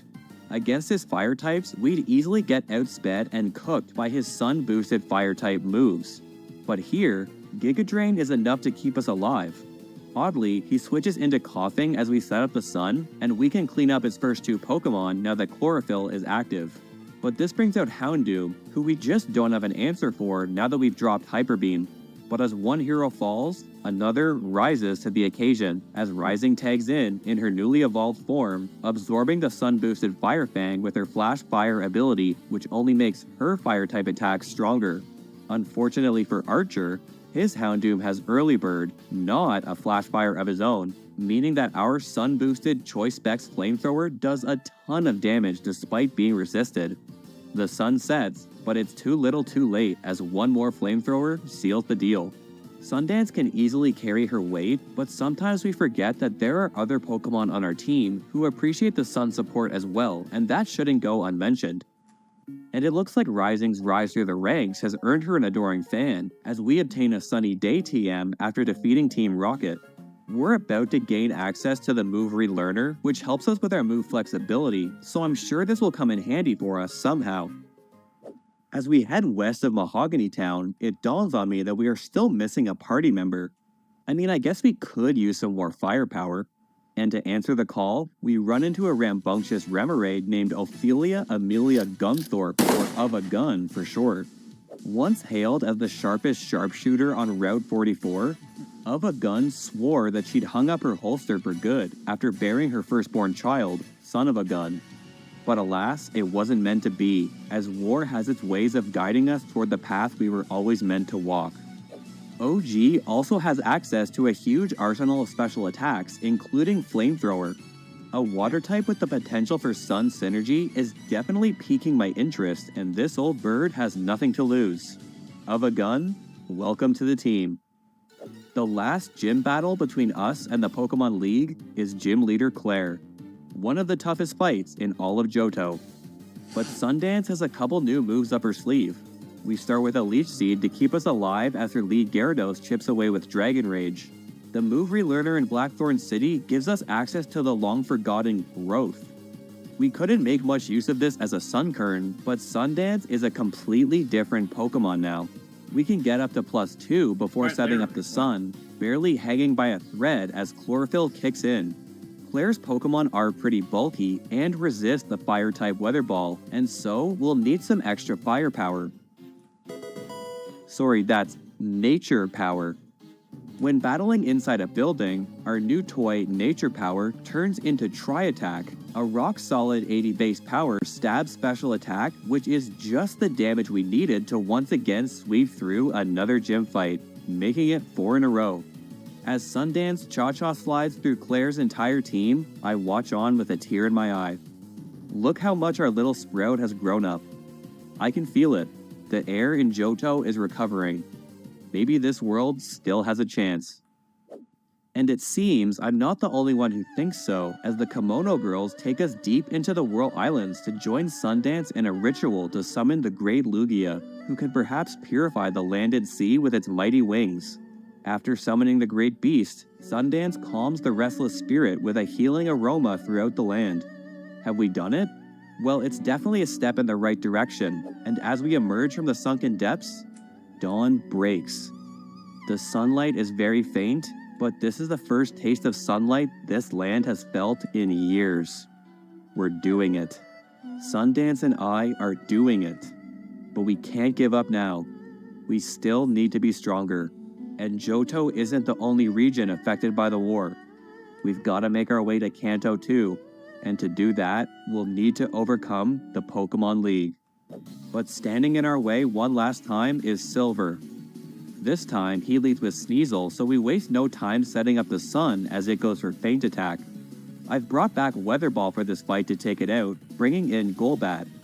I go for Nature Power here, which turns into Rock Slide when battling in a cave. But our physical attack isn't quite up to snuff, so we get hit with a Confuse Ray. It takes a couple of turns, but we do eventually break through and take it out with another Rock Slide. But since Golbat was able to buy himself some turns, our sunlight fades as Meganium enters the field. It hits a powerful Petal Dance, but we do resist and hold on to set up Sunny Day again. With a second wind, Sundance can clean up Meganium and the rest of Silver's unevolved Pokemon. This would probably be a different story if any of Silver's Pokemon besides his starter were fully evolved. But you know what? We'll take it. Another pretty clean win thanks to Weather Ball. Well, we've made it. The Pokemon League. Sundance has been carrying super hard since the mid-game, and so we haven't seen much from the rest of our team. But that's probably about to change as the Elite Four are going to be super tough. Not only do most of them counter Grass normal, but they're also going to be long fights, meaning that 5 turns of Sun isn't going to be enough. I've thrown a few more weather moves on the rest of our team, with hopes that they might synergize with Sundance if needed. And of course, our shining star, Sundance the Sunflora. We're definitely feeling the 4-move syndrome here, as it took a while for me to decide on a moveset. Coming prepared for one Elite Four fight means that we're probably missing a move that we'd like for another one. Even Leech Seed had to be dropped. I'm hoping that no grass moves means no problem, as we're walking in with Weather Ball, Growth, Sunny Day, and Nature Power. I think normal stab with Tri-Attack plus Weather Ball coverage is more valuable than Giga Drain. Sunny Day is vital, and Growth will probably be necessary as we'll be facing some tough Pokemon up ahead. A faint sunlight has enveloped over the land. But is this the dawn of a new day, or the sun setting on this magical run? Only one way to know for sure. Let's do this. First up is Will, who is a tougher matchup than he might seem. He leads with Xatu number 1, who wastes a turn going for me first as we set up a Growth. Xatu then hits a U-turn into Jinx, but fortunately we set up Sunny Day on the same turn, meaning that we can outspeed and melt it with a Weather Ball. While the sun is still shining, we can outspeed and one-shot both Xatus with more weather balls. Incidentally, a sun-boosted weather ball will do more damage than a stab tri-attack. Next is Executor, who also has Chlorophyll and does outspeed, but just goes for Reflect, as he too goes down to a super effective fire attack. Our Sunlight fades as his last Pokemon Slowbro comes in. Fortunately, this is one Pokemon we can outspeed Rain or Shine, as a couple of tri-attacks finish the fight. We got pretty lucky there as a couple of his Pokemon wasted some key turns, but we'll take the wins where we can get them in the late game. Second is Elite Four Koga. Probably our toughest matchup on paper, but we've definitely got the win condition as he leads with Ariados. I know this thing likes to waste time with Spiderweb, so I set up Growth. I see that we go first even without Chlorophyll, which is actually huge because saving a turn without Sun means that Sun can last for the rest of the fight if we play our cards right. Venomoth comes in next, which is another throw on Koga's part, since this thing's moveset isn't actually that scary, leaving me room to set up one more Growth and then Sunny Day. He does miss a couple Supersonics, but for what it's worth, we're holding a Lumberry anyway. +2 special attack in the Sun is enough to take out Venomoth, followed by Muck, followed by Crobat, followed by Fortress. Again, it's pretty nice that the AI will send out the scarier Pokemon first, so we can deal with them while the sun is still shining. Another strong win. Third up is Bruno, and I was scared heading into this one since we're normal type now, but unfortunately for him, Bruno isn't any smarter than Will or Koga. He leads with one of his worst Pokemon, Hitmontop, and it refuses to use his only super effective move, Triple Kick, wasting time with Counter and Quick Attack as we set up to +2, go for Sunny Day, and sweep most of his team with Weather Ball. It is absolutely insane how far this move is carrying us. I thought this was the fight where I would miss Giga Drain the most, but I guess it's true. Grass Stab has virtually no use in Johto.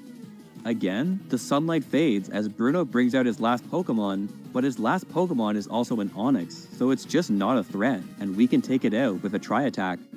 It almost feels like a cheat code exploiting the AI like this, but I swear I didn't intend it.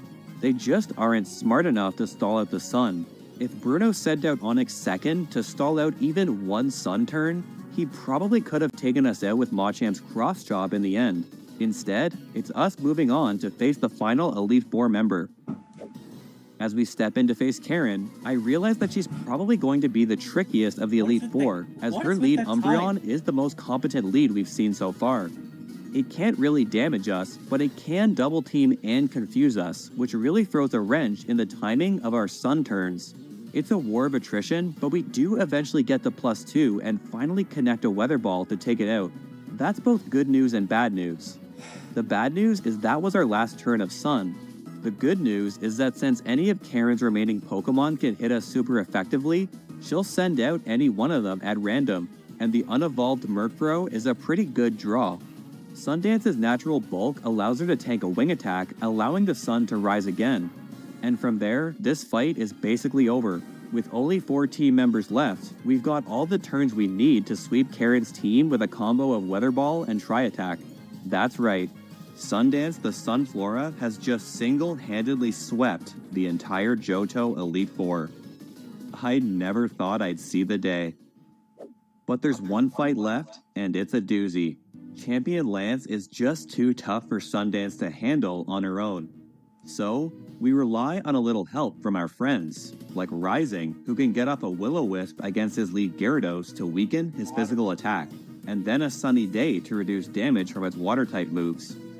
The timing of Sunny Day turns is crucial for Sundance here. She's got to get off as many growths as she can until the sunlight fades. Then, she can set it up again herself to maximize the amount of damage we can deal. But we are still taking super effective damage from Ice Fang, so our time is definitely limited. We end up getting to +3 special attack as Lance heals, giving us a chance to set up the sun one last time. It would be really nice to have Giga Drain here, but a +3 stab tri-attack will have to do, and it is easily enough to draw First Blood. Basically, Lance's entire team can hit us super effectively, but Charizard comes out first, presumably because his fire-type moves are boosted by the sun. But Sundance beats him to the punch as another tri-attack takes him out. Dragonite number 1 follows suit, presumably the one with Fire Blast, and again, Sundance is a step quicker for kill number 3. But this sends out Aerodactyl, one of the fastest Pokemon in the game. Will our chlorophyll boosted Sunflora be enough? 135 base. Sadly, Lance's Aerodactyl strikes first and finishes Sundance off with a super effective Aerial Ace. We didn't know it, but this was our poor girl's last dance. But we've got a whole team of backup dancers at our disposal, starting with The Mask, who I hilariously forgot to level up before entering the Elite Four.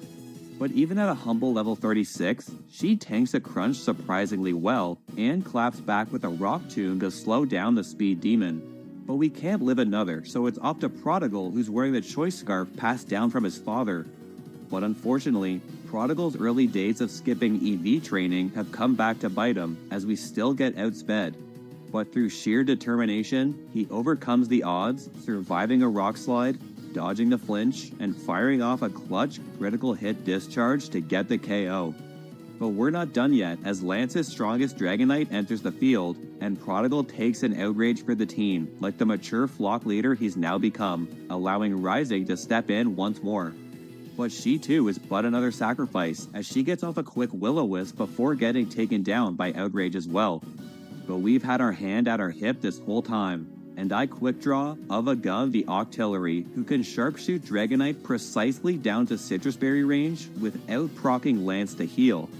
Lance fumbles by going for Safeguard, allowing OAG to finish it off.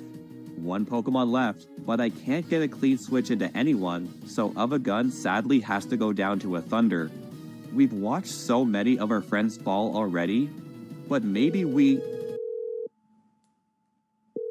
Oh. I'm getting a call. Oh, it's for you, Lance. Hello? You're f***ed. That's right. Dial the Feraligatr, our day one, can take the field and clean house with a clutch critical hit Ice Fang to get us the win. We've done it. We've brought Sunflora to the top of the Johto League. She's done great, but taking that loss in the champion fight means she's still not quite enough.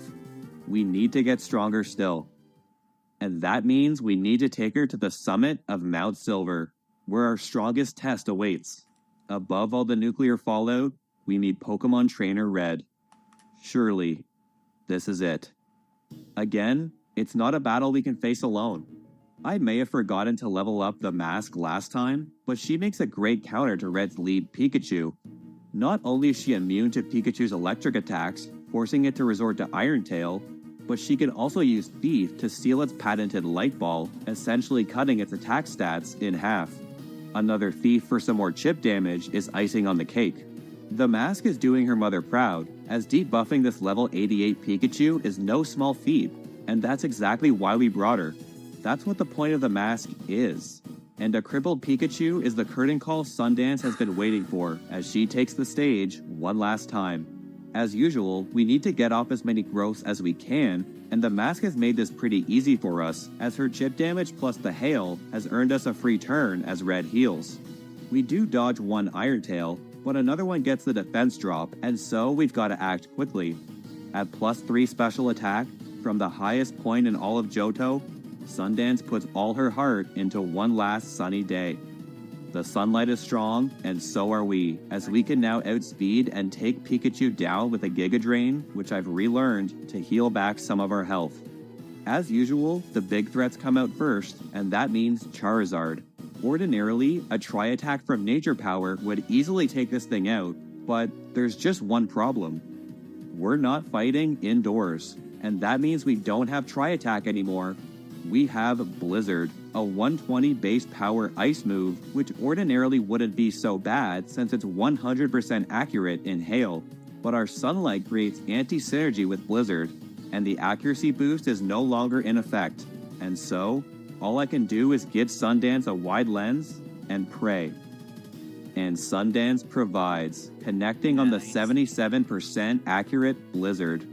Again, the neutral damage comes through for a big knockout. Lapras is next, but easily gets wiped out by a Giga Drain and brings us back to full HP. But after that is Venusaur, another Pokemon who quad resists grass. Meaning that, again, we'll have to rely on Blizzard. Can Sundance connect another one?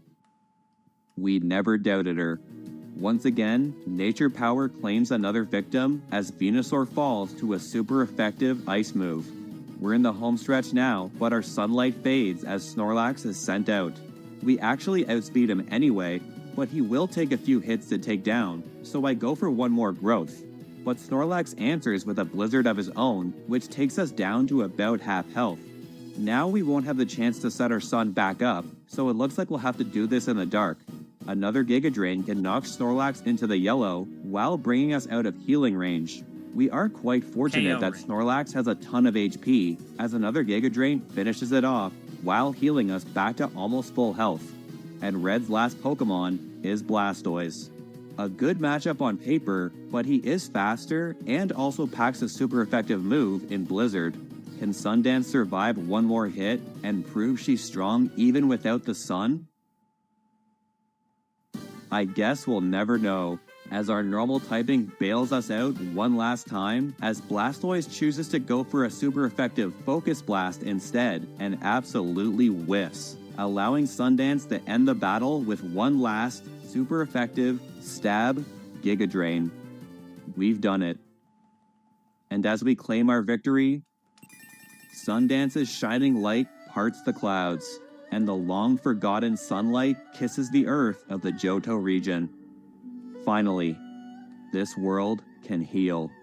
A new chapter begins, and for generations, the world will remember the little Sunkern that could, the grass type that saved a war-torn Johto region from ruin. And in this new world that we've created, little Sundance is like a kid in a candy store, as we can finally watch her frolic in the warm summer sun.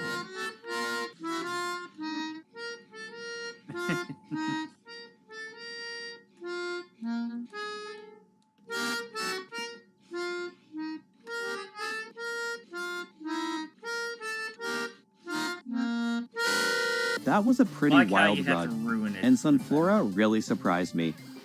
Yeah, I know Sunkern was a bit of a burden early on, but if a normal player caught one in the national park, getting Sunflora right away is a huge power spike. Honestly, I was worried that I didn't do enough for such a weak Pokemon, but so many subtle changes worked out great.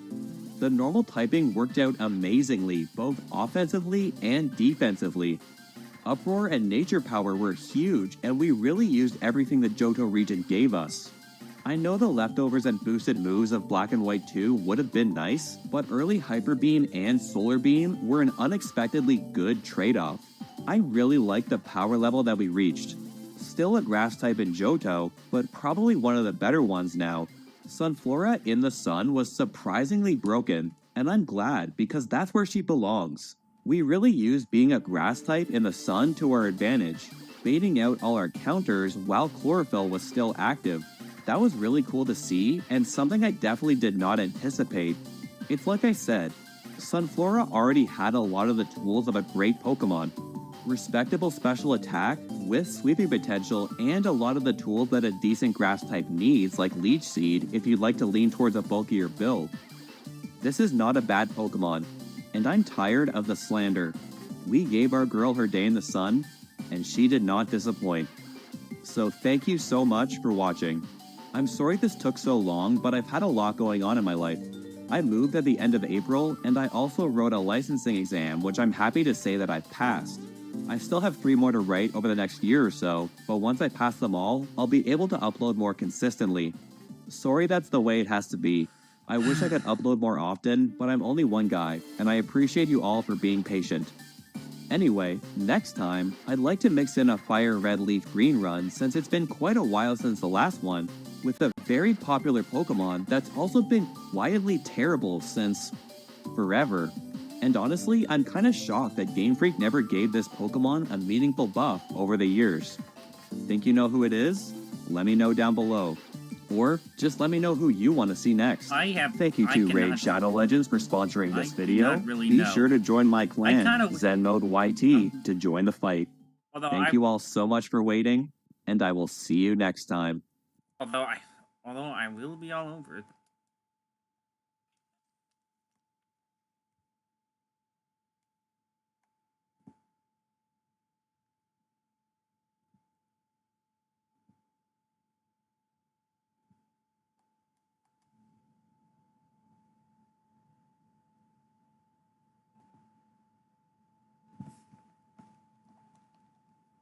The idea is simple. I was given a troll level that simply said, every time you beat the first level, the level will bring you back to the start. But something will be different. I thought this was a generic troll level. However, the entire level was created with the express purpose of targeting me specifically, and was designed to mess with me in whatever ways they could think of. Ah!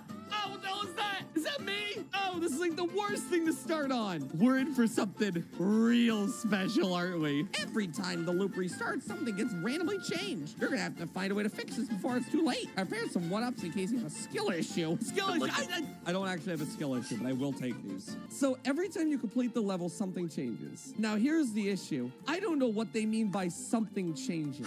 Oh, also, apparently, according to chat, I missed something at the beginning of the level. Hold on. It's all downhill for the rest of this experience. All right. Oh, look, it's me. I have a knife. Oh God, he's got a knife. Stab gun when not dying. After stab, multi-stab attack. And tab. Upward stab, stab dives. Seems straightforward. What other wacky abilities are going to be here? Okay, well, we got to try out fire now. Burn! Ah! What do we got for the burn description? Burn the hole. Press 1. Be after Taco Bell. What do we get for Ah! Why do my eyes go blood red? Comically large knife ability. Woo! So right now, it seems this is effectively vanilla. Obviously, there are a few things that seem to be a little different. But like, gameplay-wise, nothing is immediately different. So I'm kind of wondering what happens now. Okay. This is the same 1-1. See, I see something has changed. I see something is different. It seems to be getting a little bit, no! Why does he have a question mark at the end of his name? Oh God, I can't outrun the tornado. Okay, I can't, never mind. That's a weak tornado. He's like stuck in the ground. Where am I going? Oh, he's there too. Can I like hit you? Oh, I can. Oh, I knocked him back a little bit. I should not have done that. I should not have done that. Why is he playing Megalovania? Oh, why? I should have stayed in my lane. Hopefully this time loop also like resets my health. Oh, what the hell's going on? Oh, he's here too. And the spear domer. Do I have to do 2 bosses at once? No, I have to do no bosses. Okay, sure.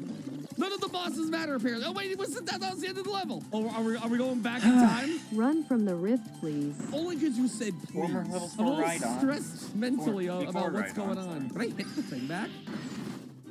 I cannot. I left one little cutesy patch of grass in the middle of this barren hellscape. Oh, hello. Little bonus room? Oh, so now it's reversed. This all seems more straightforward than I expected. You know, I've spent a lot of time playing, like, Forgotten Lands first level, so I guess I'll get real experience with this one, too. Wait, this is different. Hey, why are you here? I mean, still weak and frail. You're made of iron. I'm made of bones. Which one of us is stronger? Don't answer that. I truly hate the goggles with the weird eyes under them. So it's a water level now. Okay, I'm following. We haven't seen Cutter yet, have we? It seemed that Failboat had forgotten that he was in an underwater level and thus could not inhale. Blub blub. Oh, new ability. The water ability. Wow. So much has changed. Oh God, what is this? Oh, I'm small and I'm on a dragon. Okay. Animal Crossing. Pause screen lore, you're right. Oh, you're right. Holy crap, you're riding a dragon. Isn't that cool? Isn't that makes no sense. Ah! Don't look at me like that. I can't believe we've been playing 1-1 for 40 minutes. Surely by now most players would have experienced 1-2. I thought I was better at Kirby. Ball monster. It's just this one ball monster forever trapped in this weird black and white, sometimes drowning hell. Father, we require controls. Give me your balls. I beg your pardon? Sorry, not you. Hold on, there we go. Am I fixed? Ah! Why am I... I think you broke it. No! Not this far into it! I just wanted to see what happened. I was just a little guy. Fear not, Failboat. I am here to save you.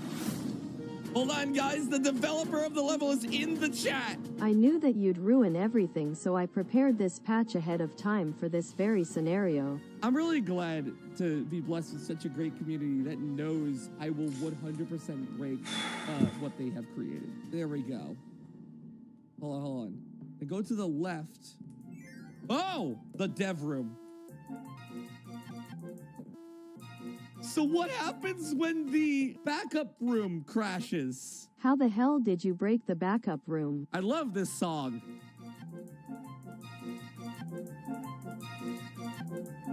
Pray to the powers that be. There's nothing left for us, chat. I think it broke. Oh, yeah, did it. Let's try this one more time. Go to the left, invisible door. I can't tell if this is like part of it. This is absolutely not part of it. What did you do? What's happening? Okay, I might have a backup solution. Give me a sec. Okay. Hold on. I also have a backup solution. 9 Go experience into points. strange area. Really? I don't like the way this like feels. Okay, let's go with your solution instead. Let me give you some time. While you're doing that, I'm going to play something else. The fix is ready. Excellent, thank you. Okay, while I was busy playing other changes, I learned that apparently this also has a built-in intro cutscene that I should have watched at the start of this whole thing. Okay, there it goes.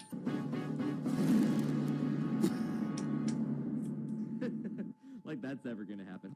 The next day. You wake up. It's Friday. This is Gotta get down on the worst thing I've ever watched. I've been alive for 28 years and this... Ah! Why are we watching it twice? It's Friday. It's not any better now, is it? Oh, wait, what? Whoa, breakdown! For a third time. like that's ever gonna happen. Wait a second. Oh no, looks like Failboat is stuck in some sort of crazy time loop. Oh no! Guys, we're stuck in some sort of crazy time loop! Failboat and the crazy time loop! Thank you so much, RHV Gamer, for, this. Okay, did the patch install correctly? Is it working? Oh, this is new. Ah! We're good! We've been hotfixed! We're fine! What? Guess we're not fine, but... What is this? Oh, kill. Galactonite!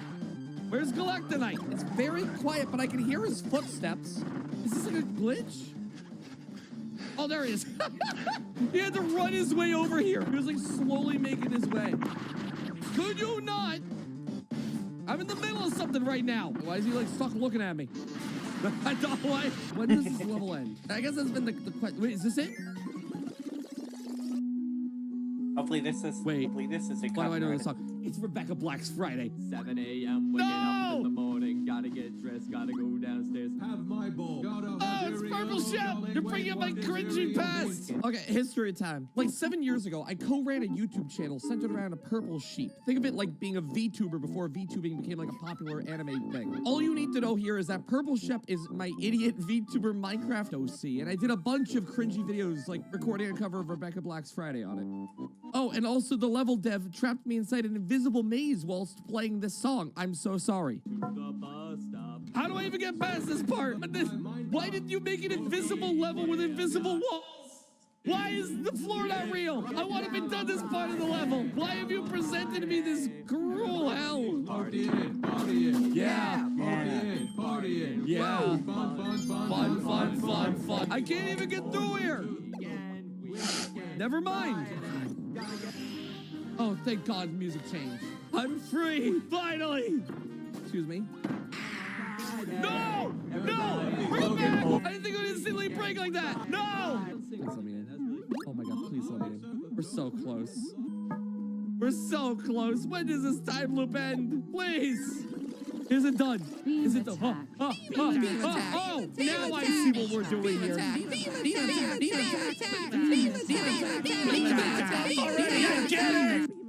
They're festering. Excuse me. Oh my God, the bloodshot eyes. Come here. What's the last thing you said to your mother? Those are going to be the last words you ever say to her. What's happening? Give me tech with I wonder what will change in this time loop. Hey, bring me back to beam attack. Oh, I see. This is what we're doing. What the hell was that? I didn't even vision. Oh, yes. I love when I can see my video games. This level's actually gonna be like a nuisance. No. Wait, what happens when we die? Oh no. What happened to Kirby? Great question. Hey, forgot to mention to save before the dark section, just in case it crashes. You don't have a save state, do you? No, I do not. I guess we're going to need another version of the change. Let's go and check out a new one.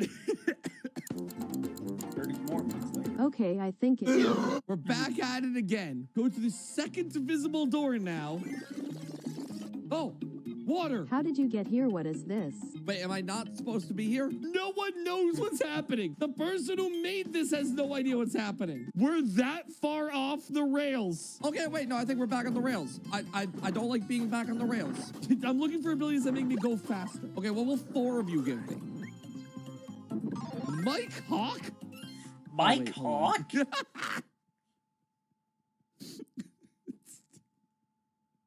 What have I done? That's a good audio bite. That's funny. Oh, back in dark level. Okay, this time I will save state. I think this is the farthest I've gotten. Never mind. It was specifically here. You guys can't see it right now. But, well, good thing we did a little saving, didn't we? What killed me before? There it is. Go. Someone's gonna be up here. Okay, never mind. Come on, baby. Bring me out the other side. Is there anything of interest here? It's 38. Hey now. I don't like jump scares. Okay, we're done with dark and creepy sounds. Never mind. Is this like part of the... We crashed again? Yeah. Was Freddy even in the game? No. Was that the crash of 87? Teehee. I dunno, maybe. Here's another fix for you, BB. Force close that, relaunch this, full screen this, then turn off this, and then film out in the crazy time loop. Oh, okay, everything is flying at me. Incredible. Oh, what are you doing to that Gordo? That poor Waddle Dee is never gonna have children. Hey, look, Cutter. Don't like what's happening. With how common this ability is, it sucks that I couldn't think of a funny joke. Instead, I have one of my favorite Kirby memes. I will say it was very funny. Wait, we haven't gotten I like this icon. Fail bird. Bird up. Bird gun, target, bird bomb, bird. Hi. Give it up for loop 17. What's going on here? This is like a sleep troll level. Is this like keep the key, but don't ever get put to sleep? The idea is simple. Well, there goes that. Oh, never mind. I was woken up. Never mind. I'm back to sleep. You wake up. Strange hell. Do I need to even participate with your funny gimmicks? Like, I am fine. Wait, what? Yes. The bonus door that you can optionally go through in case you want to reset the level, assuming you don't have the key. How helpful that I have went through that door. Hey, look, grapes. But a nice peaceful sleep is really fun to me. Oh my God. I see. The final boss of these levels. Oh, good. Short hop. Creamy. I'm making another save state because Lord knows if this crashes. I'm going to crash my head into my monitor. So you hate me. How do we do this? Right. Do we have to beat this guy exclusively using the sleep ability? Oh my God. It doesn't even give me HP. I can't do anything. Oh my God. I can't believe that worked. Hey, look. A beam ability.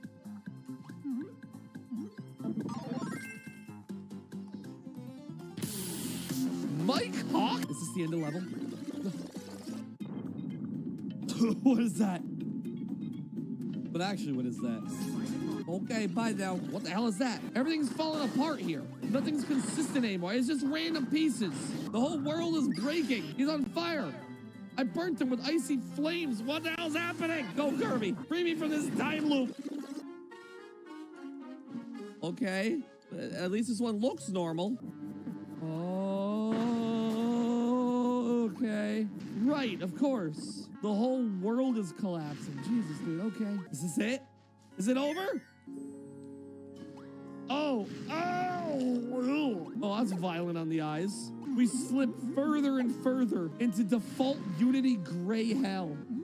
This is genuinely a little sad. There's like no more blocks to stand on. There's no more level. This has got to be it.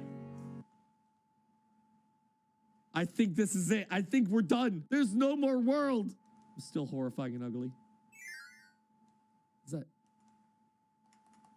it? Okay. Wait a second, this is new. We've come out the other side. We've gone through all the struggle, all the pain, the mistakes, even the crashes. Now we win. We have to cut through all the previous gimmicks, the beam attacks, the weird flying things, all the sleep gimmicks, the Friday invisible walls, even me pointing at the wall. It's the underwater. This is really cool. Galactonite, you dog. Back again you are. Come here. Right through him. Oh, and again. Oh, and again. Oh, one more time. All we had to do was kill the stupid pink pigeon that's been following us this whole time. And now we're done. The time loop resolved. What is this? Oh! Who is that? Sorry about. Wait, what is this? This is the end of the mystery. No, it's Purple Ship. So Galactonite wasn't really Galactonite. Hello, Uncle Fail Boot and Weird Egg-Shaped Cat and his pet Goombas with lips. Purple Shep, why did you try to kill me? Oh yeah, let Purple Shep explain everything. What the hell is this?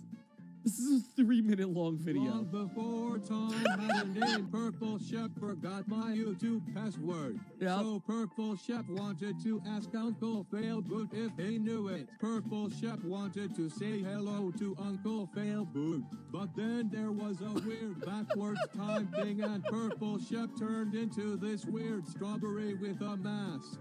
Purple Shep wanted to tell Uncle Failboot that Purple Shep was Purple Shep, but Uncle Failboot kept running away because he was scared. Oh? Well then, I'm sorry for stabbing you. Does that mean you remember my YouTube password?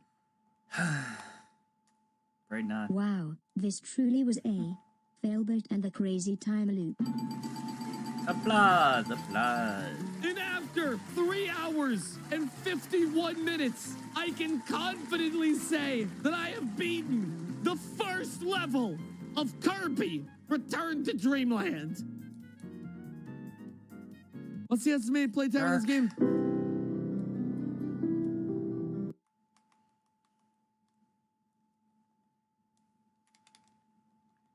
What is the most obscure Pokemon game ever made? I've been playing this franchise for years, trying things from mainline titles, spin-offs, games unreleased in the United States, ROM hacks, fan games, but nothing compares to this. An NES port of Pokemon Yellow made by Chinese developer studio Shenzhen Nanjing.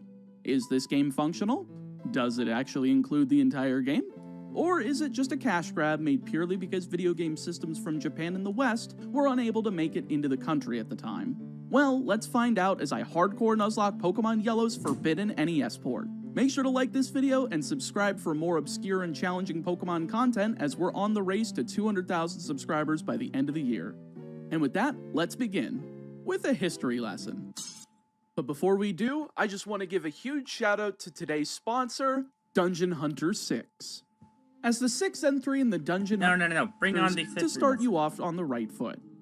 Pokemon Yellow for the NES has a rather interesting company behind it.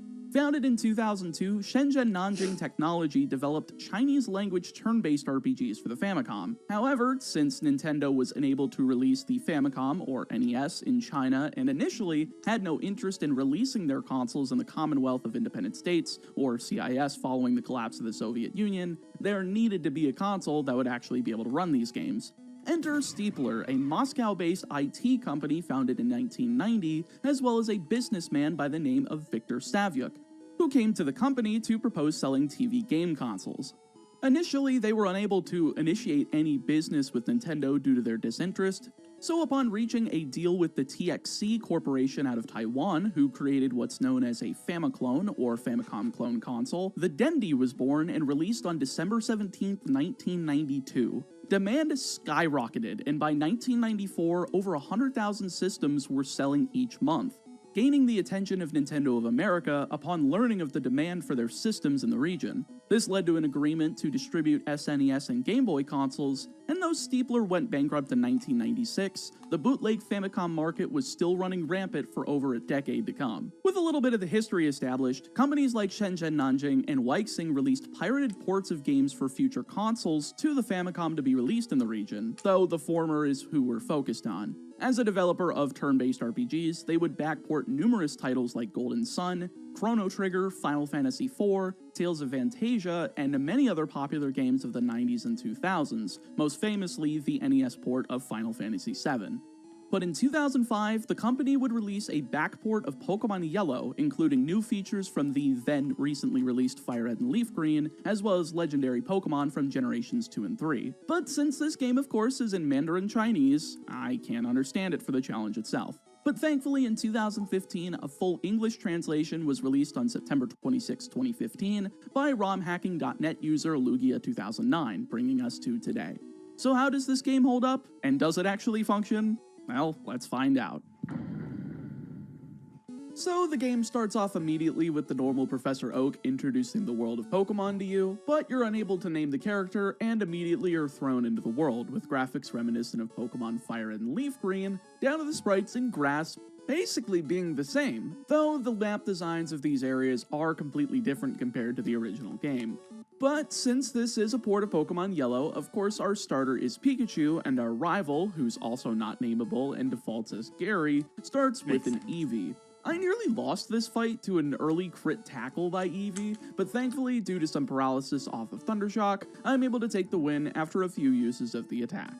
Not a bad simulation of the game's battle system, though I am curious if the damage calculations are even remotely similar to the games of the time, at this point being Generation 3. From here, I head up to Viridian City for the parcel for Professor Oak, but a nice change is made here where I can actually purchase things from the mart before delivering it, allowing me to get Pokeballs and capture my Route 1 encounter in Pidgey. Thankfully, capturing Pokemon also seems to be pretty functional, and the sprites, rather than being taken from Yellow, are instead taken from the Gen 2 titles, making them more appealing to the eye. We also get the EXP bar, just like those games as well, so there have definitely been improvements made. Admittedly, the overworld does look a little scuffed, but I can't really complain that much. It's wild that a bootleg game actually has this much effort put into it so far. I hope it continues to hold up instead of, falling apart after a gym or two. After delivering that parcel though, I tried getting an encounter with the new grass in Pallet Town, though there weren't any actual encounters. So I head to Route 22 west of Viridian for another encounter, but the rival battle actually starts with your first step into the area, so I'm walking in with a weak Pikachu and Pidgey against his Spearow and Eevee that are level 9 and 8 respectively. Thankfully, despite the level gap though, Pikachu is able to take out Spearow with a few Thundershocks, only taking 33% damage before Eevee comes out. So I hit a single Thundershock, swap to my level 3 Pidgey, and hit a couple of pecks to get Eevee down to around 20%. Pidgey's down to only 5 HP though, so I swap back into Pikachu, dealing out 2 more Thundershocks to KO and win the fight without too much of a threat. Not sure if that was more due to the wonky mechanics or just because Gary's Pokemon aren't strong at this point, but I'll take it. Afterwards, the encounter ends up being Mankey, so that's a pretty nice Pokemon to have in advance of Brock, with Rattata on Route 2, and Caterpie in Viridian Forest. The only problem I'm seeing so far is that the Pokemon with the trainers are getting to be much higher level than they'd normally be, with like level 10 Caterpie being the first one while I'm sitting here between level 3 or 6. So I need to do some grinding. Sadly though, I don't do enough and end up getting bodied by the last trainer in the forest with literally 5 Pokemon, 4 of which are simple enough considering they're only Caterpies and Metapods, but the level 8 Butterfree at the end just wallops my entire team to the point where I wipe, despite being so close to KOing it. I guess that's the curse of not having documentation for anything on this game aside from brief glimpses to find the level caps for each gym. All good though, run number 2 ends up going a bit better with Pidgey once again being the encounter for Route 1, Kakuna being the encounter for Viridian Forest, Nidoran Female being on Route 2, but before I finish my grind, a Weedle ends up poisoning my Pidgey before I can get a hold of some antidotes, KOing it before I can walk back to the Pokemon Center. Well then, that's no fun, but once I go back up to Route 2, I notice something funky. I KO a Nidoran Male, but it drops an item after the battle finishes, that being TM12 Steelwing. Admittedly, I didn't notice it at the time, but after a bit more grinding in Viridian Forest, I did start noticing that after some battles, things like healing items, evolutionary stones, TMs, and even the occasional rare candy were dropping at uncommon frequencies, but just enough for them to start piling up.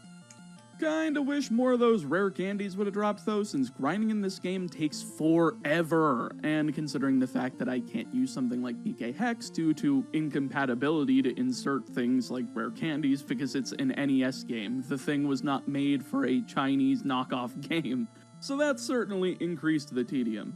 It also seems like any Pokemon can drop any TM, and while I'm not sure about whether moves like Calm Mind work as intended, the fact that Thunder can be a potential drop for Pikachu gives me hope that I can at least find one before Misty. After some grinding though, I feel comfortable enough to head to Route 22, take out Gary with mostly Pikachu, though with some help from Nidoran, getting my new encounter of Nidoran Male. Well, I guess that's unfortunate, 3 poison types so far, but Nidoking is definitely better than Nidoqueen or Beedrill, so I'll at least take that and run with it, especially considering Moonstones are droppable from the grind. I also thought that these weird orange patches of grass in Viridian Forest had a different encounter rate, since it felt like I was running into a lot more Kakuna and Metapod, therefore making grinding a little more tolerable, but that could have just been anecdotal evidence based on no data collection whatsoever. Nerdy tangent aside though, Kakuna finally evolves into Beedrill at level 10, proving to me that yes, Pokemon do fully evolve in this port, and they do it at the correct levels. I know that sounds insane to think that that wouldn't be the case, but I really didn't expect anything of quality from this whatsoever, but I'm getting pretty damn shocked by this whole ordeal. Speaking of shocked, there's Thunder, and there's the perfect move to take out that Butterfree that wiped us in Attempt 1, opening us up to Pewter City. There also happens to be grass here, and since Pallet Town didn't have any encounters, I figured this would be the same case. But turns out I'm wrong, and I'm able to capture a Rattata here. Nearly a full team, and with one grind up to the level cap of 12, it's finally time for Brock and his 4 Pokemon. Oh, that's a lot more than expected, but I'm more than up for a challenge. First up is Geodude, and since one of the TMs dropped during the grind was Focus Punch, I can use that with Rattata. That might sound weird, but that's because this doesn't work properly. See, you never have the focus broken, so Geodude hits a pathetic tackle while I unleash a 150 power fighting move at the end of the turn to its face, KOing in one shot and leading to Zubat, like in the anime? I guess that's actually more faithful to the anime than Yellow version was, so I swapped to Pikachu, dodging Supersonic, and hitting Thunder for the one-shot as Vulpix comes out third. Like should have seen this coming anime. considering the Zubat, but after a critical, Thunder is able to get the one-shot, it leaves just Onix. Out to Nidoran Male I go, as both this and the female learned Revenge at level 12, letting me two-shot through 2 Mud Slaps and a Feint Attack, doing less than half and not missing either to KO and win the Boulder Badge. While that wasn't too difficult, the fact that he had additional Pokemon kinda surprised me and gives me hope that some of the added content to this version of Yellow will potentially make it better than the Game Boy version. What world did I fall into where a bootleg might be better than the original game? What world did I fall into where a bootleg of the highest grossing media franchise on the planet might be better than the original game? Well, it is the one that Game Freak develops them, so I can't really be too surprised. But we're going to continue to Route 3 and see if Game that Freak, quality we continues love you. to hold up. Game Freak, we After love a few you, trainers, but Route 3 yields us a Mankey as our encounter, giving me a nice make more fighting type sense. and filling the last slot of our team, right before I decide to test something. Considering we had Thunderstones dropped from our grind before Brock, will one of them work on Pikachu? It shouldn't, but here in the NES version, it does, giving me a Raichu. Hell yes, I cannot be mad about the aspects of the game that I didn't like in the original being fixed to be better, even if it's not faithful to the anime in that regard, but I'd rather have a Raichu instead of a Pikachu. Upon entering Route 4, though, I decide to see if the purchasable Magikarp is here just to get the encounter, and sure enough, it's here for 500 Pokédollars, so I'll put that in the PC until it's time for grinding again. For Mount Moon, I end up getting a Geodude, so I'm curious about what level trade evolutions are obtained, if at all, though I don't anticipate adding it to the team. Also, I noticed something peculiar in Mount Moon, and that's if a Pokemon gets confused and then swapped out, it retains the confusion status effect, and it gives an icon just like something like Poison or Paralysis would have. Admittedly annoying, but also neat since now I have to think of different ways around it rather than just switching out and waiting for the opponent to miss with Supersonic or run out of Confuse Ray power points. Another thing about status is that if a status move is used while you have a different status, say Stun Spore after being confused, that paralysis will overwrite the confusion, and that goes for any status effect. Yet again, another system I'm actually in favor of. If it's more useful to paralyze something, pivot to a brittle mon like Ghastly and put it to sleep with Hypnosis with that little bit of added protection, that seems like a neat strategy that's made possible by this game. 17 years before it gets featured in Legends Arceus. After a grind though, just at the end is an encounter against Jesse and James, though honestly they're so frail and weak that I can't consider them to be major encounters, so we whip their bums so hard they blast off, allowing me to enter Cerulean City with a stacked team headed up by Raichu and my newly evolved Nidoking. I still have a Nidorina though, since I didn't get a second Moonstone during the grind to level 17. A bit unfortunate, but Nidoking's better anyway, especially when the TMs for both Earthquake and Sludge Bomb randomly drop. What is this? Sword and Shield with its endgame TRs being available in the wild area? Admittedly, it's kind of broken, but I will take it. Anyway, entering Cerulean City, and I immediately noticed that I don't have to get the SS ticket first before going past the officer and south towards Route 5, but just to keep the intended route, I do go north towards Route 24 for my next rival fight. Gary leads Spearow, so I go with Nidoking, hitting 3 Sludge Bombs in a row to KO without taking too much damage, doing the same to his Sandshrew through 2 Earthquakes, only hitting a Charm to lower my attack and defense each by 1 stage.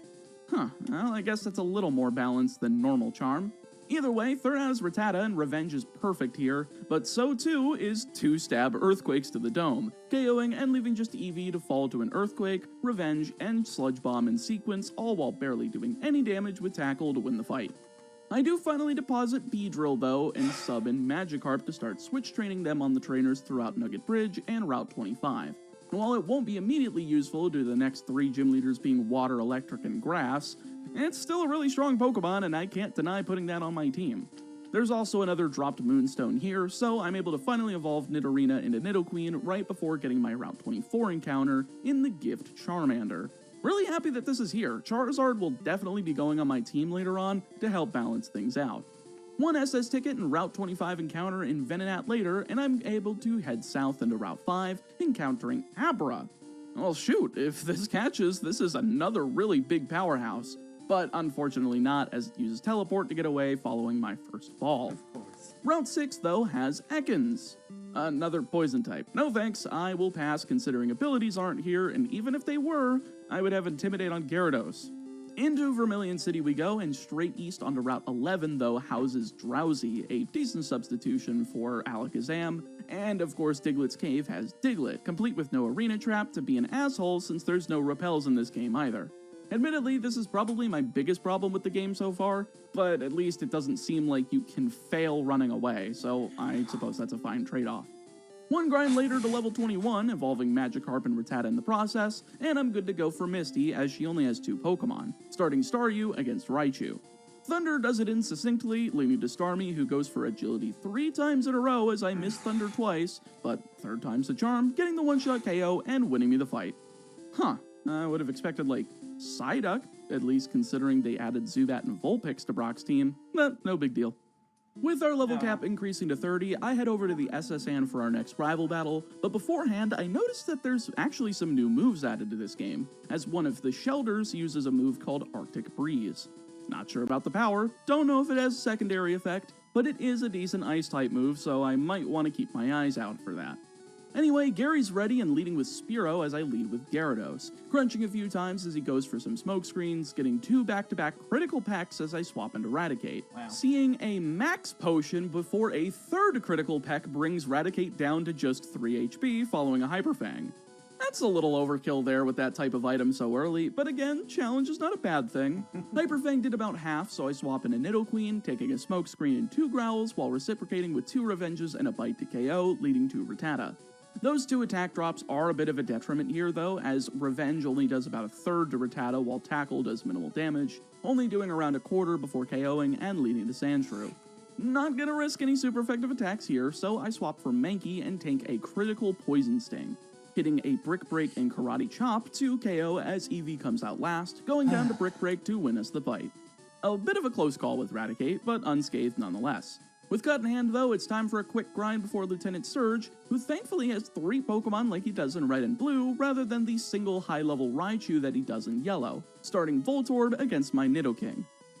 Yeah, Earthquake kinda just runs through him. It KOs Voltorb after hitting Supersonic, though Nidoking does hit itself twice in a row against his Magnemite, all while it wastes time with Thunder Wave, doing nothing, and Tackle doing basically nothing. 3rd turn's the charm though, as Nidoking snaps out of its confusion, KOs with Earthquake, leaving just the level 30 Raichu. Quick Attack does a bit, but Earthquake does well over half, forcing Surge into a Max Potion Healing Lock, where just clicking Earthquake eventually results in its demise, netting me the Thunder Badge and the TM for Thunderbolt, perfect for Raichu. And in case you're wondering why it wasn't right up to the level cap of 30, Erica and the Rainbow Badge's cap is level 32, so I don't want to risk going over that by being so close with a whole gym's worth of game to get through first. Heading back up into Cerulean City and towards Route 9, I figured I'd comment on the fact that they made the HM selectable from their own section of the submenu, rather than having to teach them to your Pokemon. For 2005, these developers were really ahead of the curve on a lot. Like I mentioned before with the status effect replacement thing, that wasn't implemented into actual Pokemon games until 2022's Legends Arceus, then reverted back to the worst system in Scarlet and Violet. So it's kind of incredible how this supposed bootleg is giving Game Freak a run for its money.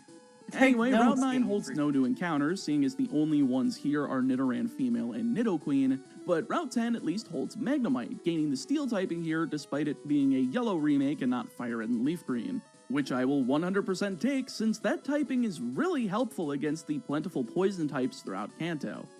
Rock Tunnel also isn't dark, very nice, and houses a new encounter in Zubat, yet another poison type that probably won't be added to the team due to the non-existence of Crobat here. The tunnel doesn't have anything interesting though aside from that, so right on out into Lavender Town, and then to the south is Route 12, housing a new encounter in Meowth. I suppose Persian would be a decent replacement for Raticate if it ends up going down, but for now, with no PK Hex to get anything leveled up to my current team, I don't want to make any changes for the sake of time. Also, for some reason, the Snorlax is not blocking my way to Route 13, rather it's only blocking Route 11 from being accessible to Route 12. Whoops, but I guess I'll take it and get the extra EXP off of these trainers in case we don't hit 32 and prep for Erica. Speaking of which, I decided to just go over to Celadon City now to take out the Rocket Hideout, but while I'm there, I decided to get the Gift Eevee as my encounter for Celadon, as well as the HM for Fly, making travel a lot less tedious. Anyway, the hideout has laser barriers rather than those sliding tiles and the lift key, with switches to unlock them as you clear out different sections of grunts. So that's a neat adaptation to acclimate it to the NES hardware. Nothing much else of note though, aside from Jesse and James once again being rocked by Nidoking, and the first battle against Giovanni. His team is rather strange, leading Drowsy as I go with Nidoking, hitting 2 Earthquakes as he misses Hypnosis to KO with no damage, leading to Machop, who only hits a light Vital Throw, oddly enough changed to a 2-turn move, all while Nidoking manages to KO with 2 Sludge Bombs and a Crush Claw. Third out is Onyx, and third gone is Onyx after Earthquake, with Rhyhorn likely following suit fourth.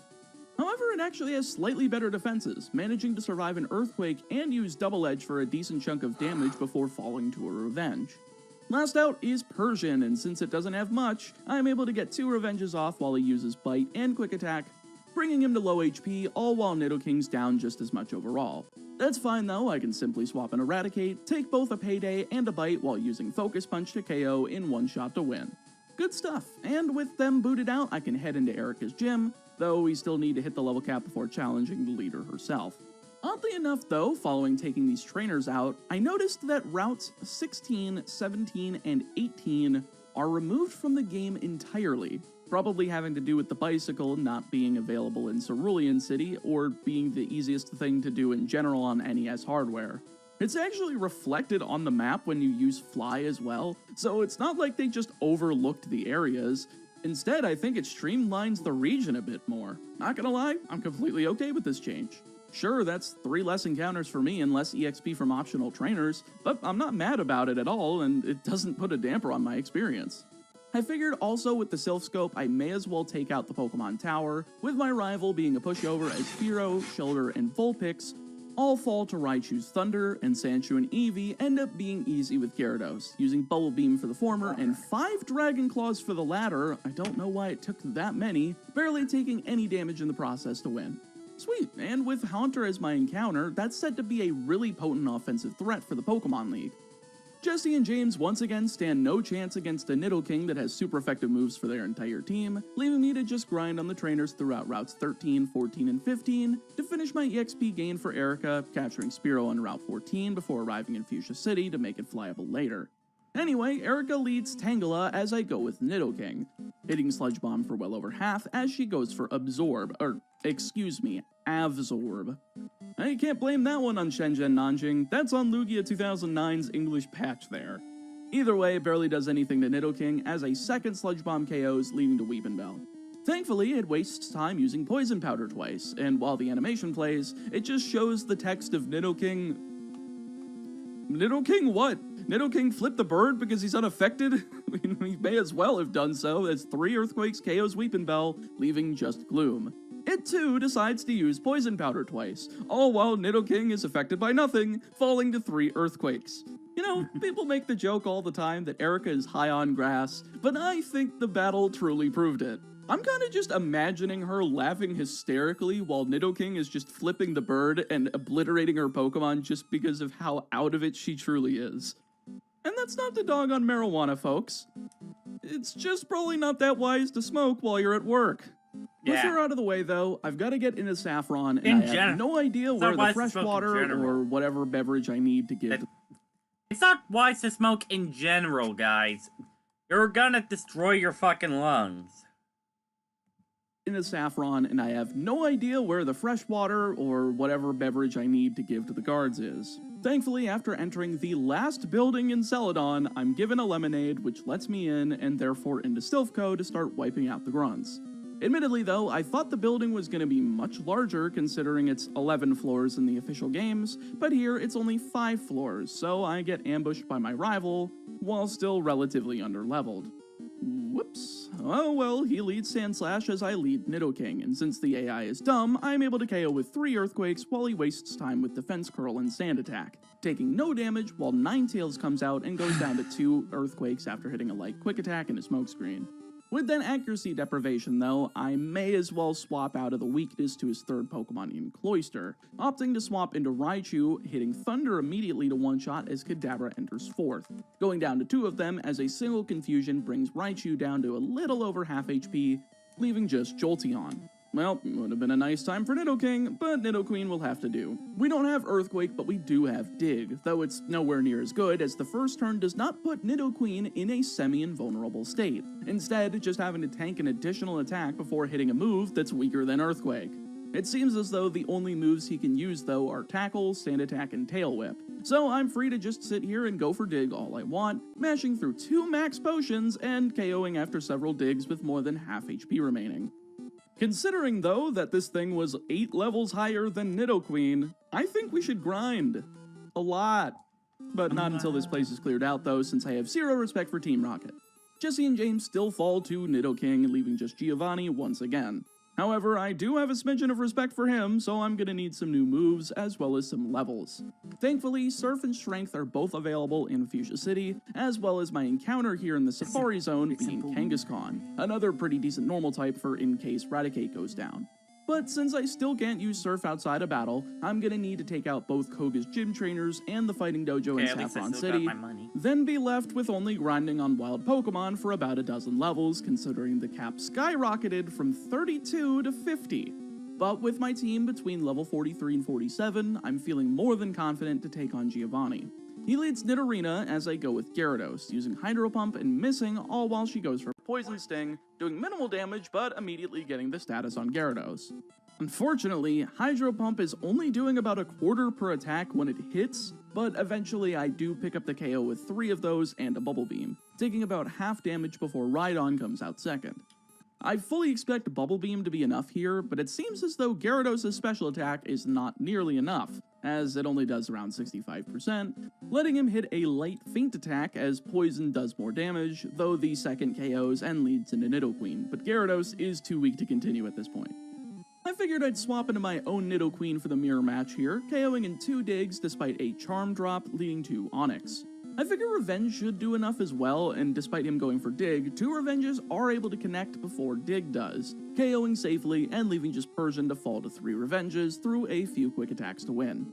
Easily done, and with the Master Ball in hand, it's just a quick grind after taking out Sabrina's gym trainers to level 49, taking on Koga first due to my plethora of ground types. His team, though, is rather lackluster. It's 3 Venonats and a Venomoth, so honestly I should have drafted in Haunter for this point so I could have spammed Psychic here, considering ground types are neutral due to that bug typing. I lead Gyarados because of this and just spam Surf against the first one, using 2 and tanking Tackle and Psychic. Then using 1 more and taking a Tackle before finally finishing it off with a critical hit leading to the second one. Surf does just about the same thing here, doing half before Gyarados is confused, then put to sleep with Hypnosis, but I'm able to pull through the tackles and eventually KO with just 40 HP remaining, putting it out of commission for this last 2 Pokemon. At this point though, I feel it's safe to bring in Nidoking, though sadly 2 Earthquakes barely misses the range to KO, getting hit with a nasty 2 Psybeams as the 3rd and final Earthquake KOs, leaving just Venomoth. From here, I swap into Primeape, get paralyzed by Stun Spore, but that's fine as Crush Claw connects for a 3rd. So I swap into Nidoqueen, going for Crush Claw again for another 3rd, then attempting Hyper Beam. First turn I'm held down by Paralysis, unfortunately, but fine as the second manages to fire and KO Venomoth, winning me the battle.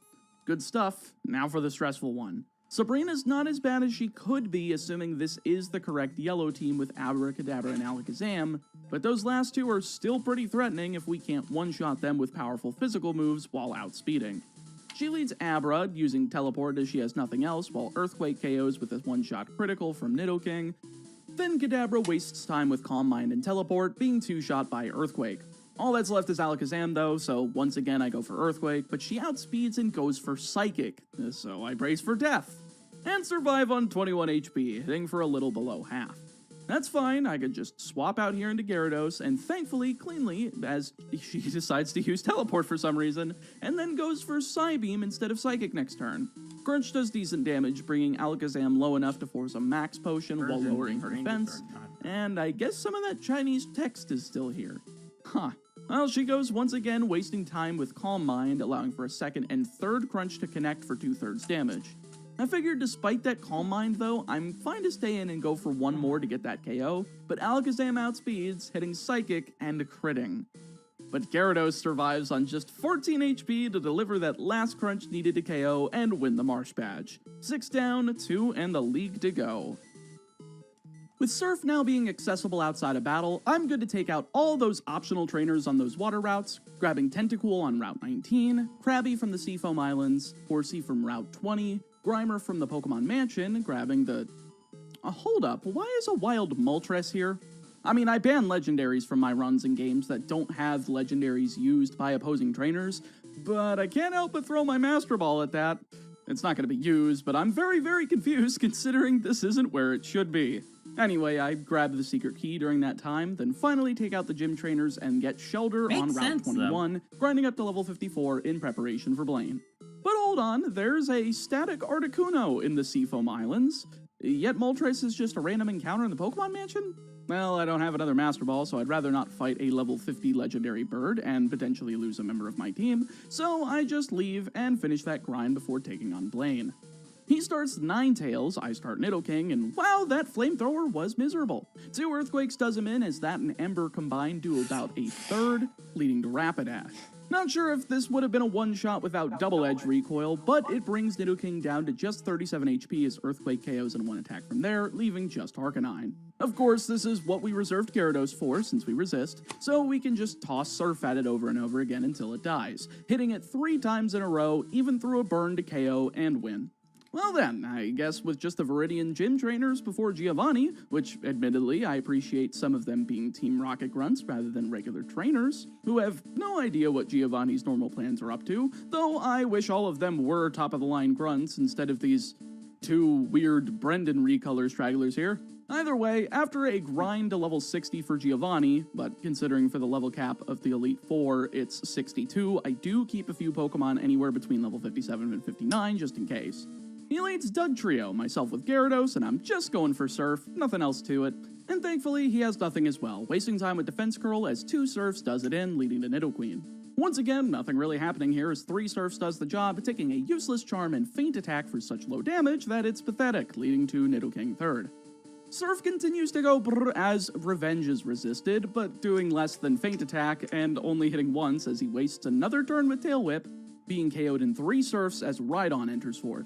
Now, I could be worried about Rock Slide or something stupid at -2 defense, or I could KO with a stab quad effective move that is Surf. So I go for it, but somehow Rhydon does not go down. I am convinced that the way stats are calculated here, that this is not correct, especially with a 3-level difference. But it really doesn't matter as he goes for Tail Whip, bringing Gyarados to -3 defense as Surf KOs on the 2nd attack. Without his Onix, a one-shot with Surf, leaving just his Ace Persian.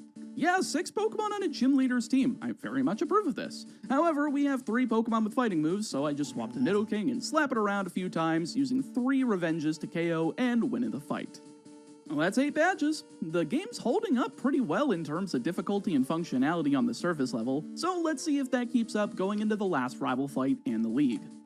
Actually, so much for that last rival fight. There is no 6th rival fight on Route 22, but there is another Jesse and James fight right after Giovanni leaves his gym, so once again they're swept by the power of Nidoking. Level 60 Meowth, by the way.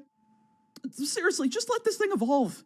Anyway, the last few encounters I end up getting are Onix from the Victory Road, which also results in disaster as during my time in Victory Road, an errant critical Karate Chop from a Parasect? Sure, I guess it makes enough sense, but it crits Raticate, KOing it and forcing me down to 5 party members.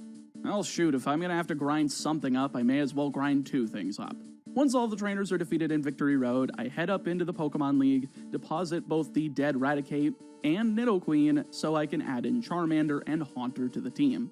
Admittedly, I still have 2 poison types, but I think Ghost and Ground are both substantially different enough for me to be fine with the overlap. But one arduous grind that takes several hours later, thanks to Charmander and Haunter being very low level, I finally get everybody edged up, teetering on the level cap of 62 as the cap is lifted once we enter the league, ready for battle. Alright, first up is Lorelei, starting Dugong as I go with Raichu, nearly one-shotting it with Thunder as Rock Smash lands for minimal damage, KOing with Thunderbolt next turn as Cloyster comes out and immediately falls to Thunder because of its paper-thin special defense. Third is Slowbro, and despite it being a massive special tank, it nearly goes down to a single Thunder, leading to me going for Thunderbolt next turn to conserve power points and so I don't miss, leading to Jig's 4th. I figured there's no reason to use Raichu here and take damage before Lapras comes out, so I simply swap for Charizard, only to get confused by an errant Supersonic. I guess we didn't have Sweet Kiss on the docket here. Oh well, it doesn't matter as Fire Blast totally rips through Jinx in one shot, leading to Lapras. The strongest move it has is Water Gun, apparently, so I bring Raichu just back in, thunder it for around 70%, then take one more Water Gun to bring Raichu just below half before Thunderbolt cleans up the last KO of the fight. Good stuff, and thankfully, because of all of that grinding, I've got a good collection of Ethers and Elixirs, so that my power points are all good to go going into every fight. Next up is Bruno, and he starts Onix as I go with Gengar, blasting it with Shadow Ball and Psybeam to KO as he goes for Tackle. What a goober. What an absolute rube, just a moron. This is why we don't talk about Bruno. Psychic KOs both Hitmonchan and Hitmonlee, leading to Onix number 2, who at least has Crunch. It does only about a third before going down to 2 Shadow Balls, but at least has Crunch. It leaves just Machamp, and it could be a little rough since Psychic doesn't one-shot, but he wastes time with Sand Attack, and I don't really care, hitting it with a second Psychic to KO and win me the fight. Third up is Agatha, and there's no need to take a break other than for healing Gengar, as it's still the perfect lead here, using Shadow Ball for the Ghost types and Psychic for the Poison types like Golbat and Arbok. Shadow Ball one-shots the first Gengar, Psychic KOs the Golbat... Hold up. Pause right now. There is no health bar there, and it's still alive. I thought fighting games were the only games to have this nonsense. Not that it matters though, as Supersonic misses, letting Gengar KO on the follow-up as Haunter comes out third, going down immediately to Shadow Ball as well. Fourth is Arbok, which Psychic one-shots, and last out is Gengar, so Shadow Ball one-shots, winning me the fight in short order. Can't complain with that. 2 more fights to go and no losses on the team yet. Let's see if we can get through this league deathless just for fun.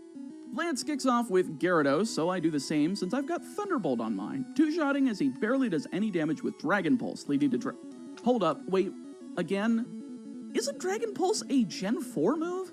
Well, turns out it's actually mistranslated. Instead, it's actually Outrage, speaking from experience on using it with Charizard during grinding. Tangent aside, though, Dragonair is a bit harder to deal with, though Crunch is at least an option. An option that does next to nothing!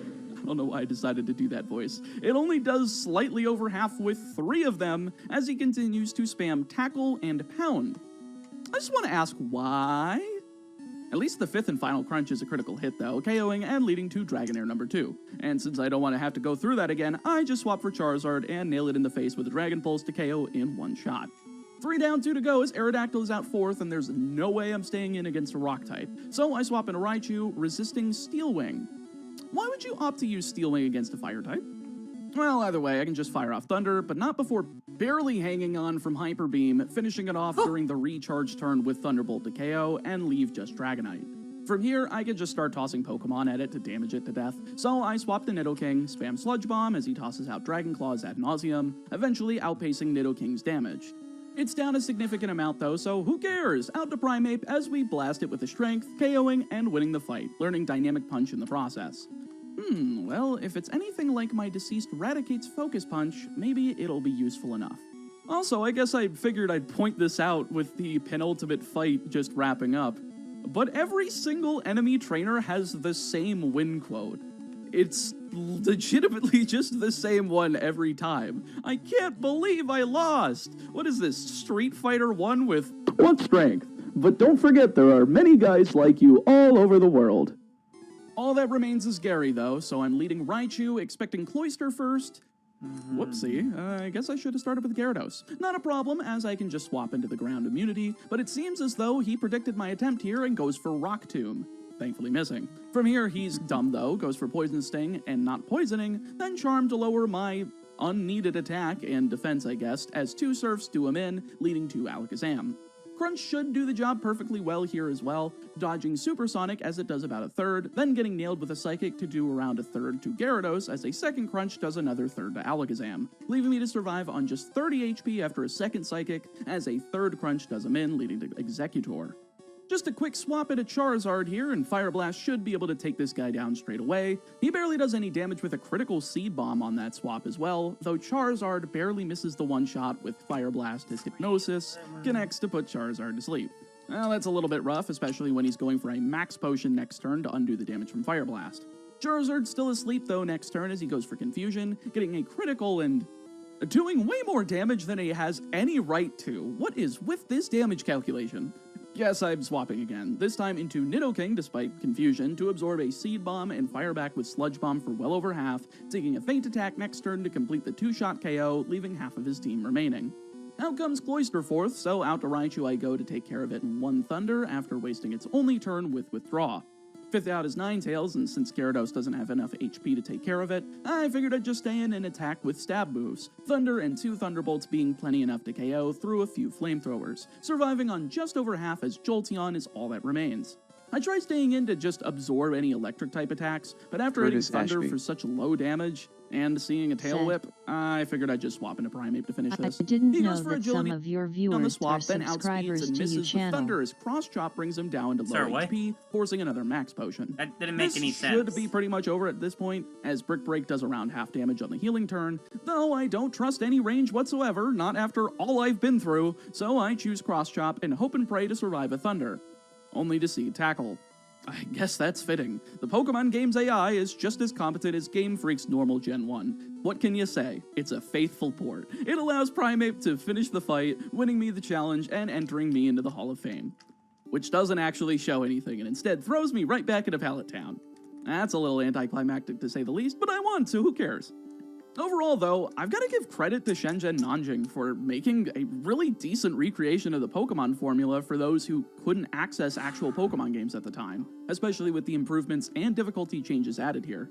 I enjoyed it for what it was, and if you did too, they also ported Pokemon Ruby and Sapphire to the NES, so if you want that video as well, feel free to leave a like and comment down below letting me know you want a video on it.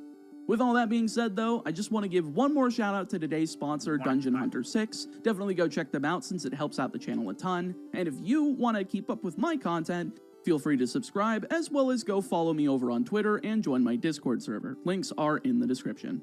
But with that, stay safe, stay healthy, and I'll see you next time.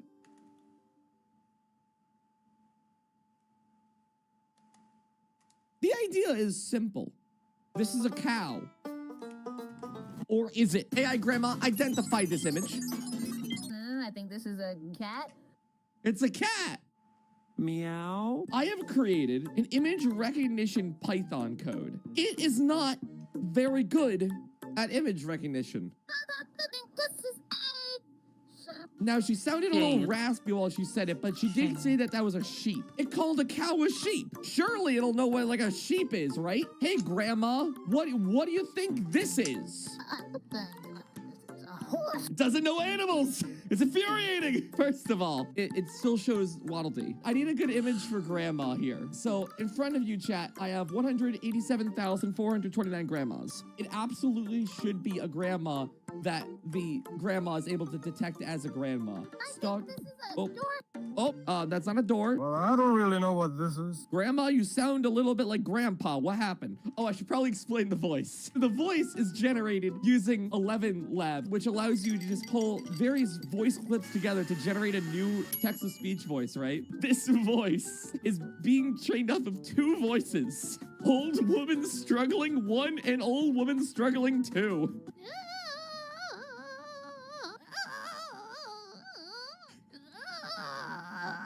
So, okay, now that we've understood what this is being trained off of, Radical Grandma is high up on my list here. Like, oh, perfect. Let's see if Grandma likes it. Hold on. I think this is Well, I don't really know what this is.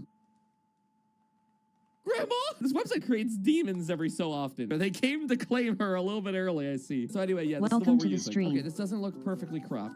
Grandma's got like the Joker haircut. And she's got a little bit of the USBs stuck in her chest. I'm too lazy to make it better. Dan, this is you know that only 8.7% of my viewers are subscribed? It's for a video. Lisa Latour. If you assume I know what I'm doing, that will just make your stream experience better. Because you'll be like, oh, this is part of like the plan he had all along. Said. Yeah. They say Pride, old flowers, people turquoise, are filled transgender, with pride, wisdom heart, rainbow, and Philly. knowledge. And yeah, there's, happy like, Pride Month. caramel hard candies that have cream centers. Today, we're going to be expanding our understanding of the world. Tell me, Grandma, what is this? Oh. This is I don't really know what this is. The hell?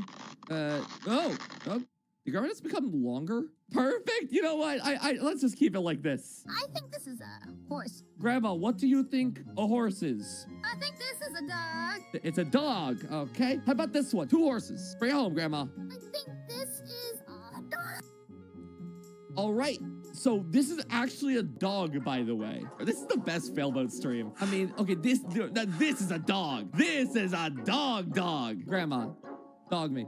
Wait, hold on, wait. This is a cat. No, Grandma. This is a cat. This is a dog, Grandma. This is a cat. It's a cata. It's your cataracts kicking in. Fine, okay, let's pull up a photo of a cat. I think this is a bird. I think this is a bird. A butt? Grandma, I'm Googling whatever you say. Don't, Grandma. Grandma. I think this is a bird. A bird. Grandma, what is it? I think this is a bench. What did you just call this thing? This is a bench. A bench. The bird is sitting on a thing of wood that I guess it may consider a bench. Bench. How about this one? I think this is a bench. Drink some water. Your voice sounds terrible. This is not a bench.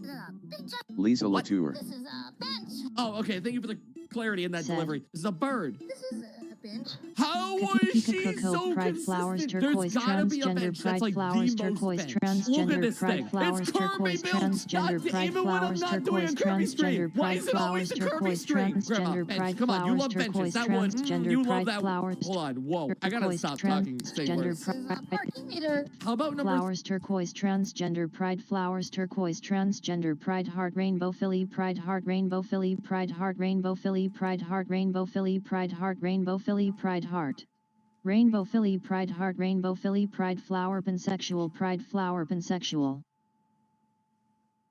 Okay. Bench.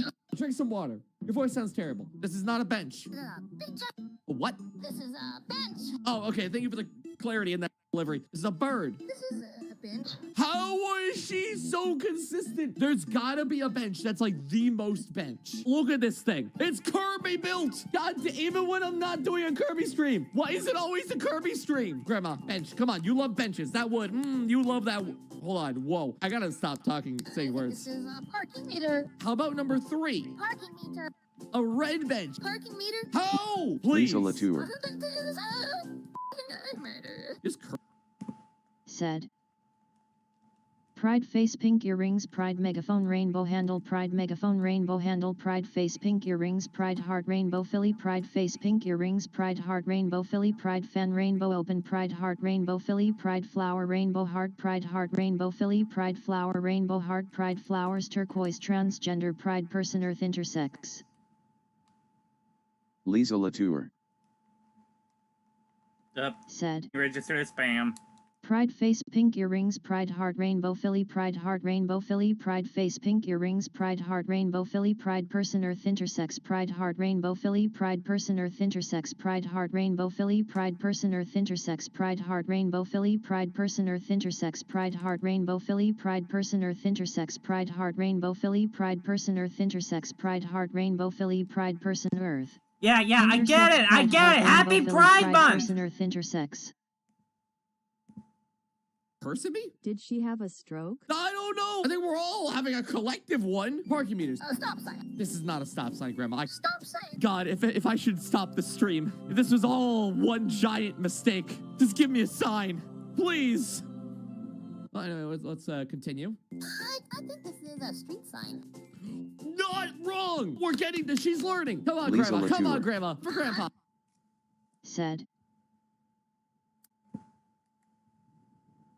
IE pride face pink earrings, pride megaphone rainbow handle, pride flowers turquoise, transgender, pride flowers turquoise, transgender, pride person earth intersex, pride flowers turquoise, transgender, pride person earth intersex, pride flowers turquoise, transgender, pride person earth intersex, pride flowers turquoise, transgender, pride person earth intersex, pride flowers turquoise, transgender, pride person earth intersex, pride flowers turquoise, transgender, pride person earth intersex. Pride flowers turquoise, transgender, pride person earth intersex, pride flowers turquoise, transgender, pride person earth intersex. Are you done yet?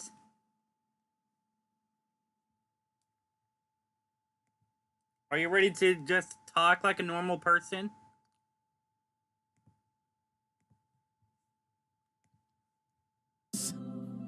Well, anyway, let's continue. I think this is a street sign. Not wrong. We're getting this. She's learning. Come on, Grandma. Come on, Grandma. For Grandpa. I think this is a street sign. So what about this? Just gonna mix her up a little bit. This is a street sign. Street sign. This is a door. A what? A duel? If it's a duel you want, Lisa Grandma. Latour. It's a duel you get. Don't worry. I'll take her out. I'll take her out on entry. Ah. Wait. KK. This is like the world's dumbest game of telephone. Okay. Sniff grandma. What? Sniff Don't grandma. stop. No, Sniff no, that's where you lose your rights. She probably smells wonderful, by the way. Like raisins. And decay. All right, door. I think this is our couch. It is crazy that this is what your grandma sees, by the way. Like, I'm turning 28 next week. I'm already starting to see the green boxes everywhere I look. And every time I make eye contact with another person, I'm like, oh, that's an adorable cup you're holding. That's my baby. I'm getting on in age. Whoops. Oh, Grandma. Latour. said. Klondike, not seen this 3/31st of the months of, and so I'm Pride Fan Rainbow Open Pride Flowers Turquoise Transgender Pride Fan Rainbow Open Pride Flowers Turquoise Transgender Pride Fan Rainbow Open Pride Flowers Turquoise Transgender Pride Fan Rainbow Open Pride Alright, you're losing your permission. Transgender Pride Flowers Turquoise Transgender Pride Person Earth Intersex Pride Person Earth Intersex Pride Heart Rainbow Philly Pride Flower Pansexual. That is Lisa Latour. much. Said. 838 EI3 Lisa Latour. said. Pride face pink earrings Pride heart rainbow Philly Pride face pink earrings Pride heart rainbow Philly Pride face pink earrings Pride heart rainbow Philly Pride face pink earrings. Lisa Latour. Said. Pride heart rainbow Philly Pride face pink earrings Pride heart rainbow Philly Pride face pink earrings Pride flowers turquoise transgender Pride flower rainbow heart Pride flowers turquoise transgender Pride flower rainbow heart Pride flowers turquoise transgender Pride flower rainbow heart Pride flowers turquoise transgender Pride flower rainbow heart Pride flowers turquoise transgender Pride flower rainbow heart Pride flower rainbow heart Pride flowers turquoise transgender Pride flower rainbow heart Pride flowers turquoise transgender Pride flower rainbow heart Pride flowers turquoise transgender.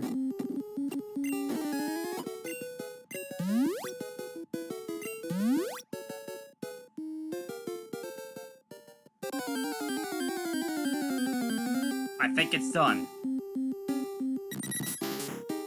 Okay.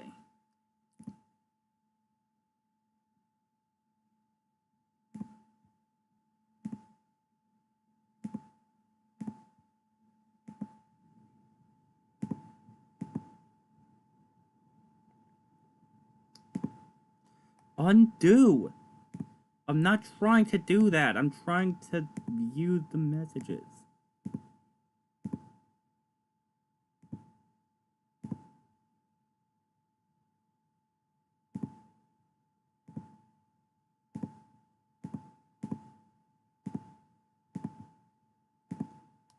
There we go.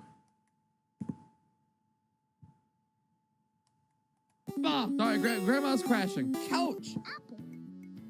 An apple? You should know what this is. You're already familiar with the concept. Okay, get in. I think this is a microwave.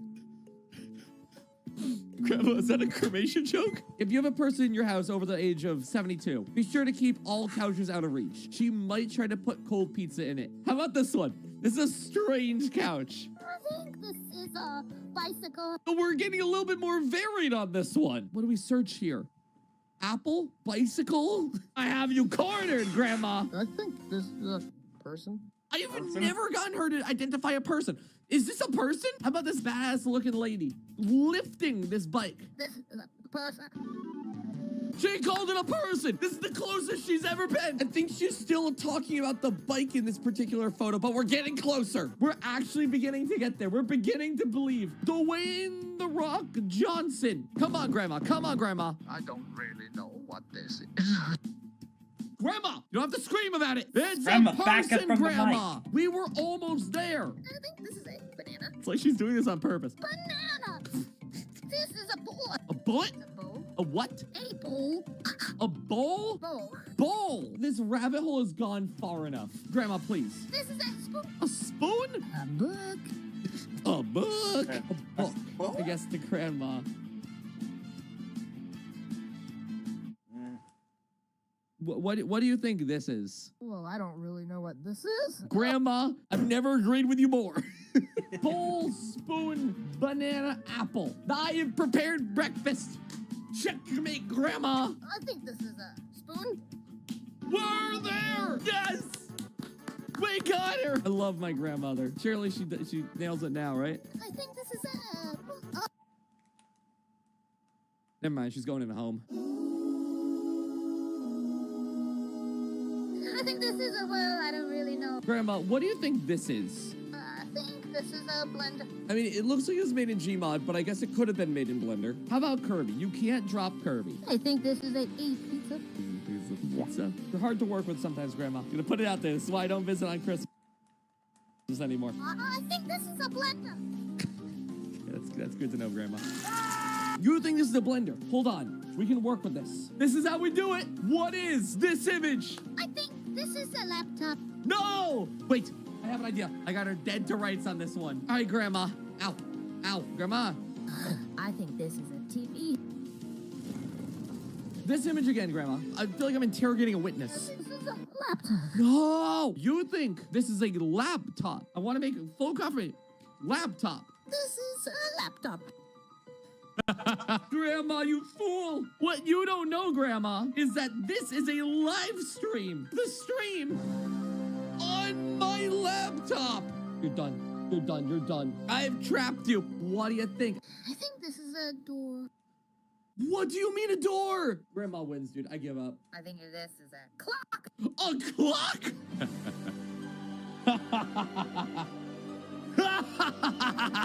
Guess what? I win! You were looking at a clock! This is a keyboard. What did you call this? I think this is a keyboard. I win again. I win!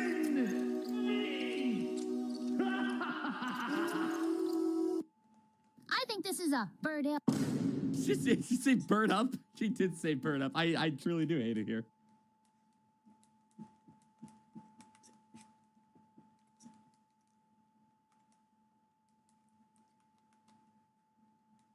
Castlevania is one of the first franchises that comes to mind when the NES is mentioned, with sheer difficulty often being one of the first things people remember about it. However, I'm here to prove that Castlevania is a miserable little pile of assembly code that can be manipulated to my advantage, and that's by beating Castlevania without taking damage.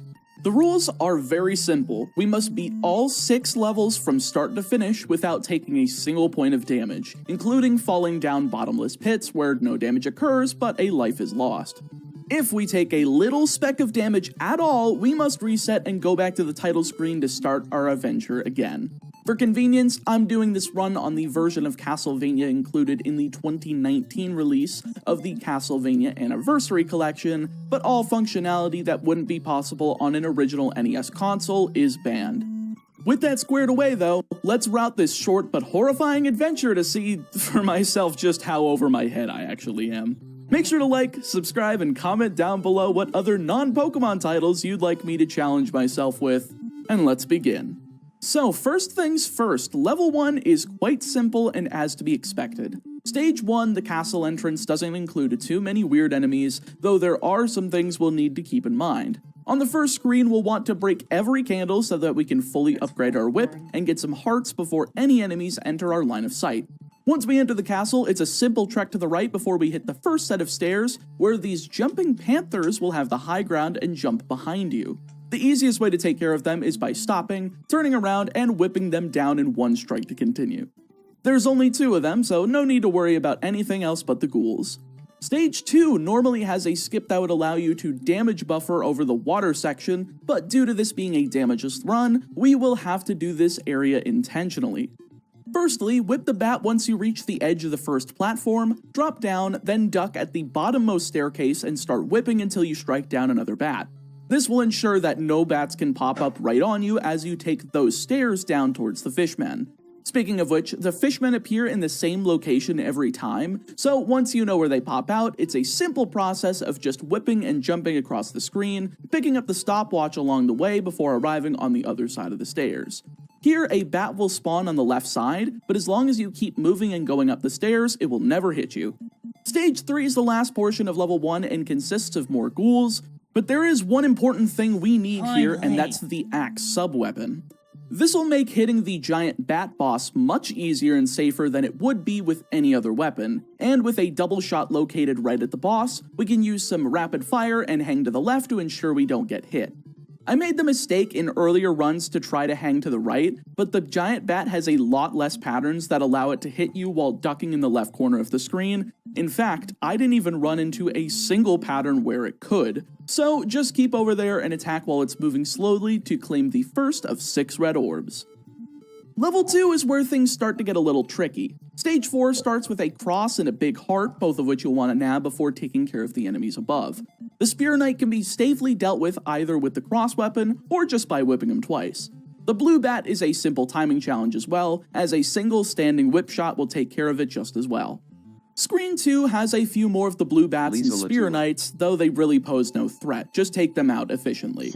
Once through that screen, we're into Stage 5 and the introduction of the second most annoying enemy in the game, Medusa heads. These enemies fly in an exact arc up and down, though these are easily manipulated by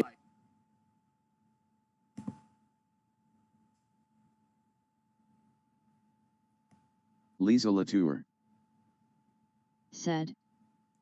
Onslow has not to March 15th 8th the event and has now moved bin because so need will make get Pride Flowers Turquoise Transgender Pride Fan Rainbow Open Pride Fan Rainbow Open Pride Flowers Turquoise Transgender Pride Fan Rainbow Open Pride Flowers Turquoise Transgender Pride Fan Rainbow Open Pride Flowers Turquoise Transgender Pride Heart Rainbow Philly Lisa Latour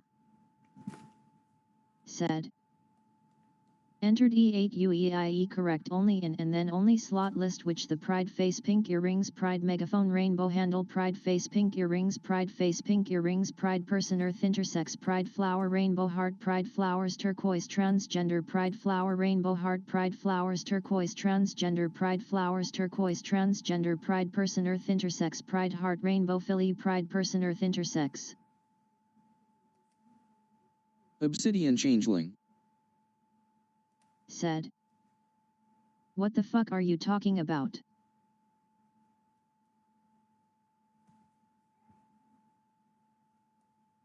Yeah, I thought so. Standing in place for a brief moment, then continuing to walk forward as they will always fly underneath you from there on out. More Spear Knights await, though the second half of the screen contains a few large hearts, which we'll need to grab for the boss. Taking the stairs up results in the hardest screen of this level, where there's a ton of bottomless pits and Medusa heads that are dying to see you careening off of them. Thankfully, this is easily bypassed by stopping on the first 2-block platform, whipping the first while ducking, then doing the same to a second head while on the second 2-block platform, then jumping to the 4-block platform just beyond and jumping over a third Medusa head. From here, they no longer spawn until our loop back over, so we can effectively whip down the Spear Knights and continue on as necessary. Lisa Latour said. Pride Heart Rainbow Philly Pride Person Earth Intersex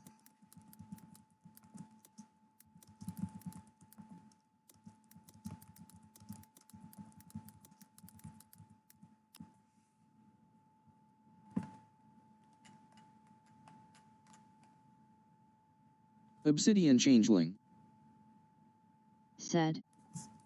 Happy Pride Month. I know. I said it twice already. Jumps to get across these moving platforms.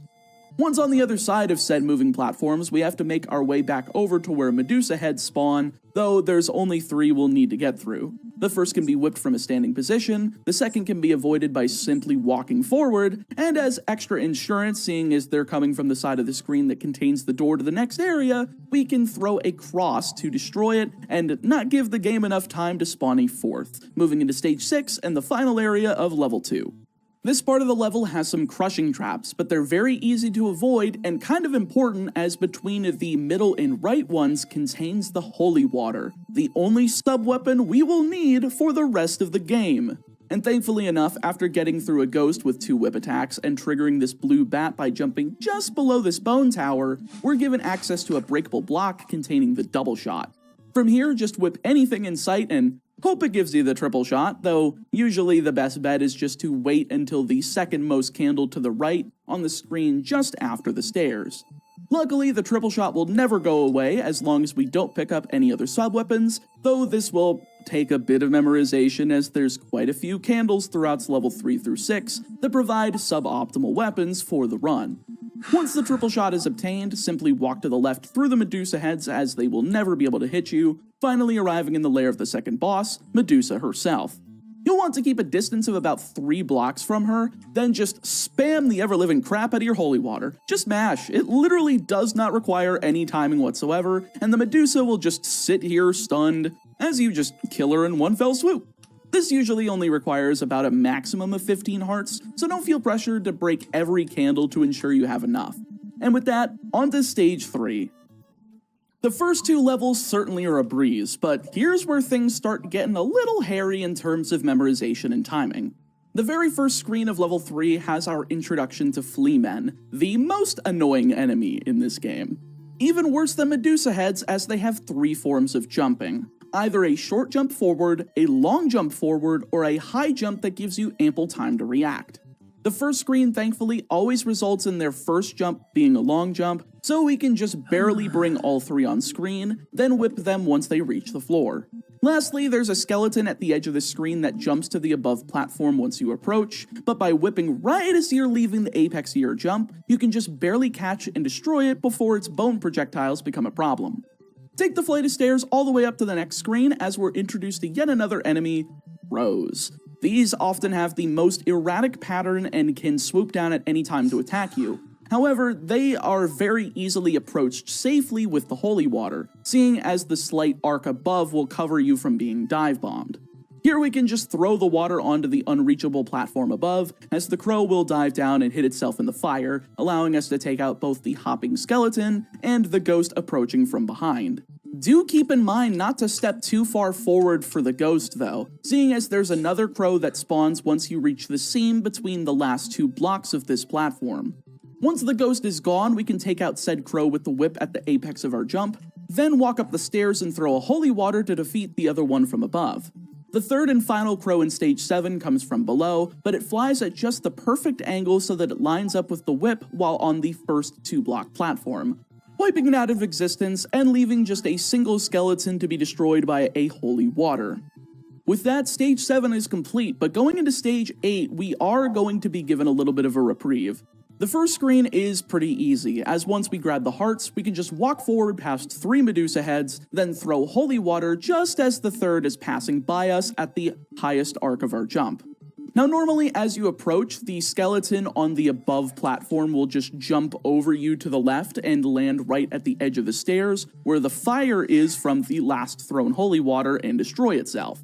However, sometimes things don't go as planned. If the skeleton moves backwards, simply keep away from the projectiles while locking it into jumping into the back wall. Here it can clip into the wall, then jump back out of it to land back in the middle of this 4-block platform. By setting this up while avoiding the Medusa heads, we can sprinkle some holy water from below so that the flames permeate through the block, destroying the skeleton on its way back out of the back wall, letting us continue up the stairs and into the final screen of stage 8. Here we're met with a combination of crows and bone towers, though these are simple once you know where to use your whip and holy water.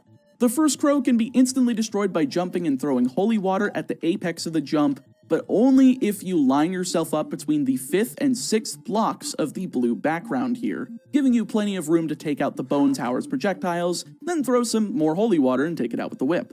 Repeat this again with just 2 more crows, as the first can be obliterated by throwing holy water after jumping from between the 2nd and last block of this platform, then the second by whipping at the apex of your jump once at the 4th of the 6th block platform. 1 more bone tower to go, which can be safely taken out by using holy water at the start of your jump, then whipping immediately upon landing to destroy the first projectile. A few more water and whip combo meals, and that bone tower's soul has been absorbed. No, when we boned, she absorbed my soul through my tower. There you go, thank you. But I had to get a Yu-Gi-Oh reference in here somewhere. One last area to take care of, and that's stage 9. There's a few more crows and bone towers, though the crows are easily taken out by hitting them with the edge of the whip, as it reaches far enough to hit them before they start moving.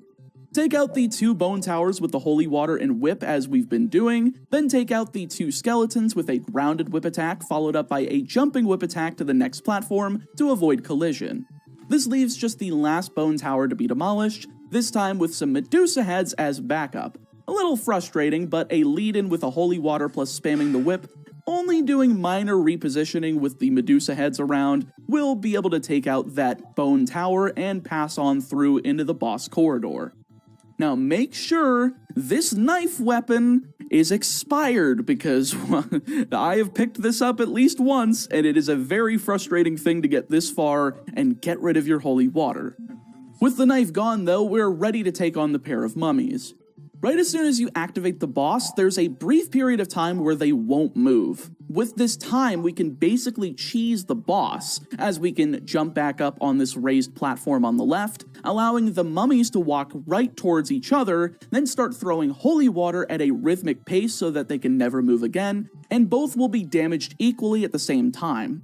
If you've done this correctly, both will explode and provide the third of 6 red orbs. Halfway there, but that was the easy half. Oh boy, does it become a hellscape from here. One vertical corridor drop later, and it's time for the catacombs. The first 3 candles should be whipped, but the 4th over the 2-block platform contains a sub-weapon that we don't want any part of. However, by standing and ducking underneath it, we can take out the bat before hopping onto this moving platform.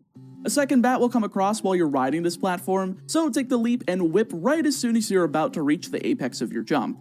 This will let you hit both the rising fishman as well as the other candle containing 5 hearts, while dodging the second bat, so we'll be able to get all 3 things in one swoop.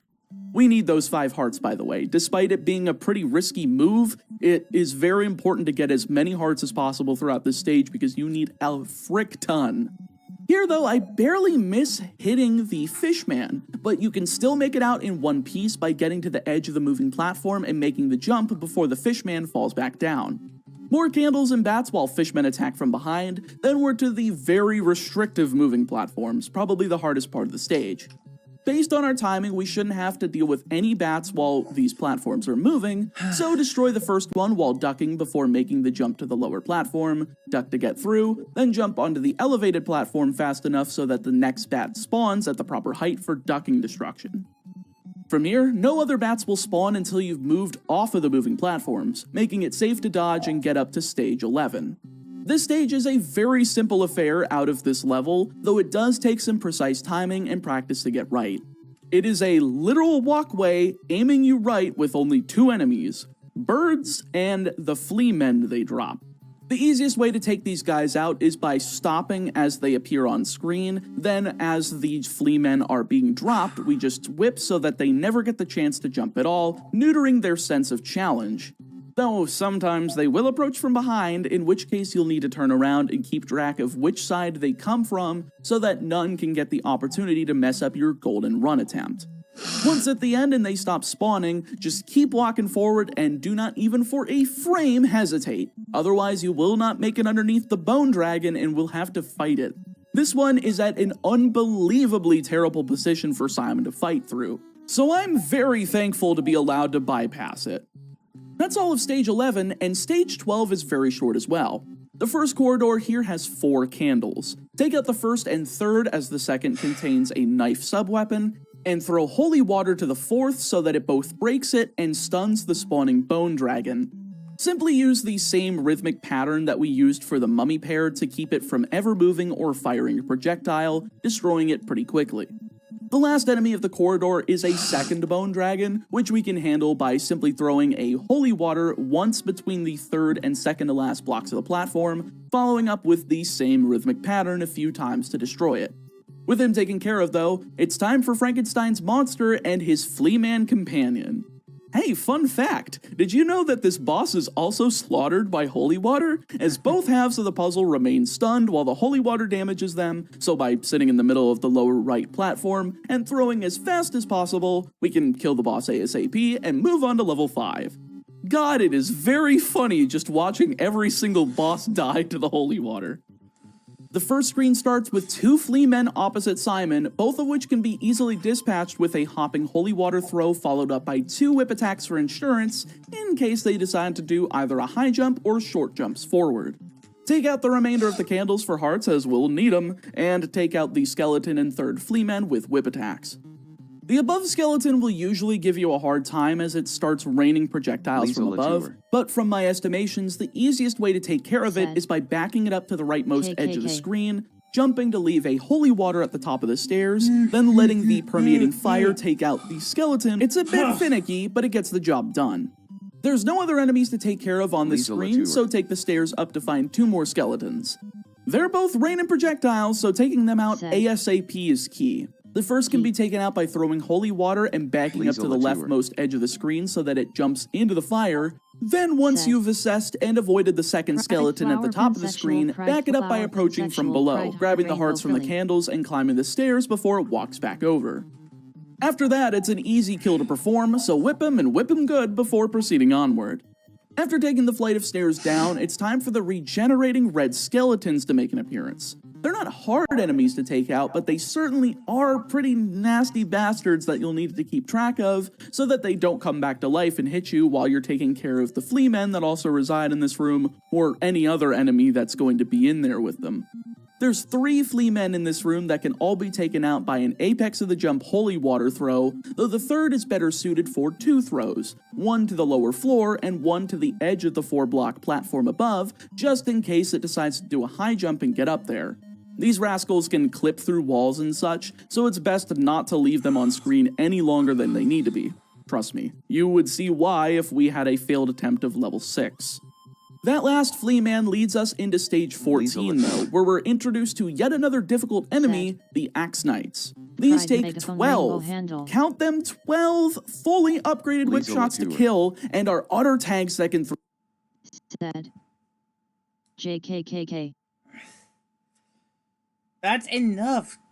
These throw either axes at standing or ducking height, so it's 12 attempt of level 6. That last flea man leads us into stage 14 though, where we're introduced to yet another difficult enemy, the Axe Knights. These take 12, count them 12, fully upgraded whip shots to kill, and are auto tags that can throw either Said. KKK. Lisa Latour. Said. Pride megaphone rainbow handle, pride megaphone rainbow handle, pride megaphone rainbow handle, pride megaphone rainbow handle. I am done with your fucking spam. axes at standing or ducking height, so it's recommended that the second skeleton at the top of the screen, back it up by approaching from below, grabbing the hearts from the candles and climbing the stairs before it walks back over. After that, it's an easy kill to perform, so whip him and whip him good before proceeding onward. After taking the flight of stairs down, it's time for the regenerating red skeletons to make an appearance. They're not hard enemies to take out, but they certainly are pretty nasty bastards that you'll need to keep track of so that they don't come back to life and hit you while you're taking care of the flea men that also reside in this room, or any other enemy that's going to be in there with them. There's 3 flea men in this room that can all be taken out by an apex of the jump holy water throw, though the third is better suited for 2 throws, one to the lower floor and one to the edge of the 4-block platform above, just in case it decides to do a high jump and get up there. These rascals can clip through walls and such, so it's best not to leave them on screen any longer than they need to be. Trust me, you would see why if we had a failed attempt of level 6. That last flea man leads us into stage 14 though, where we're introduced to yet another difficult enemy, the Axe Knights. These take 12, count them 12, fully upgraded whip shots to kill, and are auto tags that can throw either axes at standing or ducking height, so it's recommended that you just throw holy water as fast as humanly possible so that they never get the chance to hit you, as the holy water will destroy them in 1 or 2 bottles. The flea man that also resides near the first one will get destroyed by the resulting flames and whip attacks, so no need to worry. The second is much easier to take down thanks to you having the lower ground, as the Axe Knight has no way of damaging you from there. We can also manipulate the AI of the Axe Knights as they will advance or move backwards depending on your vicinity to them. So by throwing holy water to the edge of the second set of stairs and immediately walking away, the Axe Knight will walk into the fire and damage itself. Repeat this process twice and you've got yourself 5 more hearts. One last detail on the screen worth mentioning is that the candle at the top left of the screen contains an axe sub-weapon. Don't grab it. You've seen how much of a friend the holy water has become. How could we ever be separated? The screen above is pretty safe, as all we have to deal with here are red skeletons, so just walk on by and keep them 6 feet under before walking down another flight of stairs to hit an Axe Knight. Your best bet here is just to keep the pressure at max, jumping and throwing as much holy water as possible to take this guy out before any axes are thrown.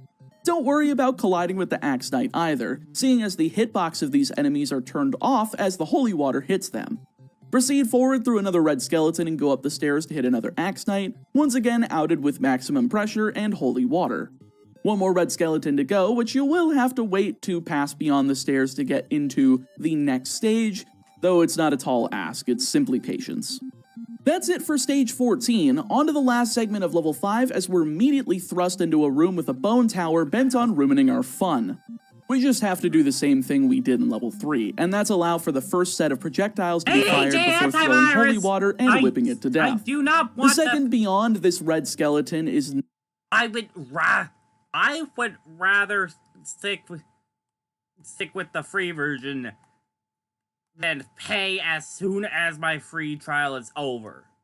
Why don't these things fucking get it?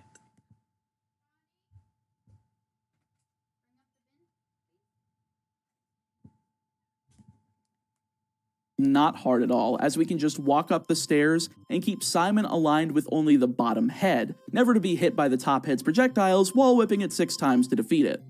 Also, be wary, the candle just below has another sub-weapon to avoid. Figured I'd point as many of these out as possible. One more red skeleton to keep down as we enter the hardest screen of the game, and that's Axe Knights matched with Medusa heads being thrown at you in tandem.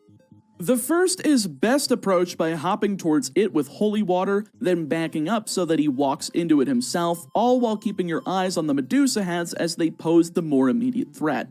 Do this twice and the first Axe Knight will... fall. Okay, so personal side note, I was using the version, again, like I said in the intro, of Castlevania from the Anniversary Collection, and I discovered, as I was using this version, that something dastardly with this version of the game had occurred. It turns out that the NES Castlevania has 2 versions. Revision 0, which contains a few bugs that lead to crashes, namely in the room featuring the boss with death, including this area, and Revision 1, which fixes this problem. For some reason, Revision 0 was placed into this collection, likely because whoever was making this collection downloaded the ROM from a random site without checking it first, and now I've suffered because of it. I didn't even suffer once from it. No, I got to this part twice in a row, and this happened. Thankfully, the third time's the charm, and somehow, also in succession, I made it to this point in the game unharmed, and this time past death. Picking back up from the first Axe Knight, simply walk to the 4th pillar in the room, then start hopping and throwing holy water to destroy the second one immediately. This will keep the Medusa heads flowing from the left side, giving you plenty of distance to safely continue moving to the left once the second Axe Knight is destroyed. All that remains is the penultimate boss, Death himself. The Grim Reaper's appearance might seem daunting, but simply by activating the boss and standing between the second and last blocks on the lower platform's right side, then jumping and throwing holy water, Death will become stunned as soon as he spawns and will never be able to activate his scythe projectiles. Keep doing this until Death himself is done and dusted, giving us our second to last red orb. Here's where the nerves set in though, since we're either almost done, or it's back to the castle gates for us once again. Level 6 is the shortest in the game, but that doesn't mean it's a breeze either. In fact, besides the last screen of level 5, this might be the most stress-inducing section of the entire game. Thankfully, the first screen is the only easy one. In fact, despite the multitude of giant bats, the screen can be summarized very easily. Go up the stairs, jump and throw holy water, which somehow I just didn't do on my winning run. Look at how close that is to Simon. I made it by the skin of my teeth here. The rest of the screen is just jump, jump, jump, then throw holy water to stun the giant bat from below, jump, jump, and throw at the same time to hit the above bat for just long enough to pass by, then jump, jump, and throw again to hit another giant bat from below. Then, all you have to do is jump, jump, jump, and finally jump and throw once more to hit the last giant bat and stun it long enough to collect the 5 hearts below the entrance that looks an awful lot like an eagle's mouth. Once entered, throw holy water immediately to your left because you need to destroy that skeleton. Then grab all the candles around here as we'll need as many hearts as we can get away with, especially for Dracula. Up the stairs are 2 more skeletons on the lower and upper halves of the screen throwing bone projectiles. Don't get flustered like I did here, simply throw to the left, back up as much as possible so that the lower one walks into it, then jump across when it's safe to do so, aka when there's no bone projectiles getting thrown from above. However, don't back up the above skeleton all the way to the wall, as that'll spawn a whole slew of new enemies. Instead, just back them up around 3 to 4 blocks away from the stairs to give yourself an opening to climb the first flight, then throw holy water to the left and back up to the rightmost wall once more to get the skeleton to walk into the fire. Now here, calm your nerves, since this area requires the most precise inputs and thinking on your feet imaginable. Right before the second to last candle, jump and throw the holy water so that it misses the candle but hits the second one to get the hearts, then jump and throw again so that it reaches the middle of the lower gear platform. This provides a fire for the returning bird and fleamen combo to run into and destroy themselves while you walk down the stairs, but only if they approach from the right. See, if both approach from the right, you're fine, just go. If they both approach from the left, you'll want to remain behind the fire on the right side of it and hesitate just slightly for the first 2 fleamen to die before a third spawns. But in my case, I had the first approach from the right and the second approach from the left. This can easily be handled by passing the path of the previously thrown holy water, then whipping a few times to cast a blanket hitbox to destroy the second fleaman. This will provide just enough time for you to go down the stairs into the second stressful part of this area. See, we're not done with the birds and fleamen just yet, not to mention you still have to make it down a good amount of stairs before you can safely attack.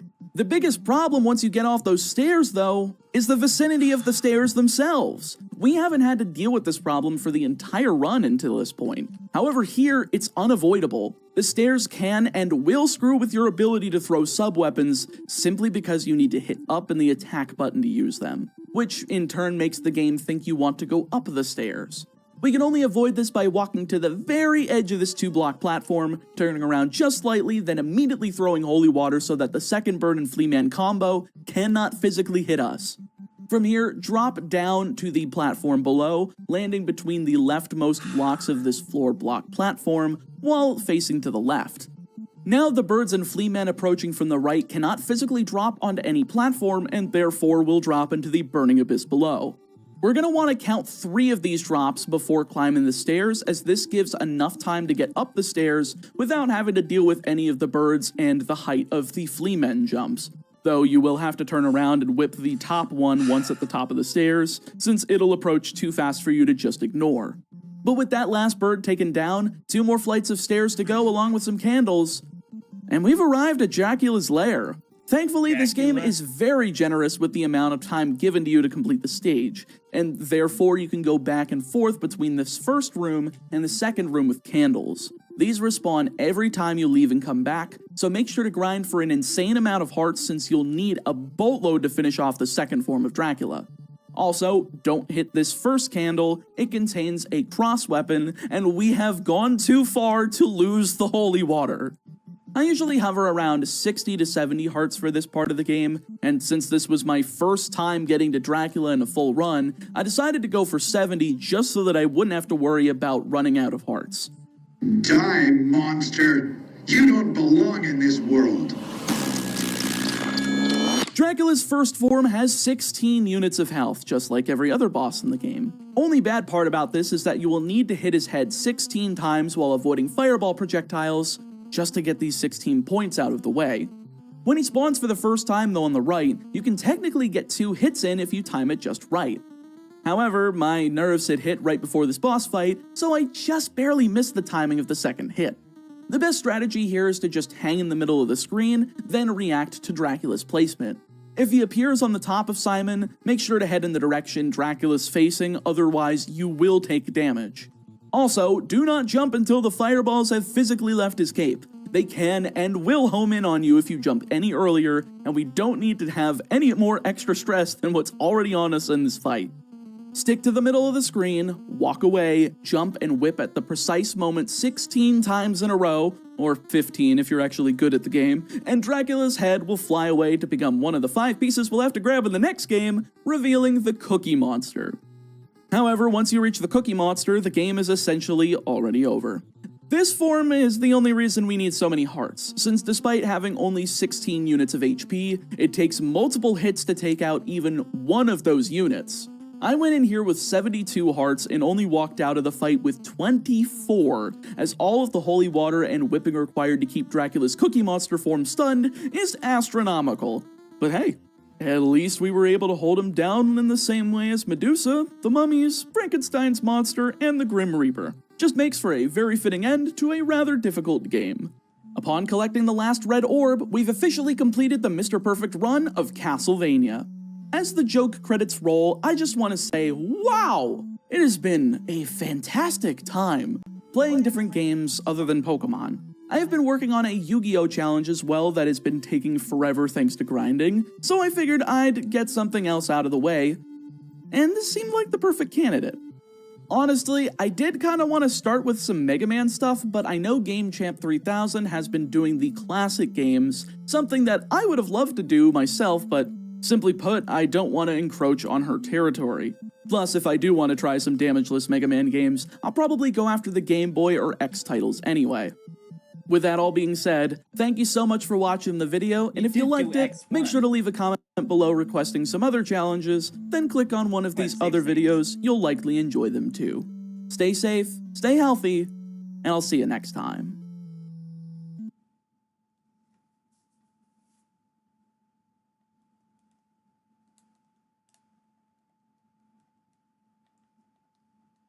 You stop it right now and get me out of this tree.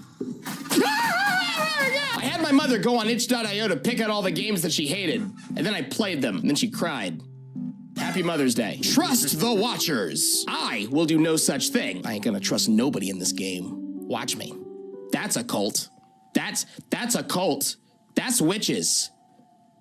Three souls gathering in a words are hard. Look, it's knights. My God, your face! Is that your mouth? Are those your teeth? Your eyes are kind of far apart, aren't they? 3 days of non-stop rain. These woods have been forsaken by the gods. Why must we watch over this cursed land? I'm covered in mud and freezing. This post is a waste of time. Complaining is not going to make this fire any bigger. My God, that is an amazing face. We need more wood! Don't you dare look at me. The old man is too tired from staring at the fire in the first place. And every piece of wood is wet around here in case you haven't noticed. It's time for the rookie to earn his place. Did you hear that, rookie? It's your time to shine. We need some dry wood. Grab it. Grab that axe and go into the forest. There must be something out there that's not soaking wet. Oh, am I the rookie? Heck yeah. Find wood. Got it. Oh, this old tree seems dry enough. Don't even worry about the cults that are gonna probably appear. It's fine. Can I? Hello? Oh, there we go. It's like Minecraft. Don't even trip. What? We okay? Don't fall on me. All right, what sort of weird spirit have I unleashed? I know that's what happened. It's like that weird dude from Fern Gully. No. Yeah, it was the weird muckish guy that was like in a tree. Do I remember that movie right? Whatever, who cares? Here's your firewood, you losers. That's some good lumber, Wookie. Wookie? But it is not enough to last for the night. Go and bring me some more. Fine. Sure.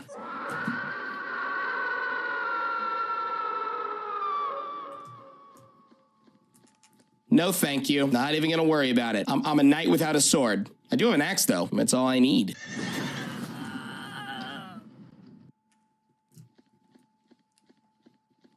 Guys? What happened? Where'd they go? Maybe they just went for a leisurely stroll. Well, I better go get some more firewood. I'm the rookie! Any more banshee screams? No. Okay. There's some more wood for the fire. Oh, there's gonna be a jump scare. Oh, whatever's gonna happen is gonna be big, isn't it? Don't you do it. Don't you do it. That's the last of the wood. What do you want? I was supposed to follow the blood trail. I heard a banshee scream. The horses are gone. My compadres are probably dead. And I went to go get more firewood. And I took multiple trips. Wow, I am terrible at my job. They're probably already dead. Time was probably of the essence. Oh, God. Yeah, that's about right. Are you... Oh, you're a tree now. You guys are a tree now. I did not expect that. This is interesting. Oh, you?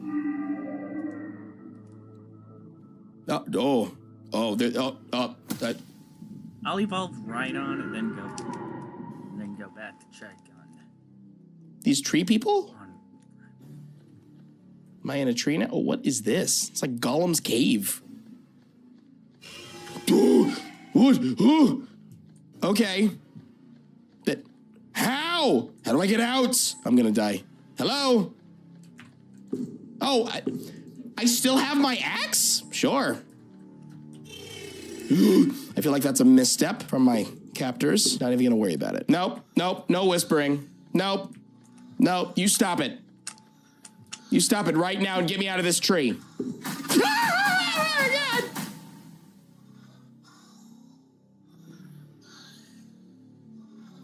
Oh, God. Okay.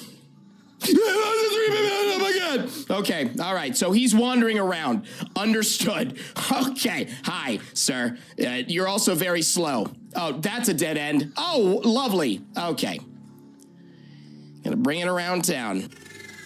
No.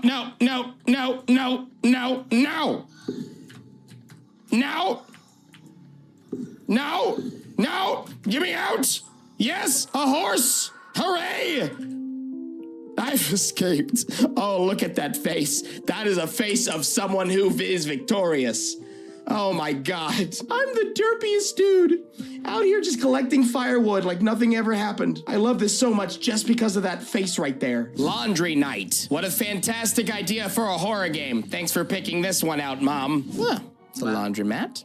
I love doing my laundry this time of night. It's always so peaceful when no one else is around.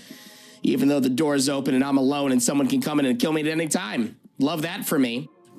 Add the detergent. Ooh, thank you. I'll gladly take that. Oh God, I am so sick of just doing chores. Oh, nice. There we go. This is terrifying stuff right here. No, Jesus. Okay, it's done. There we go. Now we're in business. So what am I supposed to be afraid of? What's gonna jump out at me? I hope it's a laundry monster. I hope that this thing morphs into a giant clothes monster and then it just stuffs socks down my throat and I die. Like, I want that to happen so bad.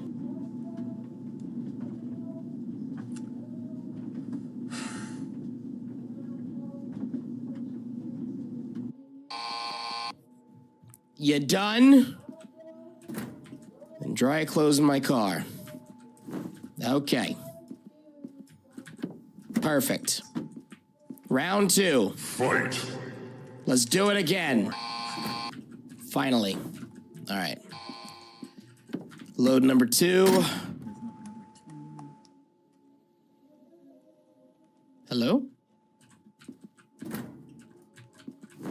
Load number 3. Locked. What's that strange note on the bulletin board? That's hovering and floating. Sure. So a weird lady's gonna kill me at the laundromat. That's fine. Did the dryer just open on its own? What? Oh, the one, okay. The one that's out of order? She's in here. Oh God, she's in here. It's fine. Oh, it's a ghost. Oh God, it's a ghoul. What do you want? Stop it. I'm gonna set that down. Now! You shut up right now. Shut the front door. Let me out. Or open it, rather. Let me out. Oh no. Want some laundry? Oh, hi. Hello. How's it going? Just a steaming hot pile of laundry. This game would have been so much more effective if it was like a laundry monster. Hi. Oh, we good? We fine? Oh god, you're gonna jump scare me out of nowhere. Oh, it's fine? My cell phone's dead and the fog is too thick to drive home? Not with that attitude. I wonder if there's an old phone in the back? Sure. Why not? Not ominous at all. No, I will not help you. I will not hang in there. Please note that until further notice, this dumpster is open by the manager only. Okay. All right, you stupid poltergeist. Ah! Stop it! Let me do phone things. Dead. No. The ghost dropped the key. Of course she did, because that's how ghosts work. Give me that. Wonder what it opens.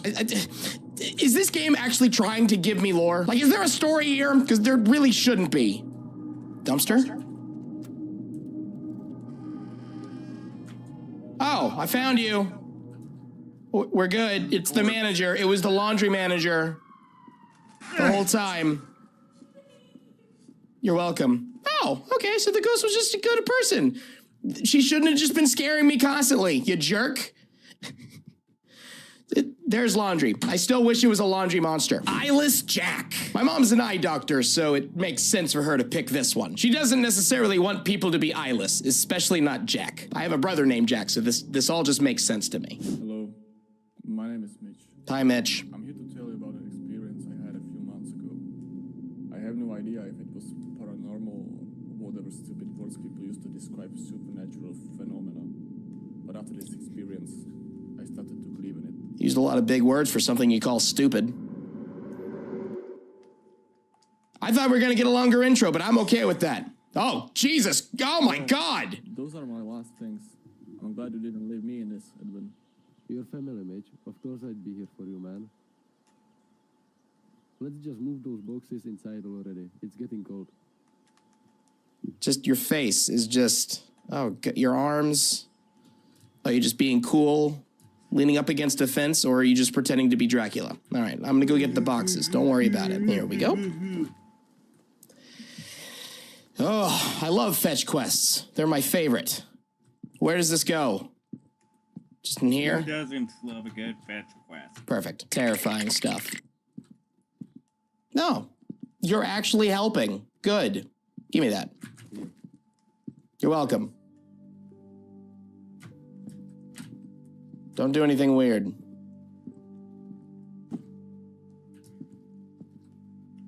Okay, goodbye. Never mind, you're here. You started smoking, huh? You want one? No, thanks. I don't smoke. Why don't you get some rest? You had quite a long ride to get here.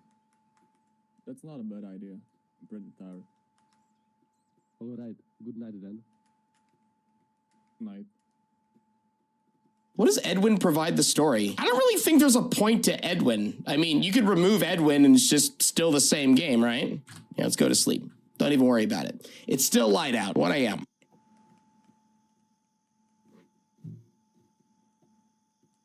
Hello? Anybody eyeless in my room? Oh. What was the point of that? Hello, Edwin? You still here? Still here. Good morning. Hey man, did you sleep well? Yeah, not bad at all. I only heard some strange rustling outside, but I guess it was just a raccoon or something. Yeah, I agree. That's most likely it. Would you mind raking the leaves outside the house? I will make breakfast in the meantime. Stop giving me chores to do! Rake your stupid leaves. I'm out here trying to get jump scared by Eyeless Jack, but no, I gotta rake leaves because it's the fall and it's like, oh no, I hear rustling. It's a raccoon. It's leaves. Edwin out here telling me what to do. This is my house!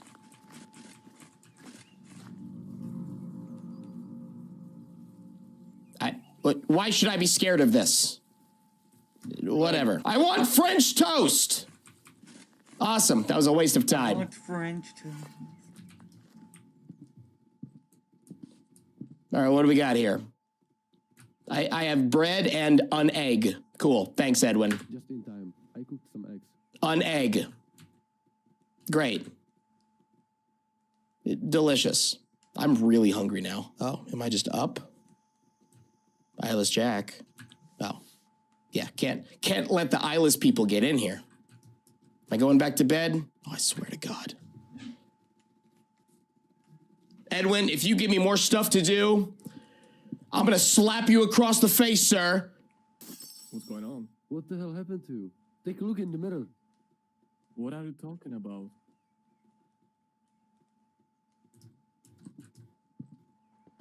Am I Eyeless Jack? Is it me? Oh, no. Oh, okay.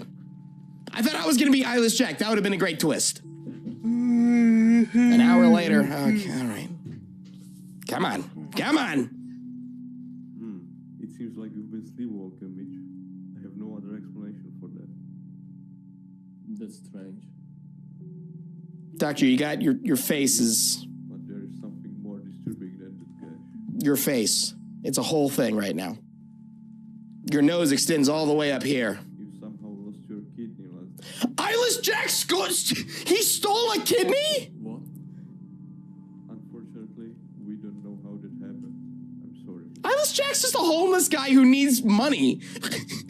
That's all this is. He needs to pay for an eye operation. Am I just good to leave? No surgery? Before you go, could you please sign this paper? Why? What is it? What is it? Ah, whatever. Take care, Mitch. Thank you.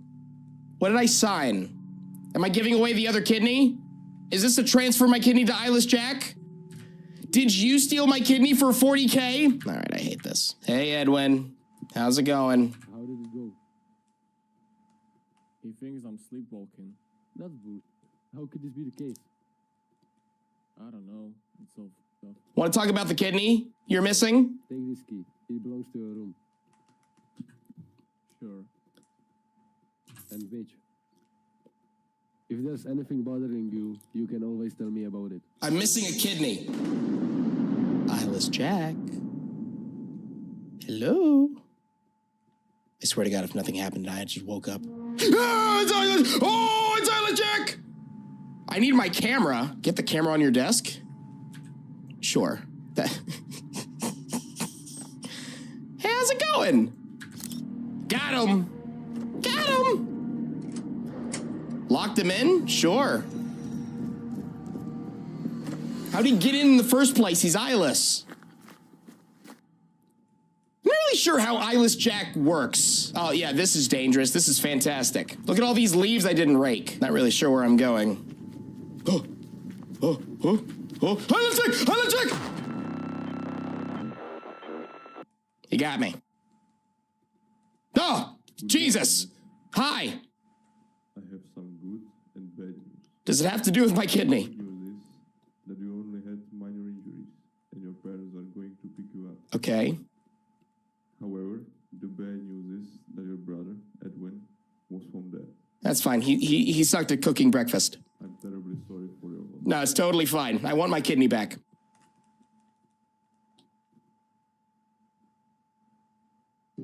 The end. They added like a cut. Kind of. I'll just take my camera and head back. Sure. I mean, I got proof, right? Or is it going to be like, oh no. It's what you get for cooking me only one egg. I need like 5 minimum. I'm like Gaston. Oh, what's that thing on the floor? I don't know. What? Edwin? My dead brother? What thing on the floor? This? That's my kidney! Oh, I found it. It's cool. Don't even worry about it. Just go to the doctor's office, shove it back in me. Are you okay, son? Yeah, I found my kidney. Yeah, I'm okay. No, you're not! You're holding an organ! What?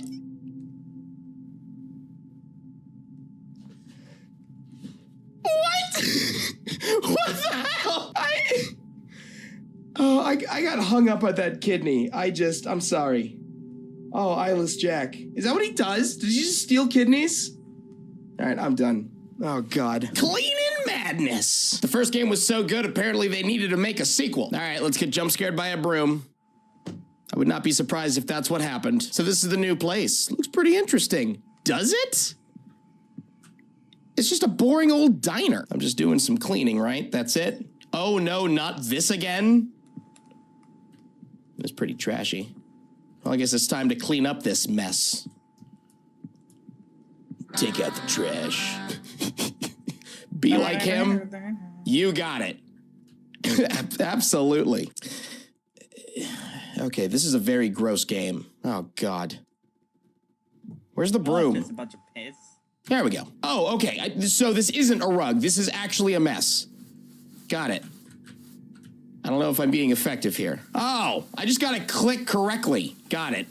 All right. It would be nice if I had a reticle, but no. Who's frying donuts? What kind of diner is this? Who sells popcorn at a diner? Riveting gameplay. Thanks for picking this one out, Mom. Like, the true horror of the game is how much time I'm wasting just picking up virtual trash.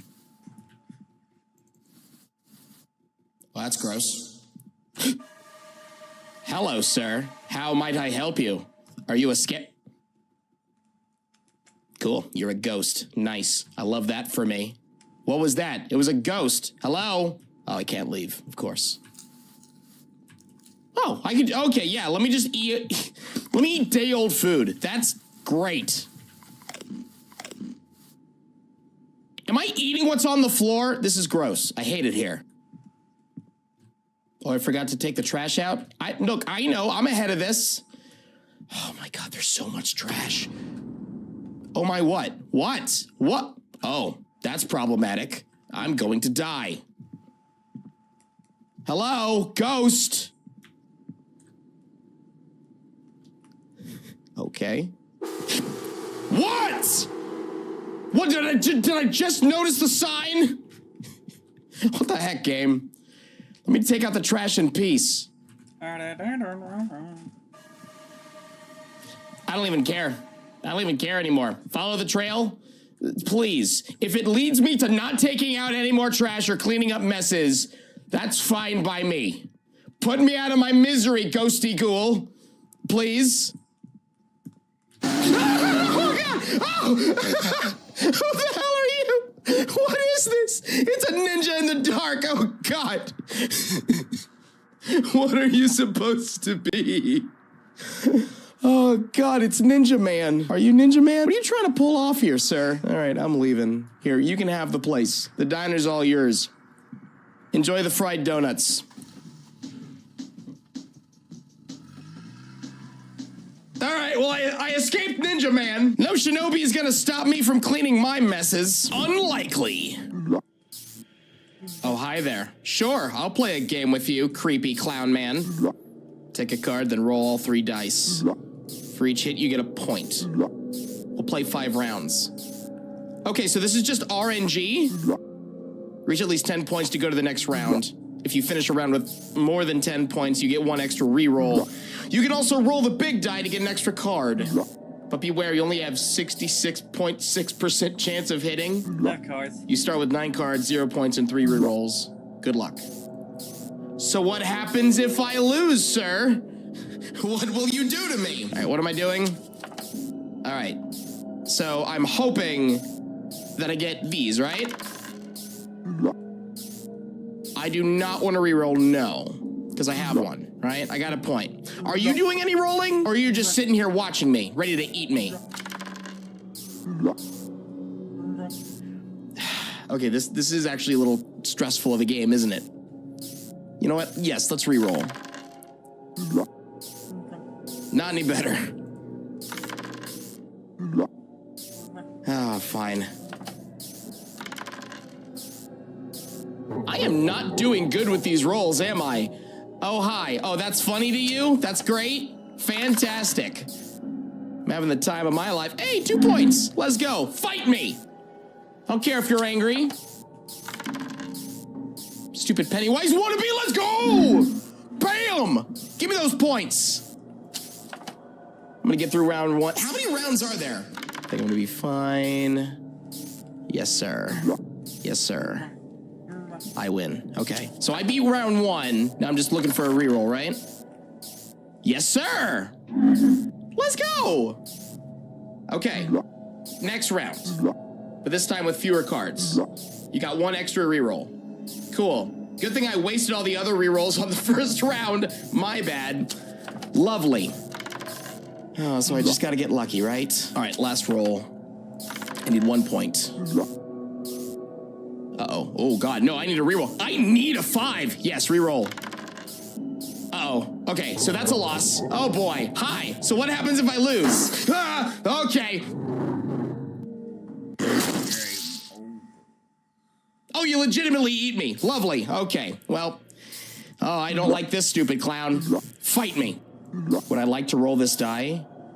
What is this die? Yes, roll it. -1 card. Oh, no! Oh, all right, I don't like that die. Okay, well, that's unfortunate. I'm gonna die. Maybe not. I don't know. I'm getting pretty lucky here. I'm killing it. I'm going to a casino after this. Come on. Oh. I've already been there, pal. All right. 1 point shy, huh? Yeah, just come on. Yeah, all right, come on. Oh, that's 3 points! That's 3 points! Oh, you're real mad about that! Oh, that is awesome. Okay, I was hoping that would happen. Woo! All right, man. Okay, all right. Skin on my teeth, but we're going to round 5. Oh, okay, I only got 5 cards, huh? I'm gonna roll this. I'm gonna roll this. Come on, luck.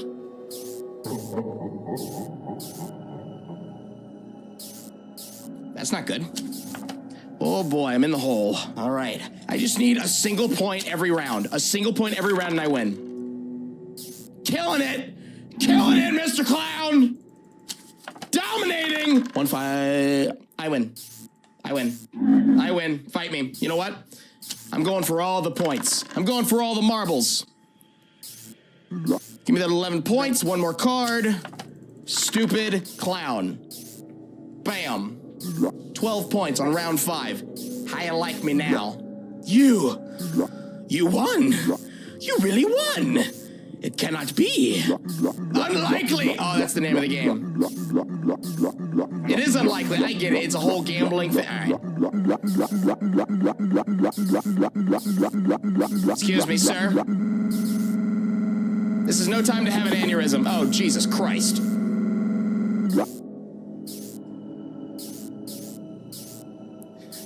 You're welcome. Oh, okay. Well, he's free now. Man, I was lucky. That was a lot of fun. Simple game, but that's all you need sometimes. There you go. I played all the games my mother hated. Happy Mother's Day.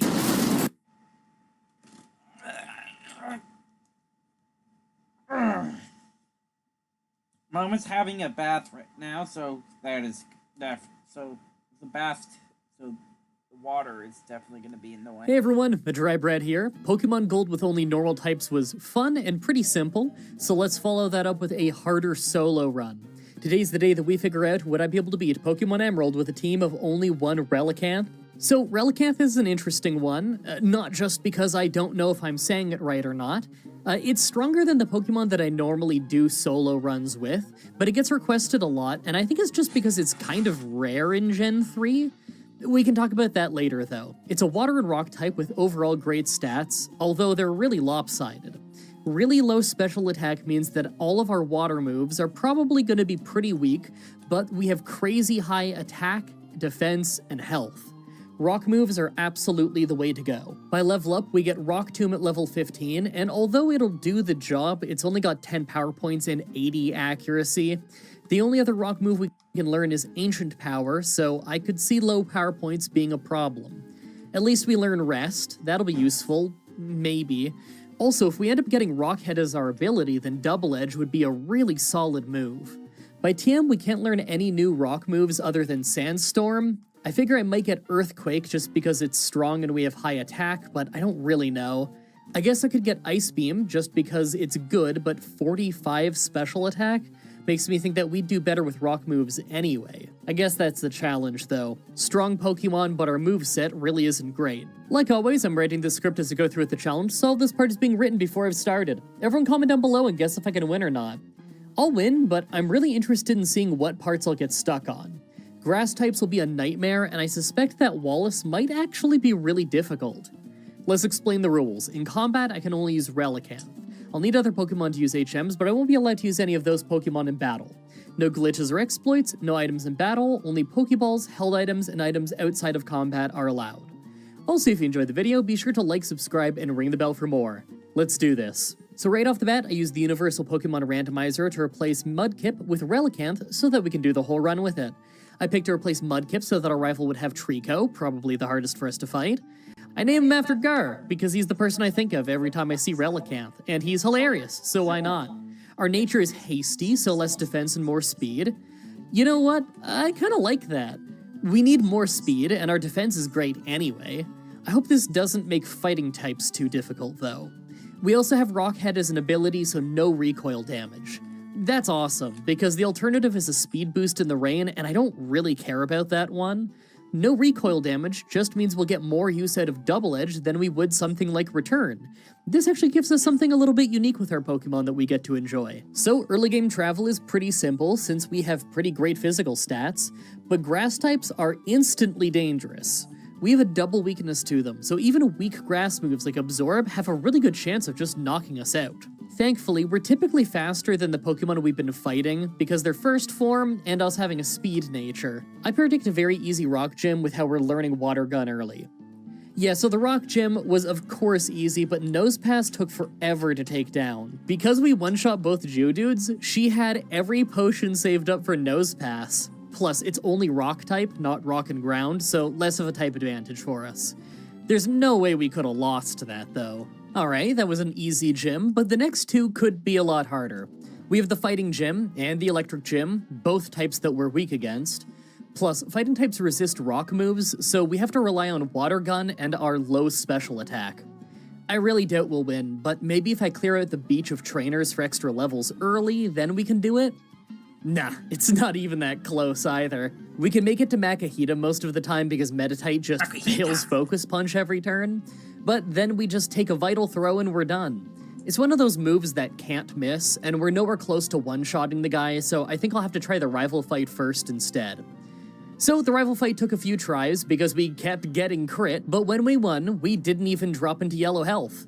Also, apparently I messed up making the ROM because she's got Kabuskin, but it's super effective against us anyway, and this is the only Rival Fight that's ever hard at all. So I guess for the difficulty of the run, this really doesn't matter. Is there a game in the entire series where your rival is more useless than an Emerald? Probably not. I'll go get a few more levels now that I can reach more trainers, then I'll try the Fire Gym again. Hey, that did the trick! Now that we have more health and more defense, Makahita thinks he has to use Bulk Up before he attacks. That lets us use Yawn and put him to sleep, then take him out. He still did tons of damage to us, but we won. It's pretty rare that we have to be this high a level for the gym, though. That's nothing compared to what the Electric Gym is going to be like. As you can see, I'm grinding.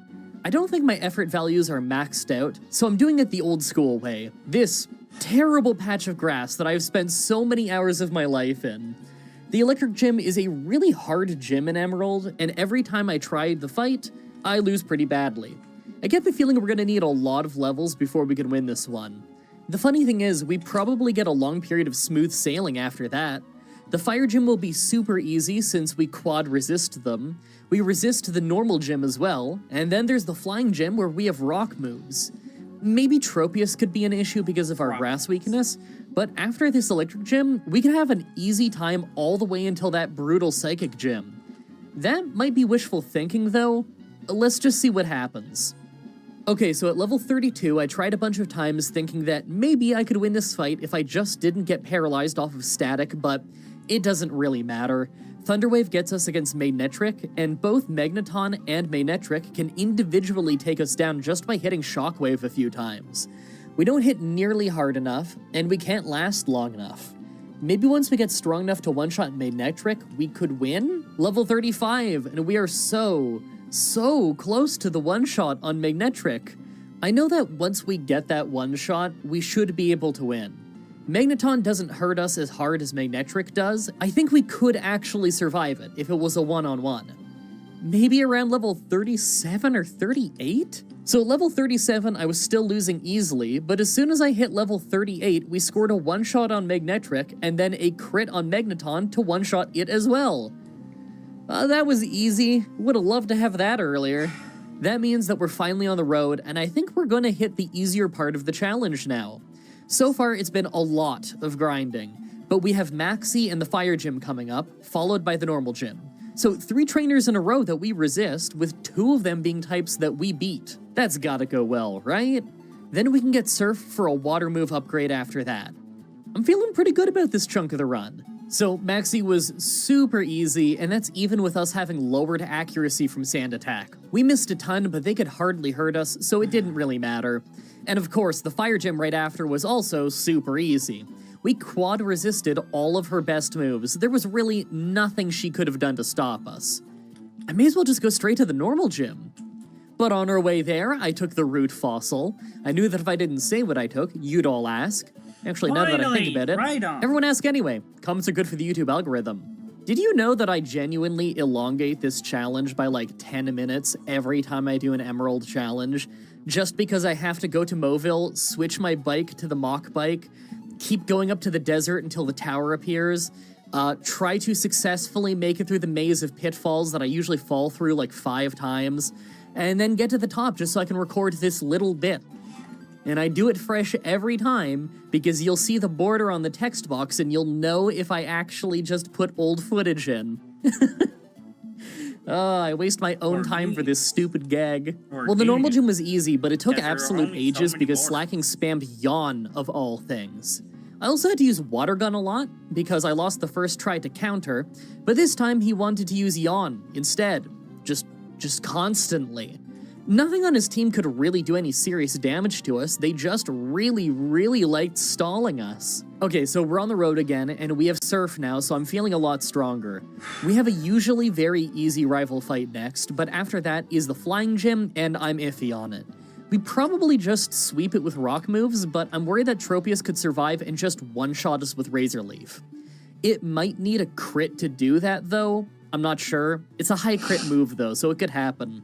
It's got potential to be a problem, but I don't think our next serious issue is going to be until the Psychic Gym. I'm really not looking forward to that one. I don't think I'm ever looking forward to that one. Okay, normally this is an easy rival fight, but I'm impressed by this one. They only managed to do exactly 1 damage to us. I'm not sure I've had that happen before. It's just such a specifically low amount of damage, you know? It's so rare that you take exactly 1 damage. You remember what I was saying before about the rival fight not really mattering in Emerald? And the Flying Gym right after was a sweep with Ancient Power, other than Skarmory, who just hardly hurt us at all. Well, I guess I was wrong to worry. So we're traveling, and there's a ton of traveling at this part of the game. I know Maxie will obviously be easy, but I'm worried about the Psychic Gym. We're a stronger Pokemon than usual, but still, we're talking about a 2-on-1 fight. Even if we're one-shotting them, the other one can just hit us. Claydol has Earthquake, Solrock has Solar Beam, and Xatu likes to set up Sunny Day for it in between spamming Calm Mind. If he doesn't just start by using Psychic, that is.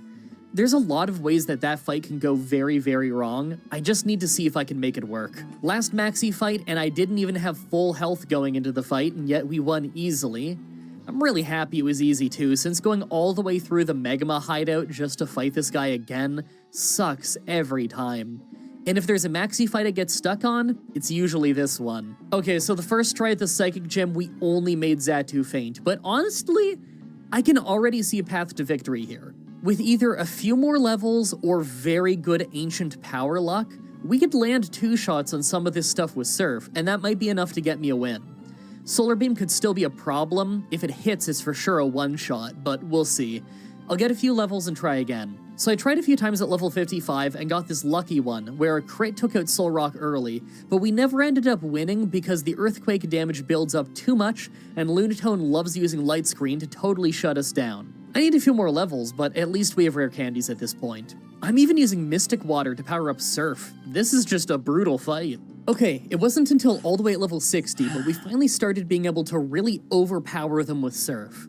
Even without the crit, Solrock wastes his first turn charging Solar Beam, so we're finally strong enough to two-shot Claydol, so he doesn't get so many Earthquakes in. Once it's down to just us and Lunatone, we one-shot him for the win. Alright, that means that we gotta travel more. Well, I'm traveling. You wanna know how you're supposed to catch a Relicanth and Emerald? So it's not the most annoying Pokemon in the game to get. That's probably Feebas, but Relicanth is for sure an easy one to miss. You can only find it in the seaweed and a couple of underwater routes with a 5% encounter rate, so a 1 in 20 chance.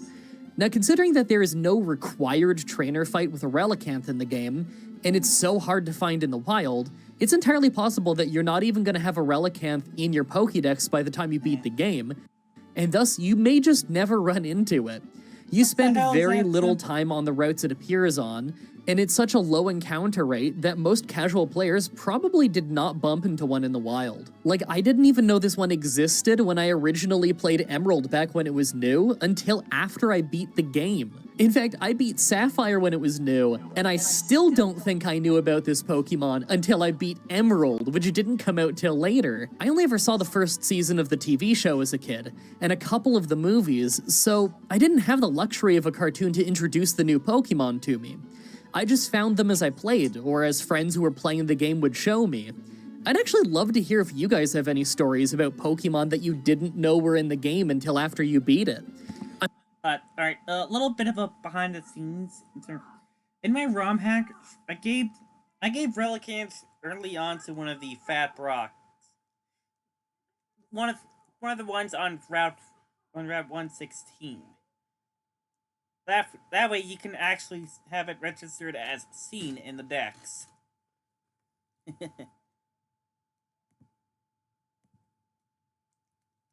I'm sure there's loads of Pokemon that are easy to just completely miss. What ones did you guys miss on the first time?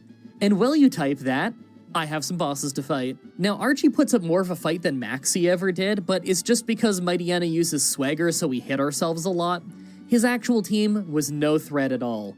Next is the Water Gym, and I thought this one would be kind of close, but it ended up being really easy on the first try. Pretty much his whole team couldn't do any serious damage to us. I bet his Kingdra at the end could've, if he tried, but he used a double team, and we have double edge, so we just one-shot him before it could build up. I love how hard we hit with that. It's really fun, actually, having no recoil damage. Oh, and on my way to the Elite Four was Wally, but like usual, he was super easy. He had one Pokemon that hurt us, and it's just because I didn't think to use Surf to one-shot it on the first turn. I have to do a Wally team run sometime, right? I just don't know how Wally can be so useless with a team of genuinely good Pokemon. I've got to try his team sometime. There's no way we wouldn't be better with his Pokemon than he is. Now that we're at the Elite Four, let's take a look at our stats. Well, our health is awesome, and so is our attack and our defense, but our special defense is low enough that grass moves will still probably make short work of us. It's a bit daunting, and I'm pretty sure that I'm not strong enough to beat the whole thing yet, but I bet I could at least make it to Drake. Make your final guesses on if I can win this or not. Let's do this. First is Dark Trainer Sydney, and wow, I did not expect this to go so badly. Check it out. I know our grass weakness is pretty big, but Cacturn just uses Cotton Spores to destroy our speed, and then Needle Arm to very easily take us out. I mean, I guess I could learn Ice Beam, but with how much lower our special attack is than our regular attack, would it even do more than Double Edge? I think I just need to get stronger for Sydney. That's rare. So now we're level 68, and believe it or not, but the fight goes worse every single time now. Our defense is now so high that in 10 attempts, Mightyena just did Sand Attack on the first turn every single time. That means we start missing and don't make it nearly as far as we did 4 levels earlier. Man, are you kidding me? I might have to get to the point of one-shotting Mightyena just to win this fight. Yeah, that's about what I expected. At level 73, we get Sand Attacked and lose every time. At level 75, we can one-shot large chunks of his team, and the only damage we took was off of Confusion. It routinely blows my mind how 1 or 2 levels can be the difference between losing quickly and making it look completely effortless. Second is Ghost Trainer Phoebe. This was actually an easy first try.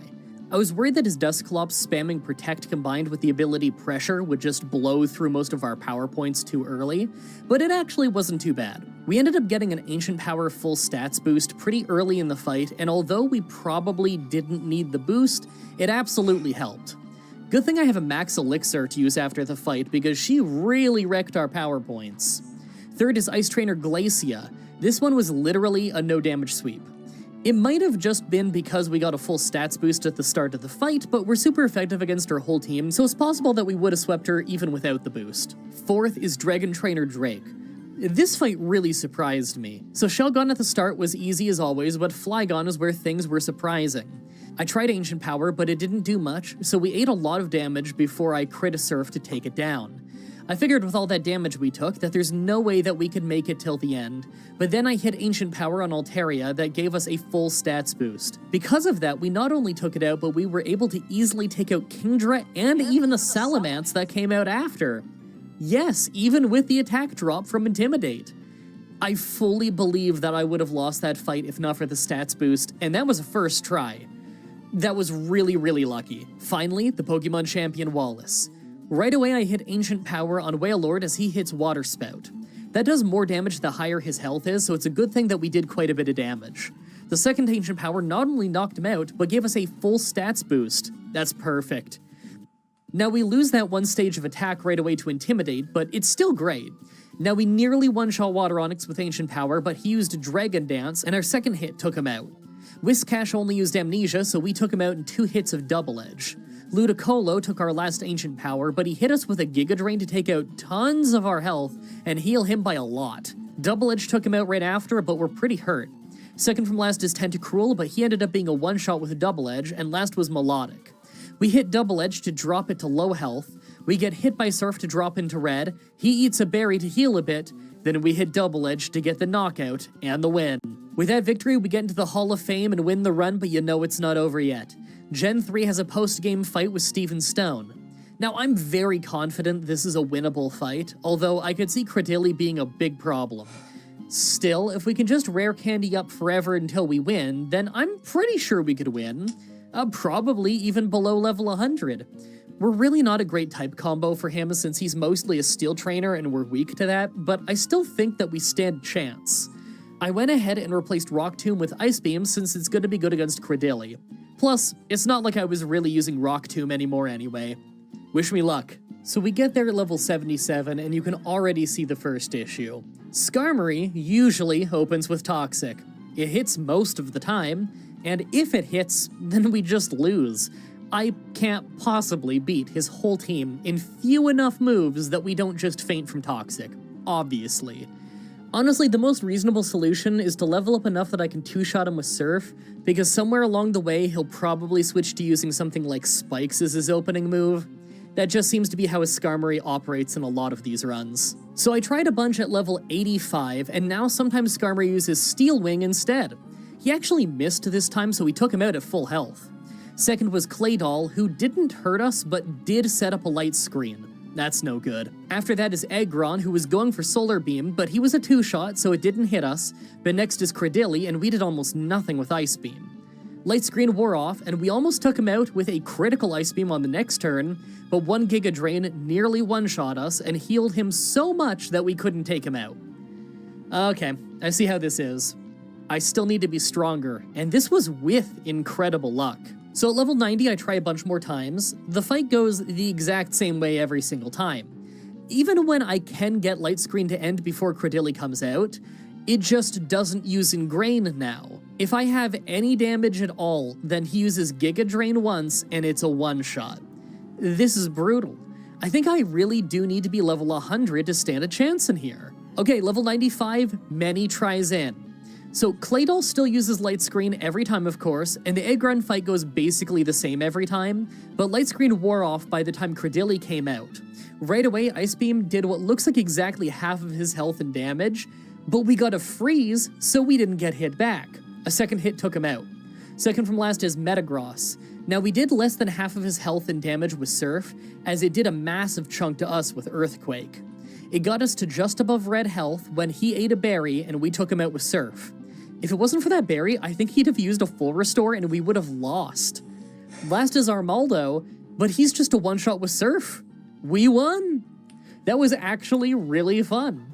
Obviously, it was faster paced due to being a stronger Pokemon, but we still had a pretty hard time with some early game fights like usual, and had to grind more than average for the Electric Gym, which was kind of crazy. This would have been much harder if it was a game with more dangerous grass types. I could see this being brutal in Platinum. I probably wouldn't even win.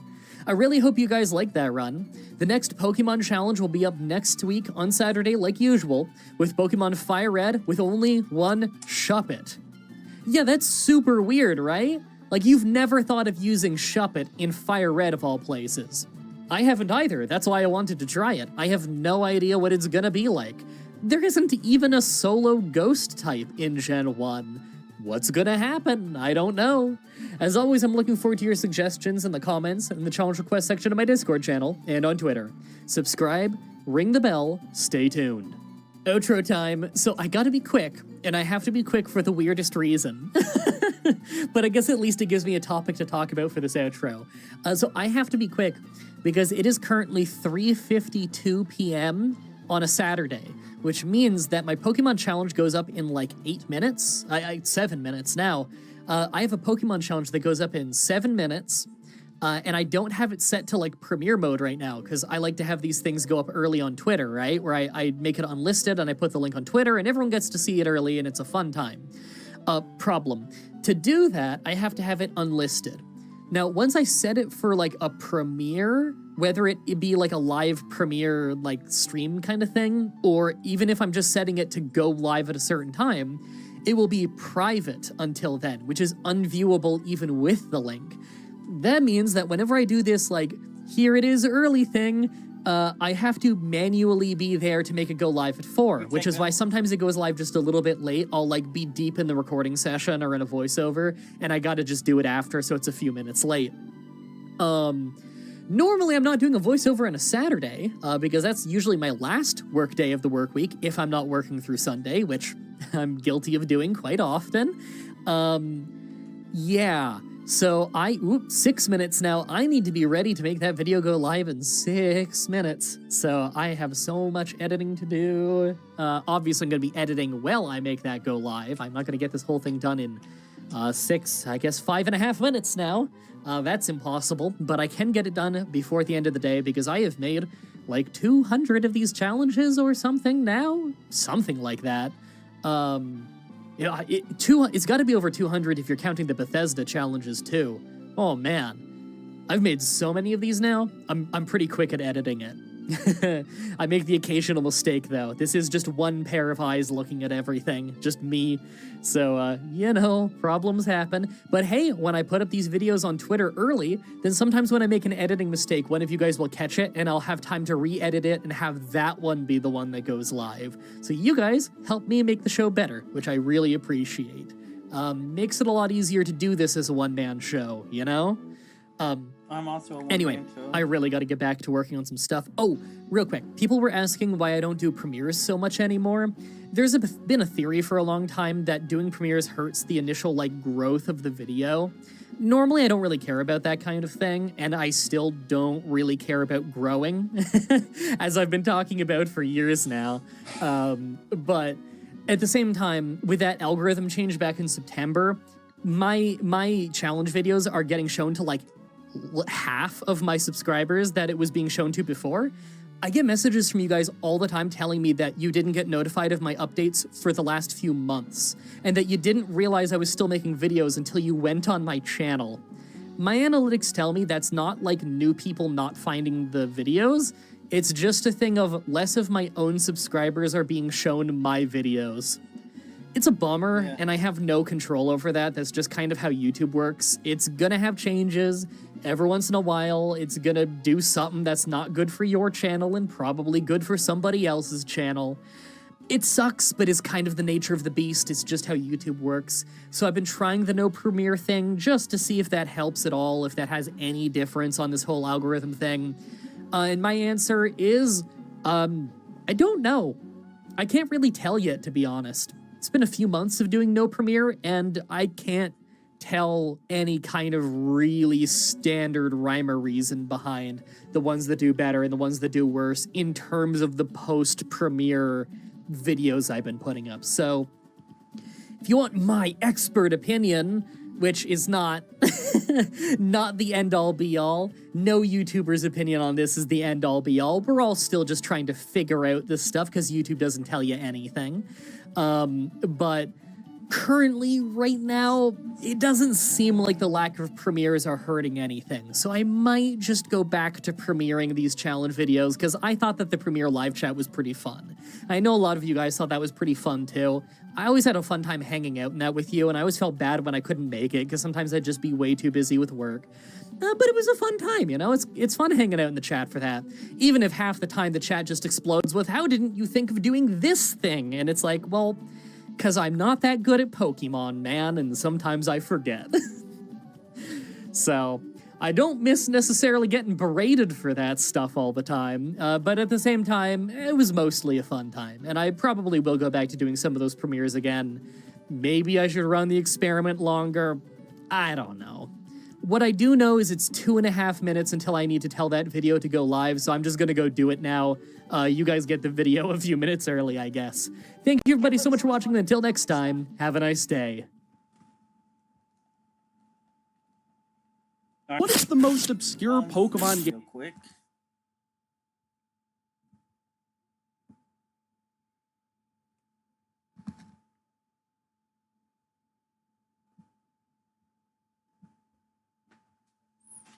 I'm just about to do it. I'm just about to do it, Mickey.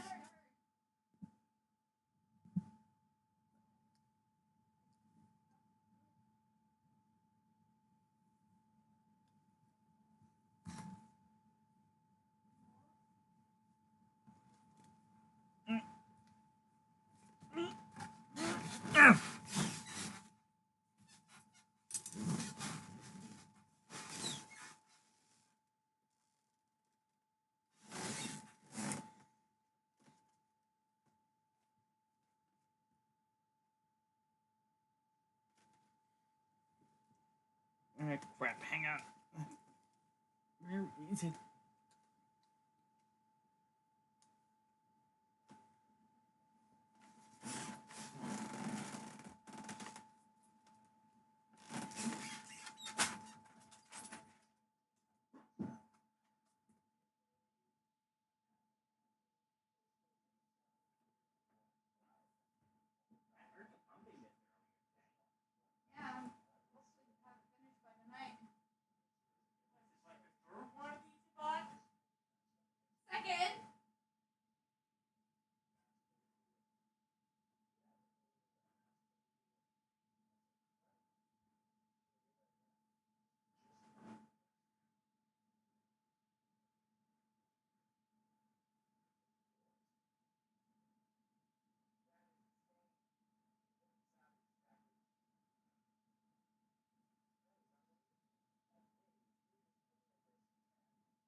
Okay. It's all done. Also grab myself an apple.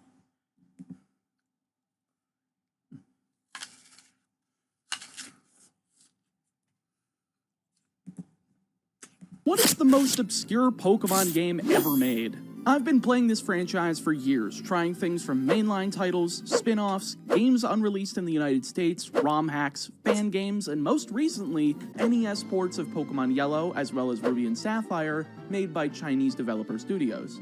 In my quest to find more of the most obscure Pokemon creations made by mankind, I'm delving once again into the bootleg bag of fun by doing a hardcore nuzlocke of Shenzhen Jinkoda Technologies' NES port of Pokemon Platinum. My only question is, will this game function? I just don't want a repeat of Pokemon Ruby and Sapphire, where the Hoenn Dex is completely coded to just be the Kanto National Pokedex. Find out more by checking out that video in the iCard on the top right-hand corner of your screen, but I digress. Make sure to subscribe to the channel as we're around 6,800 subscribers away from my 2023 goal of 200,000. Like this video and leave a comment below with what other crazy obscure Pokemon games you'd like to see in the future. But with that, let's delve into this massacred world of Sinnoh to see what works, what doesn't, and what's been cut entirely.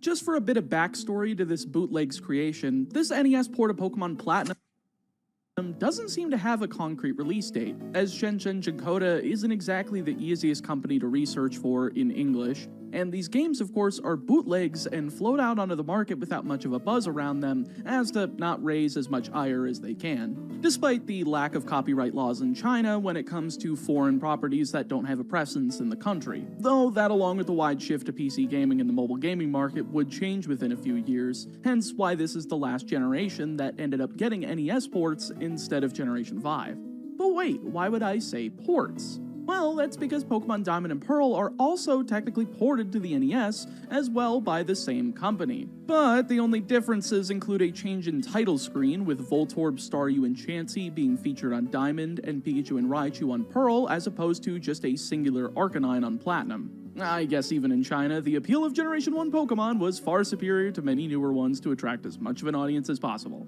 The only gameplay change I noticed, though, was your choice of starter, as Diamond starts you with Piplup and Pearl with Turtwig rather than actually giving you that choice.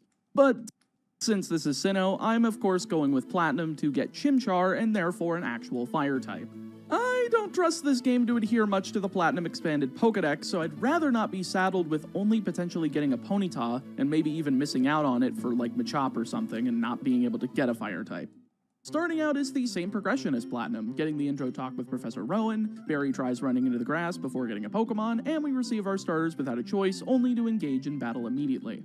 There's no reason to use my second attack here, so I just hit Barry's Piplup with a barrage of scratches, KOing it with 5 of them while only surviving at 2 HP to win the fight. Hopefully that is the closest fight we have in the whole run. Now, thankfully, it seems like this game's much improved in comparison to the Ruby and Sapphire ports, where these Sinnoh Pokemon actually have their own attributes and learn sets from the original game, rather than just being copy and pasted Kanto Pokemon from Gen 2. So I'll at least have less of a problem trying to match up weaknesses and resistances when it comes to this run. But of course, with Pokeballs in hand, we can start getting some encounters. First up, Verity Lakefront has Starly, always a great Pokemon to have, especially when we get access to close combat. Route 201 has Bidoof, which unfortunately is just shy of evolving before Rourke, so we won't have access to Water Gun beforehand, but hopefully our wide array of upcoming encounters will help. Route 202, though, unfortunately doesn't give me Shinx, rather it provides Kricketot.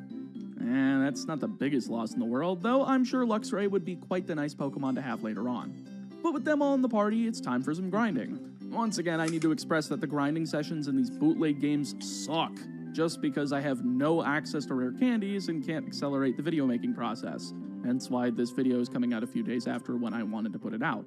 Nor are there any EVs to gain from this, so it's not like I can explain some semblance of math to you and why I'd go for exclusively level 2 Starlies or something like that. It's just bash your face into the wild Pokemon until we get to around level 9, though it is quite frustrating that Bide also does not function in this game. So Kricketot is completely useless until it evolves into Kricketune at level 10 and actually gains an attacking move.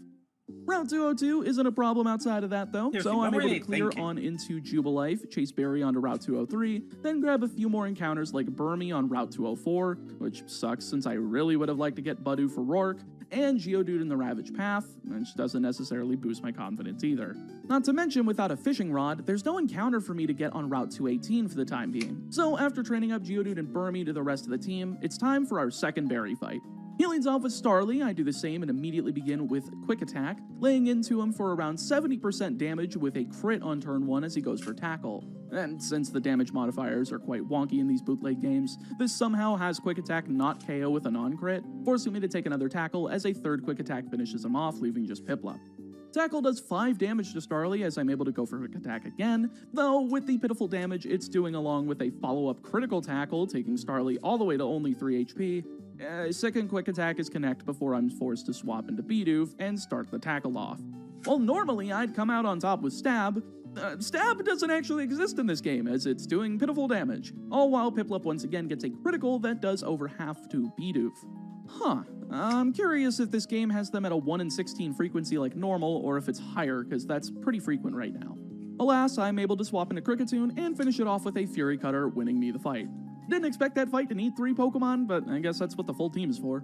Speaking of which, I'm able to pick up a great new Pokemon here on Route 203 in Abra. You gotta love the bootlegs for not having teleport function properly, so it's an easy catch, replacing Burmy since there's no way I'm ever using that useless thing for longer than necessary.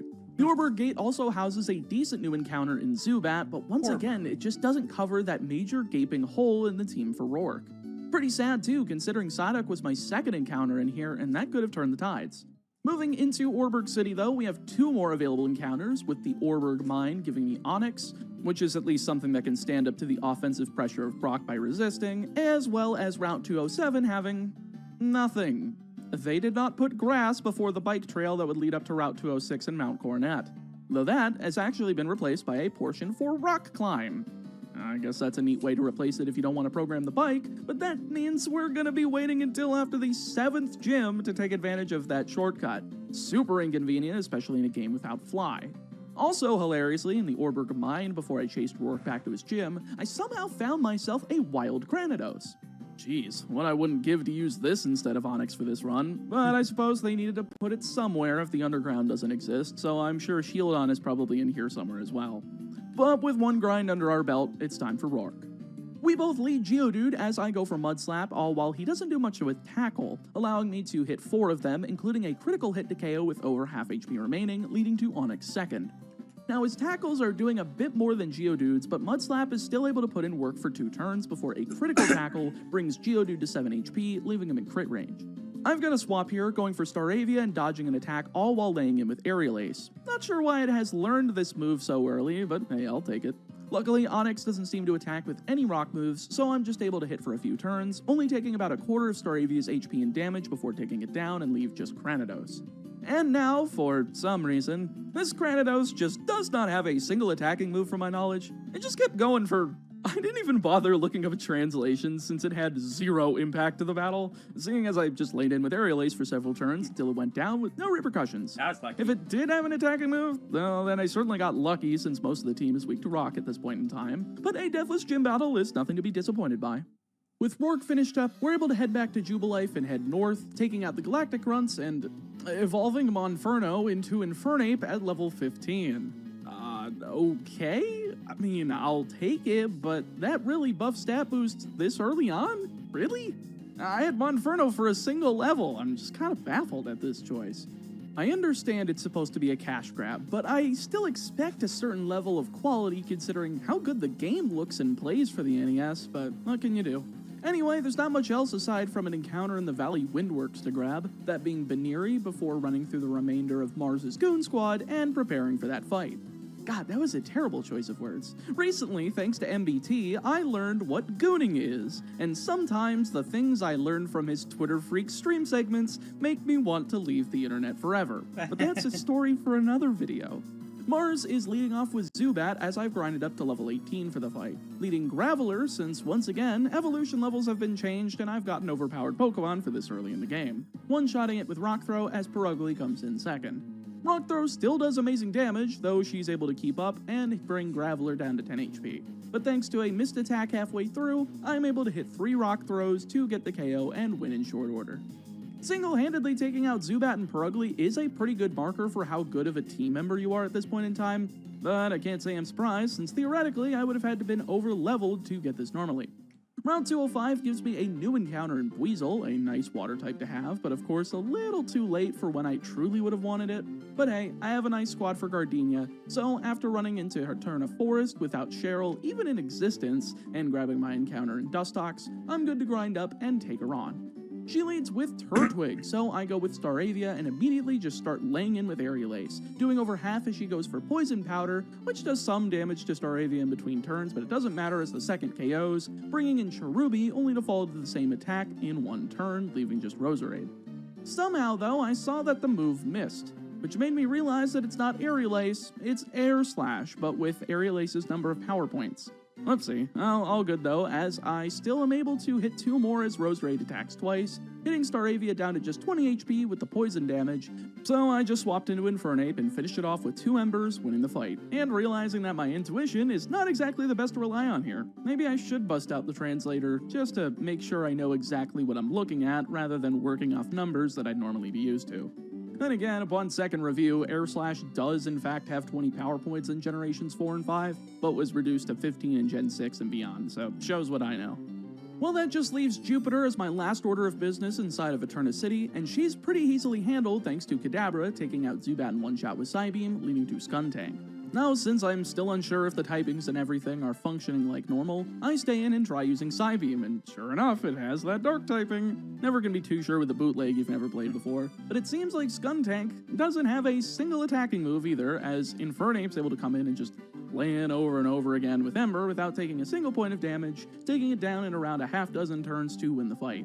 Really not sure why this AI either isn't capable of using attacking moves or just doesn't have them for some inexplicable reason. Here's hoping that's not a continuing trend in the later fights, since I do want at least a semblance of challenge here.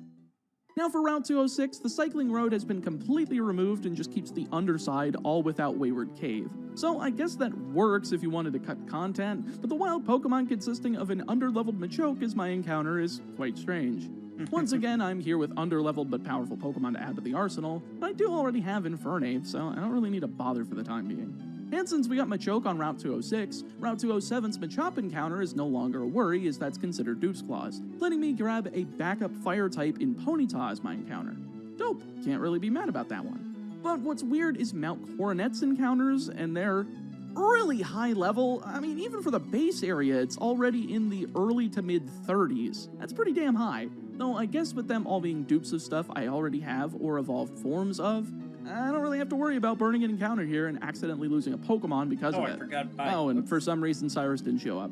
Odd, I suppose, but I guess that's just something they forgot to put in. So it's an easy move over into Hearthome City, looking into the contest hall for Fantina, but she's also not here, nor is Joanna, so I'm very confused. In fact, the little interaction with the girl at the entrance and the Baneri is also not here. I can at least go into the gym, so maybe they just didn't program those bits. But once I realize that every time I go through any of the 3 doors of the first room, they send me back to the entrance of the gym, not allowing me to proceed. Am I stuck? Like, did some trigger just not happen and I'm not able to continue? If so, that's gonna be a pretty short and uninteresting video. I guess I could go get my Route 209 encounter for the time being, so I grabbed myself a Ghastly, which is a nice addition to the team if I can even go forward. So I just start testing anything and everything while moving back through the entire game, and oddly enough, some of the rock climb spots work despite me not having beat the gym for it yet. Huh, well, I guess that means I can get a new encounter, since on the outside area of Mount Coronet I can find Combee, and since genders aren't in the game, I don't have to worry about this one being a useless one, so Vespiquen will eventually be a nice addition to the team once the level cap allows for me to add it to the squad. But this doesn't fix my issue of being able to progress, so I went through literally the entire game to every NPC available to make sure I didn't miss a trigger. And sure enough, turns out I just forgot to talk to this stupid bicycle shop owner and get things to continue. Though admittedly, I didn't think it really mattered, because in the slightest, considering the bike doesn't actually exist in the game. But hey, at least I know if I don't trigger something, I gotta go back or else I can't move forward. Either way, with all that handled, the Cyrus interaction in Mount Coronet, the little Baneri interaction, and the contest hall bit with Joanna and Fantina are all able to trigger, and of course contests don't work, so I guess no fun side events for me. But hey, I can at least take on the gym now. Fantina leads off with Ghastly, so I go with Kadabra and one-shot it with Psybeam, doing the same to the follow-up Haunter, leaving just Mismagius. I think this pretty much confirms that we're working off of the original Diamond and Pearl decks, since she's normally having a Duskull at the beginning of this fight, but not a big deal, we still have a big bad Mismagius to deal with. I swap into Infernape only to be met by a critical Confusion for a little under half, so I stay in and go for Flame Wheel, doing a little under half as Confusion hits me down into crit range, so I again swap into Bibarel for my immunity even though it has Confusion. But two of them does a little under half, so I can't do much other than a few rollouts that bring it to around 15%, though since the last Confusion only did 18 damage and I have 22 HP remaining, I'm willing to stay in on a potential critical hit, dodging next turn to deliver rollout to bring it to literally 1 HP, and KOing next turn following yet another whiffed attack to win the fight. Whew, I've been relieved of progression, and I made it through the Mismagius without a death, so I think we're hitting a good stride now. Back to Route 209 I go, and sure enough, once I cross the previously blocked bridge, it's time for our next Barry fight. He's pretty much the simplest fight imaginable thanks to his Pokemon being pretty weak in comparison to mine, allowing me to hit his lead Staravia with 2 of Infernape's Flame Wheels through a super effective flying attack, doing around half as I KO and lead into Rapidash. That's a pretty easy pivot into Graveler, who takes an Ember with ease, then hits a Rock Throw that brings Rapidash to just 1 HP, so of course we take a second one as Tackle delivers the KO, getting Graveler to learn Dig in the process as Prinplup enters third. Now it's out to Bibarel for our water resistance, taking attacks like nobody's business as Takedown lays in pretty heavy damage despite the level disadvantage, KOing in 4 shots as we only take around half damage, leaving just Roselia to come in last. I swap into Infernape here since we still have over half HP, taking no damage at all while rolling out 2 Flame Wheels to KO and win. Easy enough. There really isn't much in terms of interest on our way up though, just a lack of the Lost Tower on Route 209, a lack of the Salacion Ruins in Salacion Town as well as the daycare, and routes 210 and 215 have new encounters for me in Roselia and Bronzor respectively, letting me enter Veilstone City and get my bearings for the next gym, with the puzzle being a bit irritating in comparison to the normal slider or punching bag puzzle, instead having to line up tiles on the wall to defeat each trainer before being able to proceed into Maylene's chamber for her fight. However, we aren't quite at the level cap for her yet, so I ventured down into Route 214 just to take out those trainers as well as get a new encounter in Pachirisu, a much needed electric type ahead of Crasher Wake, though I held off on Route 213 for the time being. Instead, I just went back to Route 215 for grinding, testing my Combi out since now that it's 1 level below the level cap, I wanted to see if it would evolve into Vespiquen at level 32, and it didn't. Well, not using this for even longer, I suppose. All good though, as I've now added Bronzor to the team, evolving into Bronzong just before the level cap, so I'm set to go with 2 Psychic types and a Flying type to take out Maylene's fighting types, all while having Infernape set to go in case that Lucario ends up being troublesome. She leads off with Metatite, so I go with my newly evolved Alakazam and blast it out of existence with Psychic in 1 shot, leading to Machoke who crumples under the same weight, leaving just Heracross? I mean, that's an actually really neat team member to include, but over Lucario? I guess. Psychic doesn't quite one-shot, but it doesn't do enough damage on the Crackback, allowing for the second Psychic to KO and net me the win. That's really odd. I would have expected the developers to not cut Lucario considering how prominent of a Pokemon it is in Gen 4. But I guess considering they've cut a ton of side content, I wouldn't be surprised if Iron Island and therefore the whole interaction with Riley and getting the Riolu egg doesn't exist either, so they may as well. 1 galactic battle later, and I'm set to head south to Route 214, though oddly enough I can head over to Route 218 without being blocked off for a short bit, with some grass available first thing. Well, I guess I can check the encounters here, and sure enough, Luxio is here and I'm able to capture it to make up for that lost Shinx much earlier in the run. Mind you, it's over Wake's level cap, so it doesn't matter, but I'll at least have it for team diversity and building potentially for the Elite Four. Route 213 is just the other way, housing a new encounter in Shellos, another wonderful add to my already loaded box, and right around the corner is Pastoria City, though with no west exit to Route 212. I probably should have mentioned that there wasn't an exit south of Hearthome City earlier either, so I can't say I'm surprised that the whole area was cut. Seeing as even the best bootleg we've played so far in Yellow version, they cut the entirety of routes 16 through 18, seeing this much optional content removed for ease of development makes sense. but taking away my encounters is very frustrating, especially when one of them would have potentially been Gibble in Wayward Cave, but I digress.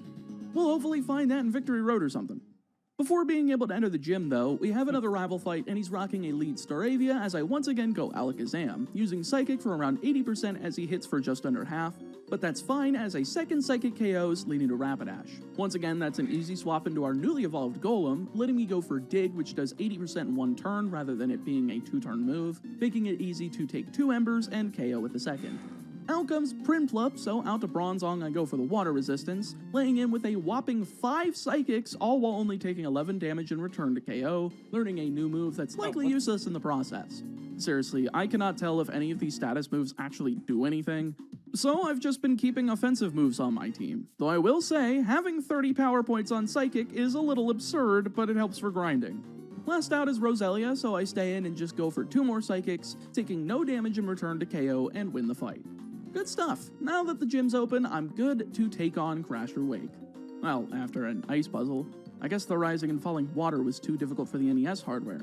Now it's time for Wake, and to be completely honest, I'm so lazy at this point that I don't feel like grinding to the level cap. I'm just gonna kill him, and kill him I shall. Gyarados is up first against Alakazam, and he's lacking Dark-type moves, so we're able to stay in with 4 Psychics, only taking a little less than half damage in the process to KO, leading to Floatzel. While I am at a 4-level deficit with Bronzong, I can still swap in for the resistance and just keep going for Psychic while he goes for presumably Brine, but he only hits twice for less than half damage, all while Psychic manages to get in there 4 times in a row for the KO, leaving just Golduck. Once again I'm seeing the lack of Platinum decks without Quagsire, but it's still good enough to do damage with Water Pulse as I get in 3 Psychics. But now I'm in KO range and it's time to swap again, this time back into Alakazam to finish it off with 1 more Psychic to take the win. Next time, I'm gonna have to suck it up and actually grind, though. The lack of trainers really makes it hard to do so. Just slaving away on wild Pokemon is really boring and sleep-inducing. And I suppose I have to do it to keep going. 1 bomb later, and I figured I'd just do this grind now. May as well get relatively on level for Byron after getting to level 38, leaving more than enough wiggle room for the trek through to Celestic Town. No encounters either, so it's straight into the Cyrus fight, leading Heracross as I go with Golem. I guess Heracross is the go-to strong Pokemon for this bootleg at the moment, and Sneasel and Weavile have been cut from this one. But I'm able to hit a Rock Slide for a little under half as he hits Brick Break for a little over half, so I swap into Alakazam to take it for under half, then fire back with Psychic to KO it, as well as the following Golbat to leave just Murkrow. From here, I just swap into Bronzong and start going for what I believe to be Flash Cannon, but don't quote me on that. But that Steel typing's current help in making the Dark type moves neutral is not helping enough, as Murkrow's able to pull Bronzong below a quarter as I have it at a sliver. But that's more than fine as I can simply bring in Staraptor to finish off with Wing Attack to win the fight. Wish I had led with that, would have made Heracross a lot simpler. But with that, I'm finally able to traverse the map again back to Jubilife, only to head west towards Canalave, and see a patch of grass right there next to the gate between Jubilife and Route 218 that wasn't there in the original Platinum, and it contains Shinx. You're telling me I could have gotten this way earlier. I guess I should have done a little bit more exploring instead of exclusively expecting the bootleg to keep things the same and remove an encounter that I'd normally get here in Magikarp, but I digress. Nothing else here that's not dupes, so I'm good to head into Canalave and into our second to last rival fight of the run. Hopefully, of course, fingers crossed that I don't wipe later. He leads with Staraptor as I go with Alakazam, immediately swapping out for Bronzong since I don't want to be wiped out by a physical attack here. Instead going out into Bronzong like I said, and taking a few air slashes for around half damage as Psychic barrages into the bird to KO, leading to Floatzel. Here we just go back and forth with Bronzong soaking up all of those water type attacks, coming out on top with 3 Psychics, surviving on just over a third HP as Rapidash enters third. Definitely not something I'm comfortable with staying in on though, so I swap over to Golem just to hit this thing with 2 Earthquakes to KO, glad I learned that move, as Heracross enters fourth. Finally, a Pokemon that's supposed to be on Barry's team. I decide to stay in as Golem has sky-high physical defense, so I can take a Brick Break or any fighting type move he decides to throw at me, and it manages to work up until the turn I should have KO'd Heracross due to the unfortunate miss with Rock Slide, being brought to around a quarter HP and forced to swap. in which I just go for Infernape, taking half damage upon entry and outspeeding to finish it off with Flame Wheel as the second to last Pokemon, Empoleon, enters and immediately dies to close combat from Staraptor after swapping. This leaves just... wait, nothing? Where's the Roselia? I mean, I guess I'll take it, but that's strange. Guess I miscounted how many Pokemon he had at the beginning. But with that, we're all set to take on Byron's gym, which is full of teleporters and the godforsaken ice puzzles, just to try to replicate the elevators that he would have had as best as possible. And since once again I'm too lazy to grind after having already done one so before this gym, I'd opt to just go in at around level 38 to 39, leading Infernape against Bronzong, all while hitting 2 flamethrowers, one of which gets a crit to KO as he refuses to use a Psychic-type move, leading to Steelix. Of course, from here I swap into Staraptor on presumably Iron Tail so that I can use close combat, thankfully not having the drawback of lowering my defenses as a second gets the KO, leaving just Bastiodon to fall to a quad effect of close combat to seal the deal and give me my 6th of 8 gym badges. Really considering starting to shuffle up my team now though, since I would like to get some type advantages instead of continually being stubborn, since that's bound to bite me in the bum soon, but I think I can get away with fighting Candace first before doing so. One library visit and a large bomb later, and it's time for the lake visits.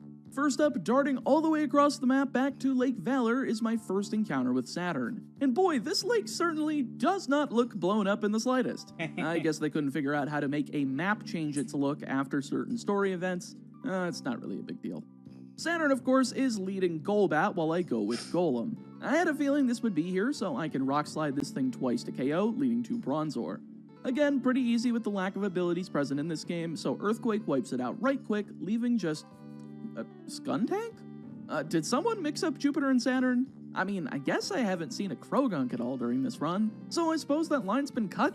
Very strange, but alas, I just Earthquake it to death and call it a trip, going all the way back to Lake Verity so that I can take on Mars. Once again, this is a Golbat lead, so Golem is more than enough to handle it, persisting attacks up the wazoo and only taking 8 damage as Rock Slide destroys her, doing the same with her Bronzong with Earthquake, leaving just Purugly. Again, our defenses are sky high, so we can just shrug off all normal type attacks, letting me lay in with 3 stab Earthquakes to KO and win the fight quickly. Well, at least that team was right. Would have been hilarious if they had given Mars Toxicroak and Jupiter Purugly as if it was a ploy by Team Galactic to try to make you unprepared for their fights. But a bootleg would never be so smart as to do something funny like that. Anyway, with those 2 defeated, it's time for more walking, this time with me checking if I can use Rock Climb up on Route 207 for the shortcut to the correct Mount Coronet entrance. And holy smokes, I actually can! Of course, I'm still stupid and go into the wrong entrance, but I figured it out eventually and take the exit out towards Route 216, only to find out it's not Route 216, but in fact, it spits me right out at the Acuity Lakefront for the cutscene between Barry and Jupiter, with no way to surf on the water, no other exits, and no possible way to get to Snowpoint City. There's zero shot they cut an entire gym, right? I went scouring through Mount Coronet to see if there was an exit that would potentially lead me out, or if there was a bit of a clearing in Acuity Lakefront to attempt to get to Snowpoint City, but there's nothing. I guess increase the level cap for Volkner? We can't do anything about it, other than grind up in preparation for the Galactic headquarters in Veilstone City.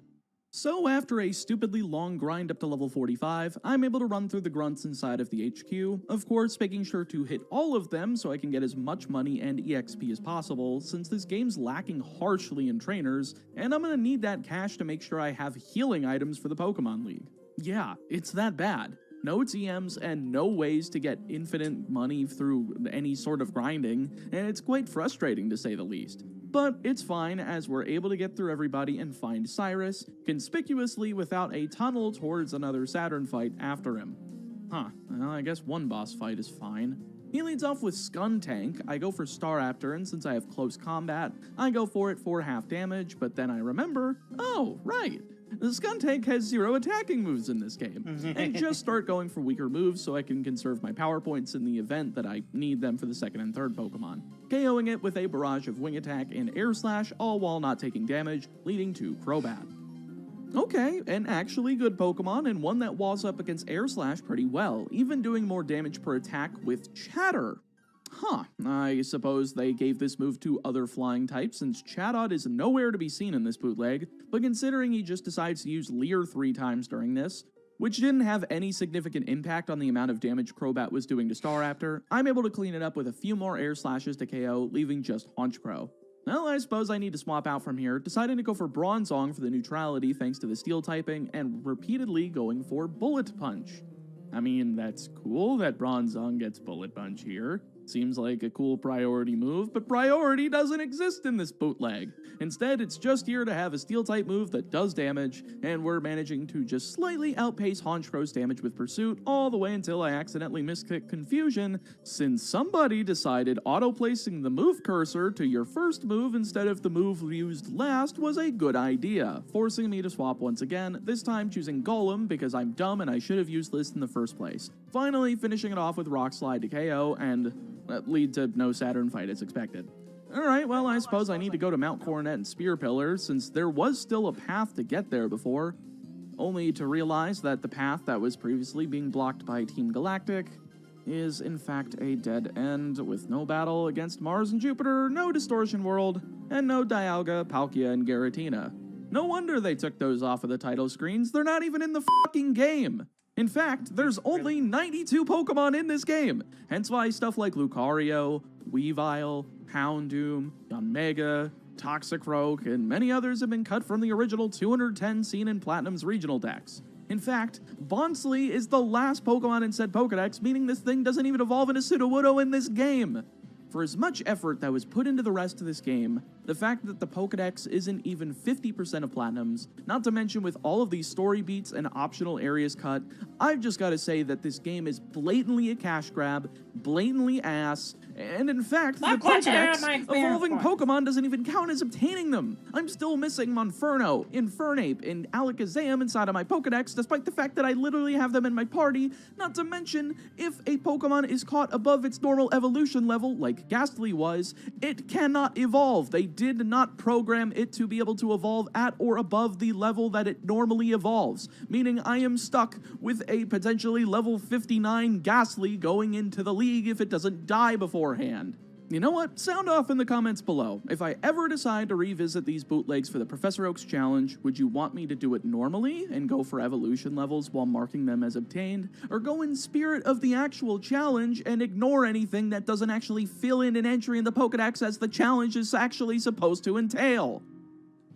And all of that while dealing with the numerous encounters throughout Mount Coronet because they decided that programming repel items was too difficult, let alone any status that wasn't poison. Here's hoping that the multiple versions of Gold and Silver made by different developers are actually competent and not hot ass like this or Ruby and Sapphire. Anyway, I guess that means we're off to Sunny Shore City, complete with only 2 trainers on Route 222. Great for my experience. Not to mention, there's no f***ing trainers in the gym except for Volkner himself. At least the gym puzzle is actually pretty cool, with the shapes and colors needing to be swapped around to open certain doors and let you get to the teleporter that brings you to the next room. I'll give them props for that, but not enough, because in comparison to the lack of trainers and ridiculous amounts of grinding needed to hit the level cap, since these base EXP yields are f***ing garbage, you know what? F*** this. Golem crushes Skull. Earthquake one-shots Volkner's lead Pachirisu, leading to Heracross, so I swap into Bronzong to hit Psychic, only to be hit by a critical Brick Break, so I swap once again into Staraptor to hit it with the newly learned Brave Bird, complete with no recoil, because games are hard to program and this team is less competent than the people behind Gen 1's Shoestring Spit and a Wish coding. Third out is Luxray, back out to Golem to hit it with 2 Earthquakes to KO, leaving just Medicham. I guess we needed to give Candace's Pokemon to somebody else. So I just swapped back into Staraptor to finish it off with 2 Brave Birds to win the fight.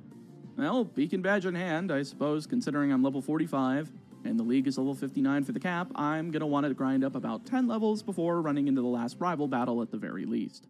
This grind, by the way, took hours to finish. It's nice to have the EXP yield on Route 222 at least be decent, but not all of my party can routinely take out Luxio, Floatzel, and the occasional Drifloon here, so I also had to use the mid-level 20s on Route 214. But hey, I got through it, my team is level 55, and thank God I did that before trying to go even slightly north of Sunny Shore City's gym, because Barry is here to ambush us for the last fight way earlier than he should be.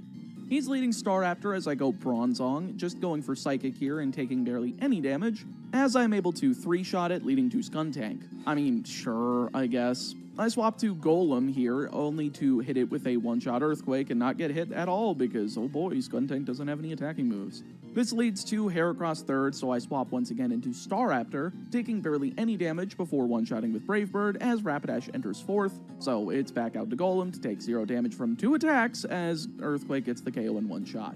Fifth out is Ambipom, an interesting member choice, but I just Earthquake it to death, leaving just Empoleon to do nothing, letting me swap from Golem back into Staraptor and close combating it to death to win the fight.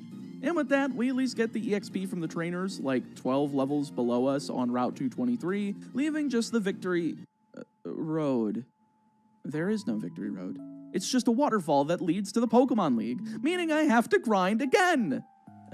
Sure, it's only 4 more levels, but I just got done with 10 levels of grinding only to play the game for 10 minutes.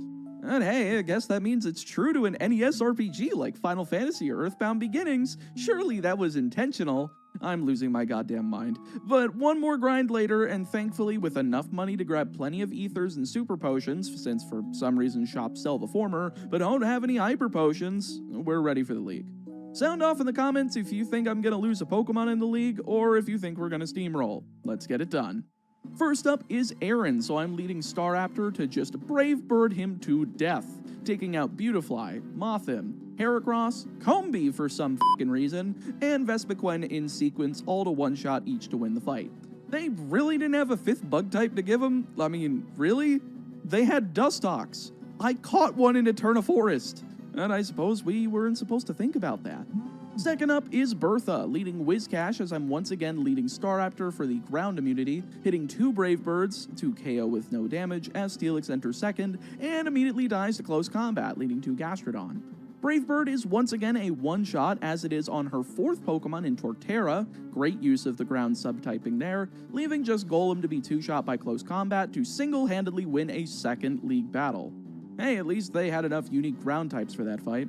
Anyway, third is Flint, and sure enough, with Golem at the lead, we're able to Earthquake both of his fire types in Rapidash and Infernape, leading to Lopunny third. 2 Earthquakes does the job there, leading to a Staraptor, which takes heavy damage from Rock Slide, but with close combat hitting us down to around 20%, I'm forced to swap into my own Staraptor, one that's thankfully faster, and after taking a close combat with about 30% remaining, I'm able to fire one right back at him to KO, leaving just Drifblim. I figure Infernape isn't going to get any reps in during this league if I don't try now, and sure enough, after swapping, 3 flamethrowers and barely any damage to Infernape later, and Flint's down for the count, leaving just Lucian and Cynthia. The former of those leads off with Chimecho as I actually bring in Ghastly, hitting Shadow Ball to KO both it and Chingling in 1 shot. Alright, why the f*** is Chingling on this team? At least the third out in Medicham makes sense, so I swap into Staraptor to KO it with Brave Bird, leading to Bronzor. Again, pre-evolutions. At least close combat wipes it out in 2 shots, leaving just Bronzong. Bro, we literally have Alakazam on our team. Why is this not on Lucian's team? Thankfully, our last 3 power points of close combat are enough to KO Bronzong without taking much damage from the weapon, winning the fight, but really making me question my sanity at this point. I guess because the Dex only has 4 Psychic types that they had to put a single pre-evolution on the team, but I would have at least put Golduck and Alakazam instead of Chingling and Bronzor, since at least the former has Psychic tendencies despite not having the typing, and Alakazam is an actual Psychic type that we just straight up pretended didn't exist. Anyway, let's wrap this up. Cynthia's ready for a fight, but once I realize she's leading with Cherubi, I realize that she's in fact not ready for a fight as I go with Staraptor. I honestly just led with this in case of the crazy phenomenon that I'm wrong about this Pokedex not being as short as it is. May as well be prepared for Spiritomb, but in fact we're just brave birding this thing to death. Second out is Bastiodon in easy close combat as Medicham's out third, being hit by Brave Bird to 1-shot as Floatzel enters fourth, which is thankfully easily walled after swapping by Bronzong and easily KO'd with 4 Psychics, taking a barrage of Water-type attacks that do knock us to around 25%, but nowhere near enough for me to worry about swapping until her 5th Pokemon in Vespiquen enters, in which I just swap for Infernape to hit it with 2 flamethrowers to KO, all while taking about a third of our HP and damage, leaving just Roserade to also go down to 2 flamethrowers, all while doing 0 damage to our starter, KOing to win us the fight, and a completely deathless run. I don't want to ever play this game again. Don't search this game out unless you want to have an extremely lackluster experience, or if you're a modder who's willing to ROM hack this game and make it actually interesting by A, fixing the Pokedex, C, adding back the lost areas, and D, giving it an English translation. I was really hoping this wouldn't be disappointing, but it was. And I sincerely hope that Gold and Silver finally gives me the experience that I've been chasing for again since we did Pokemon Yellow. That was an actually good bootleg, and despite the cutting of routes 16 to 18, the game actually functioned well, and had all of the Pokemon I expected, including the addition of the Johto and Hoenn box legendaries, despite the fact that I didn't show them in my video since that didn't come up in the hardcore Nuzlocke setting. Alas, I hope you enjoyed the video. If you did, you can click on one of these other videos on screen, you'll likely enjoy them too. Make sure to subscribe to the channel if you haven't already, stay safe, stay healthy, and I'll see you next time.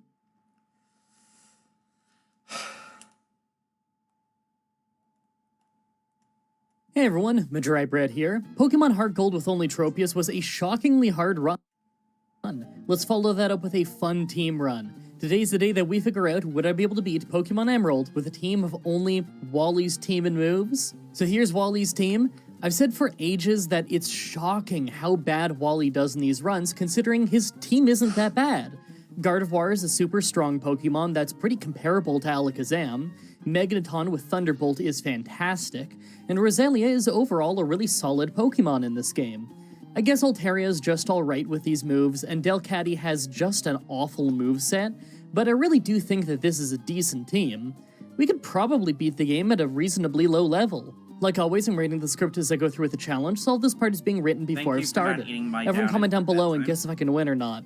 I'm sure that it's possible to win with this team, but what I'm most curious about is how easy it is. I'm convinced that Wally could have been Pokemon Champion if he literally just tried. So it's time to find out if that's true. Let's explain the rules. In combat, I can only use Wally's team and moves. I'll need other Pokemon to use HMs, but I won't be allowed to use any of those Pokemon in battle. No glitches or exploits, no items in battle, only Pokeballs, held items, and items outside of combat are allowed. Also, if you enjoy the video, be sure to like, subscribe, and ring the bell for more. Let's do this. So right off the bat, I used the Universal Pokemon Randomizer to replace Mudkip with Skitty so that we can do the whole run with it. I picked Skitty to start with because it's something that we can catch before the first gym anyway. It actually starts with attacking moves, unlike Ralts, and it's more rare than Ralts. I guess I never really went hunting for a Skitty, so I had no idea that it only has a 2% encounter rate until I looked it up for this challenge. Anyway, the first thing I do is I go ahead and catch a Ralts, of course. You probably already know where it is, since watching Wally catch one is part of the catching tutorial. It's kind of a rare encounter at 4%, so hunting for one with a good nature is a pain, but it wasn't too bad. The first one was mild-natured, and I'd love to keep that, but it had its ability Trace. I guess it's not in the rules, but I want to have my team have the same abilities as Wally if I can swing it, just to make it a little more accurate. I went ahead and caught a second one with the correct ability, although its nature is more speed and less defense. It'll do. So early game travel is more or less what you'd probably expect. Some switch training on Ralts at the start so it can learn Confusion, then I spend most of the time leveling it up. Skitty is kind of the dud Pokemon in this run. It's not that it's awful or anything, it's just that it doesn't end the run with great moves compared to the others. Right now, we really need Ralts to level up so that we can beat the Rock and Fighting gyms with it. The Rock gym is probably going to be pretty hard because they've got 3 Pokemon, plus potions and berries. Wish me luck. So we fought the local trainers to level up Ralts to 11, and although we easily lost the fight, I had to show you this attempt. We crit Confusion twice, and the second one also confused Geodude into hitting herself until she fainted. The only way that could have been more perfect is if Rock Tomb missed. Anyway, we still came nowhere close to actually making the second Geodude faint. I'm just gonna have to grind Ralts a little bit, but that's alright. I expected that. So level 16 was a pretty bad loss every time, but at level 18 it was starting to look hopeful. The Geodudes went really well, and it looked like we were going to land a few hits on Nosepass, but then it crit a tackle early on.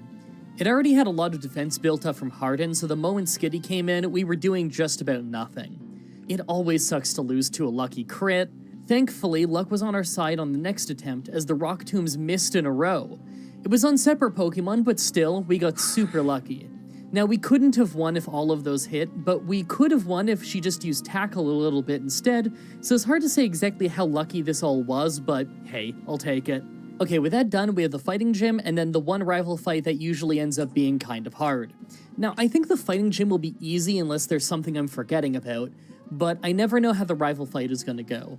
We're not exactly using super hard-hitting Pokemon right now, so we'll just have to see when we get there. As expected, the fighting gym was super easy. Ralts actually evolved into Kirlia right before going to the gym, so the whole thing was a breeze. Nothing to worry about. Will the rival fight go as well? So right away, Wingull is super easy. It just isn't that strong, and I fought a lot of trainers on my way here to level up.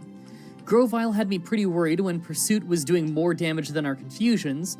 We didn't last long, but we got him to about a third of his health before we went down. Skitty couldn't finish it off right away, but we got a traction on Grovyle from our ability, so it only hit us once. Last was Slugma, but it just didn't stand a chance. That was a solid fight. Hey, it's time to get our next Pokemon. Oh yeah! You can't catch Roselia in Emerald. Oh god. Alright, give me a few hours. I'm going to start a whole new file where I catch the Skitty and Ralts and start with a Roselia instead.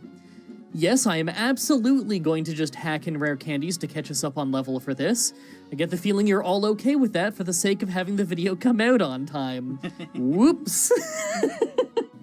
And here I thought I was being clever starting with the Skitty instead of the Ralts, completely forgetting you can't catch Roselia in the wild and Emerald. Okay, it's been a few hours, but I'm back, and I have the full team now, so I'm thankful that we get Roselia because I'm clearing out the trainers in the area to prep for the electric gym. This one is always pretty hard, but I figure that we stand a chance now that we've got 3 Pokemon. Plus, Roselia has Leech Seed, and that can probably bail me out on the Magneton fight, because I've got no answer for that otherwise. I'm not expecting a first try, but I don't think we'll have to grind like crazy for this. So right away, Voltorb hardly hurt us with Spark and ended up poisoning itself off our poison point. We took it out fast, but we got paralyzed, so I switched to Kirlia to deal with Electrike. It wasted some time with Howl and held on for a while with Super Potions. We were about to knock it out when it hit a quick attack, so I sent in Skitty to finish it off.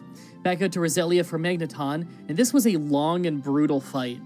We Leech Seed and paralyze him early to help us last longer as he confuses us.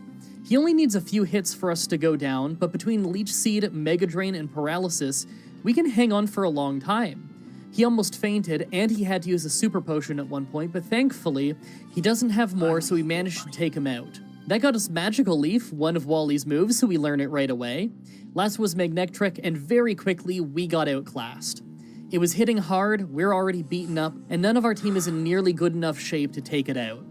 I'll have to come back after a few levels. Alright, we're back 3 levels later. This time Voltorb is sometimes a one-shot, so we managed to take it out without getting paralyzed. That's huge. Electrike was a one-shot with Magical Leaf, so we're in great shape as Magneton comes out. We hit Leech Seed right away, but then got paralyzed. Right after, we lose some health to Sonic Boom, but then we hit Stun Spore. From there, I knew a win was possible, but it was gonna take forever. She had potions to heal with, but between Mega Drain and Leech Seed, we can heal ourselves by quite a bit. By the time we took him down, we had full health. Last was Magnetric, and right away, it was a rush to get effects in on it before we got wiped out by Quick Attack. We managed to get Leech Seed, Stun Spore, and hit a Mega Drain in before he healed back up and finished us off.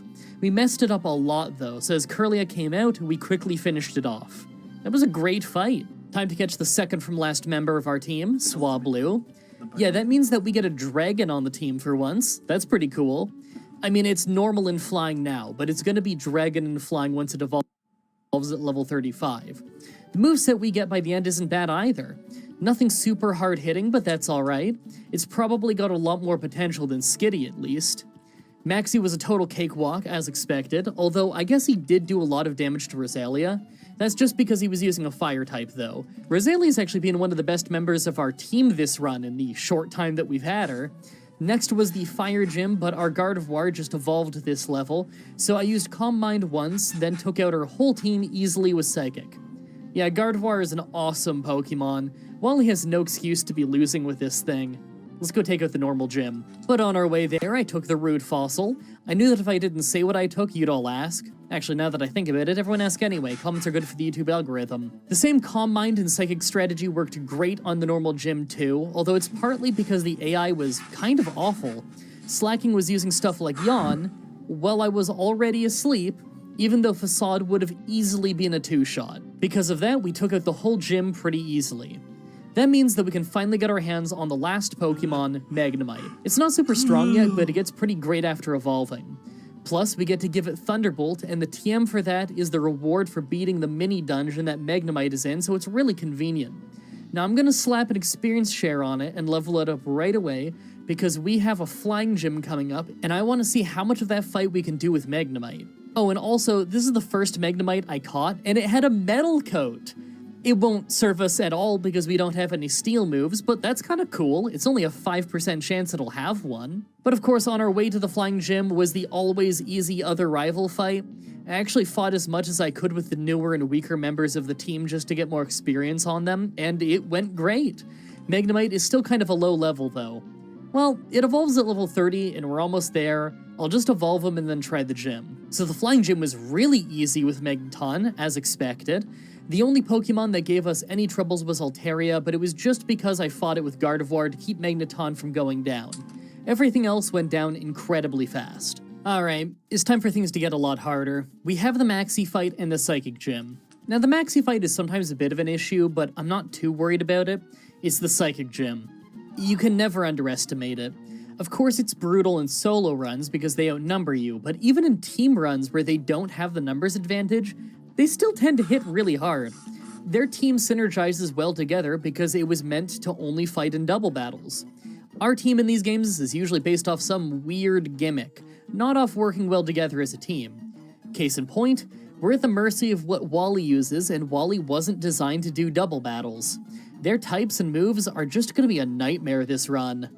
Let's see how it goes. So the Maxi fight took a little while because of weird moves like him switching to Crobat randomly near the start and taking out Roselia, but really it wasn't that hard. It could have been a problem if Camerupt was more of a threat, but we ended up critting it before it had a chance to do anything too scary. Scary, like the Psychic Gym. So we get to the Psychic Gym and I kinda thought that maybe we'd stand a chance, but we really didn't. We're a lower level than most of them, and they pretty much just have the perfect moves to counter us. Roselia would do great damage to them if she wasn't just a one-shot due to being part poison type, and although Magneton can take out Xatu easily, Claydol's Earthquake one-shots it. Swablu and Delcatty can't really do anything to them, and Gardevoir only has psychic attacks, so they all resist it. I don't think I stand a chance in this fight until I get the team up to at least level 40 each. There's still lots of trainers in the area, I'll grind for a while and then come back. Okay, so I got the team up enough in levels that Swablu evolved, and we're close to their level, but still not as high. I ended up experimenting quite a bit with what Pokemon to send in first and what to try, but it's all very random. In this attempt, I held out super long and even managed to take out a couple of her Pokemon, but really, until either Roselia is stronger and faster, or the whole team is a lot more tanky, we can't really win this. This was a solid attempt, and we still didn't really get that close thanks to her Hyper Potions. Also, I forgot to deposit my Zigzagoon I use for HMs, but I guess it doesn't really matter since there's no way we're gonna win this fight anyway. I grinded a ton. I'm just gonna use some rare candies so that I can spend less time grinding and more time actually making attempts at this gym. I'll get the whole team to level 40 and then keep trying. So I level up a bunch more and the fight has a whole new nightmare scenario. Now Xatu opens with Calm Mind every single time, making it so Thunderbolt is no longer a one-shot. We still get pretty far on attempts where we paralyze a lot of our team with Dragon Breath, but we still absolutely cannot manage to finish them off. Roselia is the only one that can hit hard, and it always goes down in 1 or 2 Psychics depending on if they've used Calm Mind or not, and Lunatone loves Calm Mind. I promise you I'd have won this fight long ago if not for their non-stop Hyper Potions saving them from the brink of fainting. I'm just gonna have to level up a ton. This is brutal. Okay, so after getting Roselia all the way up to level 48 and leveling up the entire rest of the team a bit as well, we finally hit a tipping point where Roselia is easily able to get one-shots, and thanks to a bit of Dragon Breath paralysis, we keep hitting first. Really, the only reason we won is because we were able to keep one-shotting whatever opponent was going to do a serious damage move before they could hit us. It's insane how even in team runs, this Psychic Gym is a nightmare. Well, that means we're traveling, and I get the feeling that we're gonna have some smooth sailing. We have Archie, who's always easy. Then we have the Water Gym fight that I figure should be pretty simple between Magneton and Roselia. Then we finally get to the Wally mirror match. Now, we won't have the same moves as him when we reach him, because he cheats and his Magneton knows Screech before it normally should, but that's no big deal, I doubt I even need it. I have to say, this isn't a bad team. It's not amazing, and I'd for sure change some of the moves if I could, but Wally really has no excuse to do so badly with this team. We had some hard parts, but the Psychic Gym was always hard, so that's to be expected. Let's go breeze through some boss fights. So Archie was a cakewalk, as expected. I mean, if Maxie is easy, then of course Archie is gonna be easy. We're pretty good against water types after all. And next is the Water Gym. The whole team was super easy other than Kingdra, who actually fainted a few of our Pokemon and did tons of damage, but part of it was our own bad luck. I'm sure if I tried again and just had Magneton go in first and not miss, then we'd have won a lot faster. Time for that Wally fight. First is his Altaria, so I started by having Gardevoir build up Calm Mind while he built up Dragon Dance. We only used it once and then hit Psychic twice for the knockout. We lost a good chunk of health due to Aerial Ace though. Psychic was a one-shot for Delcatty, and we switched to Roselia for his Magneton. He was using Screech, so we set up our Leech Seed, and then we went for Magical Leaf. We got confused pretty early and did tons of damage hitting ourselves because of Screech, so we almost went down to Tri-Attack and had to switch to our own Magneton just to avoid having Roselia faint. He used a full restore, but our Thunderbolts were hitting incredibly hard, so we just two-shot him. He sent in Roselia, but we nearly one-shot it with Altaria. It only did 6 damage to us with Giga Drain, so we had no issue taking it down. Last was his Gardevoir, so I had Roselia go in and hit Leech Seed while she was using Future Sight for safety. We went down fast, but that's alright, I just wanted the Leech Seed. Next, I sent in Altaria to use Dragon Breath, paralyzing him, but also paralyzing us in return thanks to her Synchronize ability. We got taken out once again, but it didn't matter. I sent in our own Gardevoir to watch as Leech Seed finished off his. That was a pretty fun Wally fight. Now that we're at the Elite Four, let's take a look at our team. Honestly, I think we stand a chance. These aren't exactly the moves I'd pick if we were using these Pokemon on my own, but it's what Wally uses, so I'll give it a shot. The only move here that we can't use is Magneton's Thunder Wave, since we're just waiting on learning Screech. I'm kind of worried about most of the Elite Four, but I actually think that we'll have a pretty easy time with the Pokemon Champion himself. Make your final guesses on if we can win this or not. Let's do this. First is Dark Trainer Sydney. This actually went super smoothly. We had types that counter most of his team, and Aerial Ace did a great job of keeping Shiftry from double teaming until we're useless. It's crazy how hard Thunderbolt hits. Magneton has really quickly become a heavy hitter. Second is Ghost Trainer Phoebe. Her first Dusclops is the one who likes to spam Protect, then stuff like Curse. It's also got Pressure, so you use double the power points against it. I just got a Leech Seed in on it, and then switched when it used Curse and had Altaria finish it off pretty fast. Back out to Roselia to Leech Seed the second Dusclops as it nearly takes us out with Shadow Ball, so I used Mega Drain. It gives us just enough health to survive Rock Slide, so I decided to switch out to Magneton. Shadow Ball did almost nothing to us other than lowering our special defense, but I forgot that this Dusclops has Earthquake. That nearly took us out before Leech Seed finished him off. I stayed in to nearly one-shot a Bayonet, who used Grudge, then Full Restore, so we just hit Thunderbolt twice for the knockout. Sableye was nearly a one-shot, took us down to 1 health, used a Full Restore, then went down in 2 hits. Last was Bayonet, but it was a one-shot. Magneton actually survived that fight. Third is Ice Trainer Glacia. This fight looks easy, but actually took quite a few tries. All of the water types were easy one-shots with Thunderbolt, obviously, but the Glalie were weird. The first one always goes down reasonably easily, but the second one is just a one-shot machine. It one-shots Roselia before we can even move, easily finishes off Gardevoir after we hit Psychic, one-shots Delcatty, then went down to a Thunderbolt. It's crazy, that thing can sweep tons of our team. Fourth is Dragon Trainer Drake. So the first few times I tried this fight, I lost pretty badly and figured that we might have to grind, when I realized that the Shogun at the start who spams Protect gave me an amazing opportunity. I could just spam 6 double teams and then 6 combines to become a nearly impossible to hit one-shot machine. None of his team are dark type, and he doesn't have any moves that never miss, so it actually worked. It's a cheesy strategy, but hey, you gotta work with what you've got. These are Wally's moves, and it's not my fault that Drake decides to open with a Pokemon who stalls you out. Doing this strategy probably just saved us having to level up 5 to 10 times on the entire team. Finally, Pokemon Champion Wallace. First try and we one-shot Whale Lord, then Water Onyx sweeps our entire team. Alright, well that's not what I thought was gonna happen. I bet if I level up Magneton a couple of times, then it'll be faster and we can one-shot it instead. Let's just try that. Alright, level 55 and we outspeed and one-shot Water Onyx. We're back in the game. Whiscash is next, so obviously we go for Roselia. We nearly one-shot it, but then it one-shot us. That's really not good. I sent in Gardevoir as he used a full restore to heal back up. Thankfully, we crit with Psychic, and the second one dropped him to a Sliver, but we took huge damage off Earthquake. We dropped his special defense though, so as he used a full restore to heal back up, we just crit him back down, then finished him off. I really don't think we needed that second crit, to be honest. Not even sure we needed the first one. I really don't like that we already lost Roselia though. Out to Magneton to deal with Tentacruel, but we got rocked by a Hydro Pump fast. We did great damage, but 2 Hydro Pumps took us out, and we were slower. That's not good. Gardevoir took it out, but only because Hydro Pump missed. This is getting close. I sent in Altaria to deal with Ludicolo, and right away we used Aerial Ace as he was using Double Team. He quickly switched to Surf, and his second one crit, so although we got him to low health, he just healed back up and finished us off.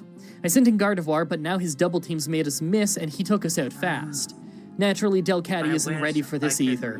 Okay, well that got us a lot farther, but clearly having most of our team about 10 levels lower than theirs is holding us back. I'll just use Rare Candy so that our team is a closer level to theirs, then keep trying. Okay, many tries later. Now we actually get a one-shot on Whiscash so we don't lose Roselia. That's a huge difference right off the bat.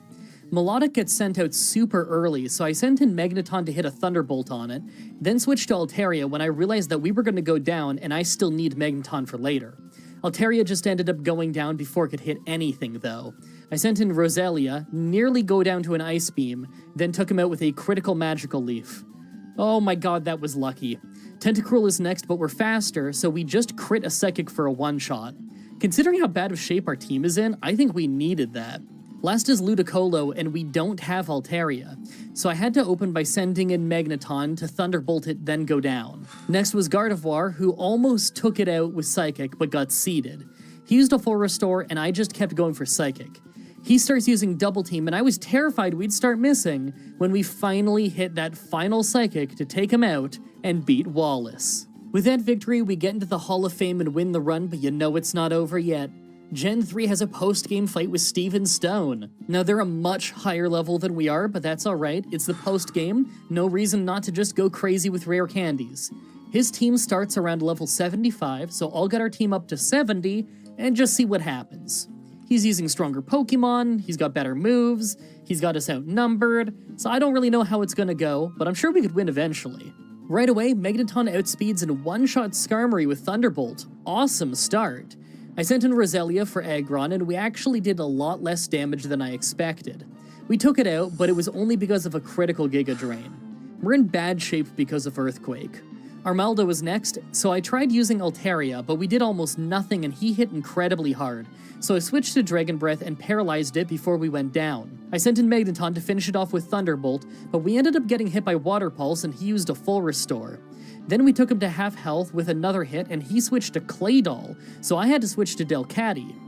Earthquake took out half of our health, but we put it to sleep with Sing right away and started spamming out 3 charms to make his Earthquakes as weak as possible, knowing that he didn't have any non-physical moves to use.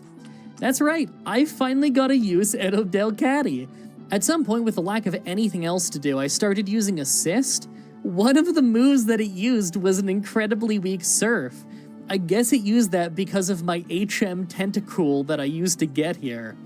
Is that against the rules because it was a non-Wally Pokemon move? Or is it okay because Delcatty was the one using Assist, and Assist is a Wally move? I mean, it did so little damage that I guess it doesn't matter, and also I make the rules, so sure, I'll allow it. I think it did less damage than Feint Attack anyway. Eventually, we went down, I sent Roselia in, and we just kept using Giga Drain to heal off of it. We weren't doing a ton of damage, but because of the charms, neither was he. He fully healed again, so we used Leech Seed and kept landing moves until eventually, he decides to switch to Metagross. Well, that's incredibly annoying. Metagross missed us right away, so we got Leech Seed in, but then I switched straight to Gardevoir and got hit by Psychic. It didn't do much, but I wasn't messing around. I started using Double Team to try and outlast him, while Leech Seed still messed him up. It actually worked. The first Shadow Ball messed us up, but then Meteor Mash and Shadow Ball both missed. He hit after that and took us out, but it got his health low enough that I could send in Magneton to finish him off with a Thunderbolt. Next, he sent Claydol back in, and he used a full restore right away, so I had Roselia use Magical Leaf and then Giga Drain to take it out. We nearly fainted to Earthquake damage now that his attack is back to normal, but at least we healed up a little bit as we took him out. Second from last is Armaldo, but it was still hurt, so I just Thunderbolted it down in one hit. Last is Credilli, and this thing can be incredibly annoying with Ingrain.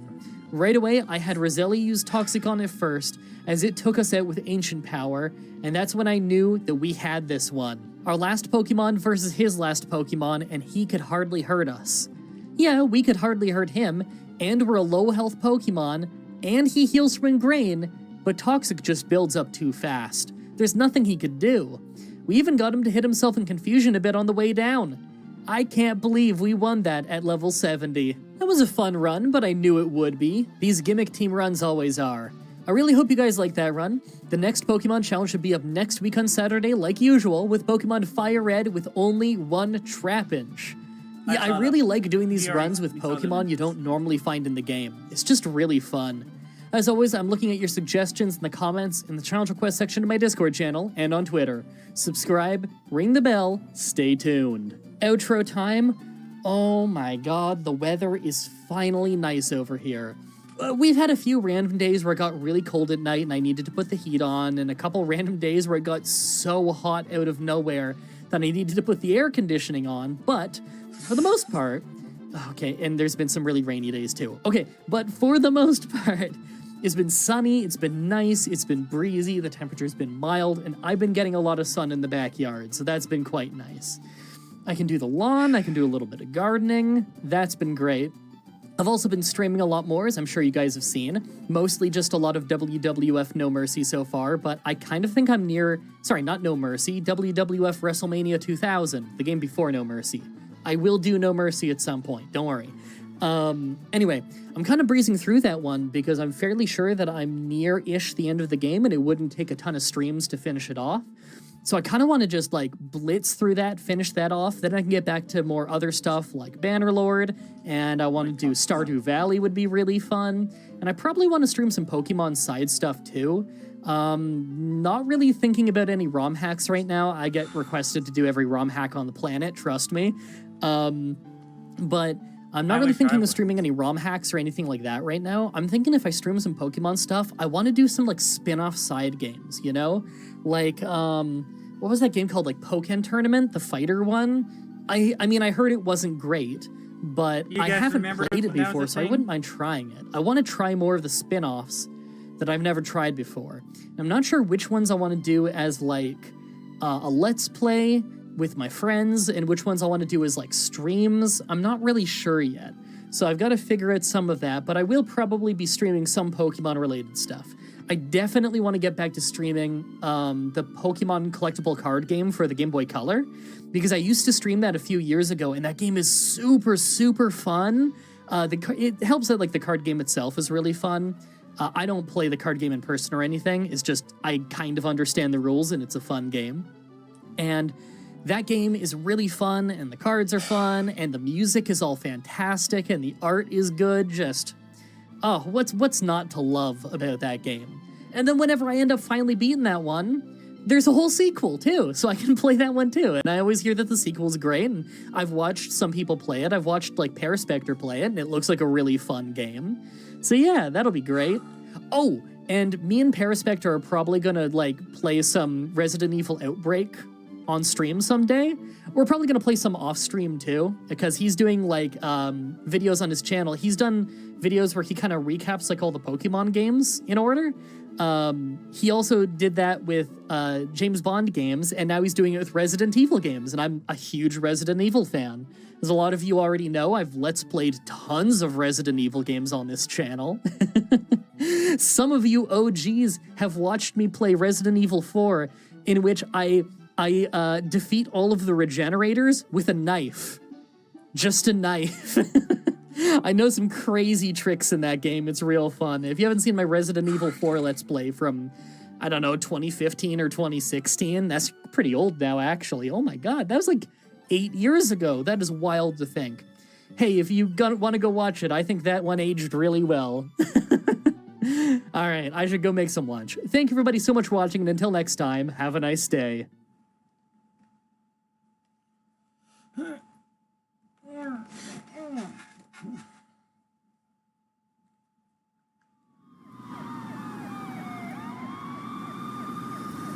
First Josh subscribe to Blaze video. Counter. 1085 dispatcher, need additional units. Additional units now. Officer in danger. Officer in danger. 10-5, please repeat. 10-5, all units, emergency. Officer in danger. Easter Plaza, repeat. Easter Plaza, all units. They were all dead. The final gunshot was an exclamation mark to everything that had led to this point. I released my finger from the trigger, and then it was over.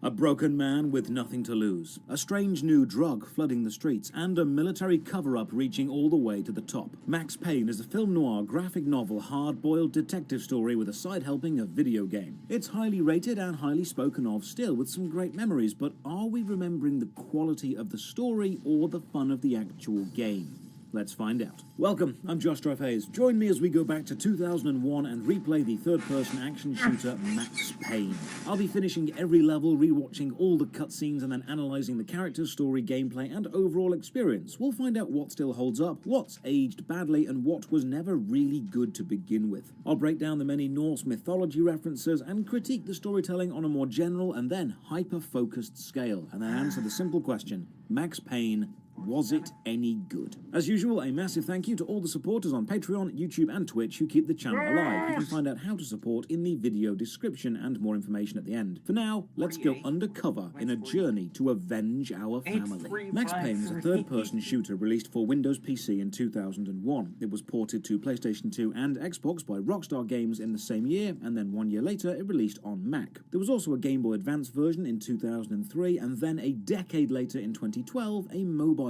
port. All versions, with the exception of the Game Boy, are essentially the same, but the PC had larger open connected areas than the PlayStation 2 was able to handle, so the large PC levels are split up into smaller sections for the consoles. The PC version also gave you the ability to quick save and quick load anywhere in the game, while the consoles had save points between levels and checkpoints within the levels, and this will become a massive issue toward the more difficult end game. For this video, I'll be playing the PC version, which is still available on Steam. However, a word of warning for anyone feeling that nostalgic itch. The Steam version does not work very well. You need to download a few sound patches to get all the voice acting and to prevent any audio glitches, and then some stability patches to prevent random crashing. You also need to manually add the window command if you want to play the game in windowed mode. But I won't hold this against the game itself. It's simply a symptom of older software running on modern hardware. Before we dive into the game, let's address one of the darker aspects of the Max Payne legacy. While the game did go on to spawn Max Payne 2 and 3, which are both well-received games, in 2008 they did release a film starring Mark Wahlberg, which very loosely follows the plot of the first game. It's visually fine, but does a far worse job of telling the same story. It also opens to terrible reviews, so let's ignore this film for now. Launch it up. There's only one difficulty,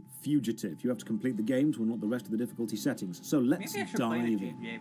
I released my finger from the trigger, and then it was over. To make any kind of sense of it, I need to go back 3 years. Back to the night the pain started. I was still on the force back then. NYPD, Manhattan, Midtown North Precinct, Hell's Kitchen. So when are you coming to work for me, Detective Payne? You'd make me work undercover in some hellhole. Sorry, Alex. Michelle and the baby come first.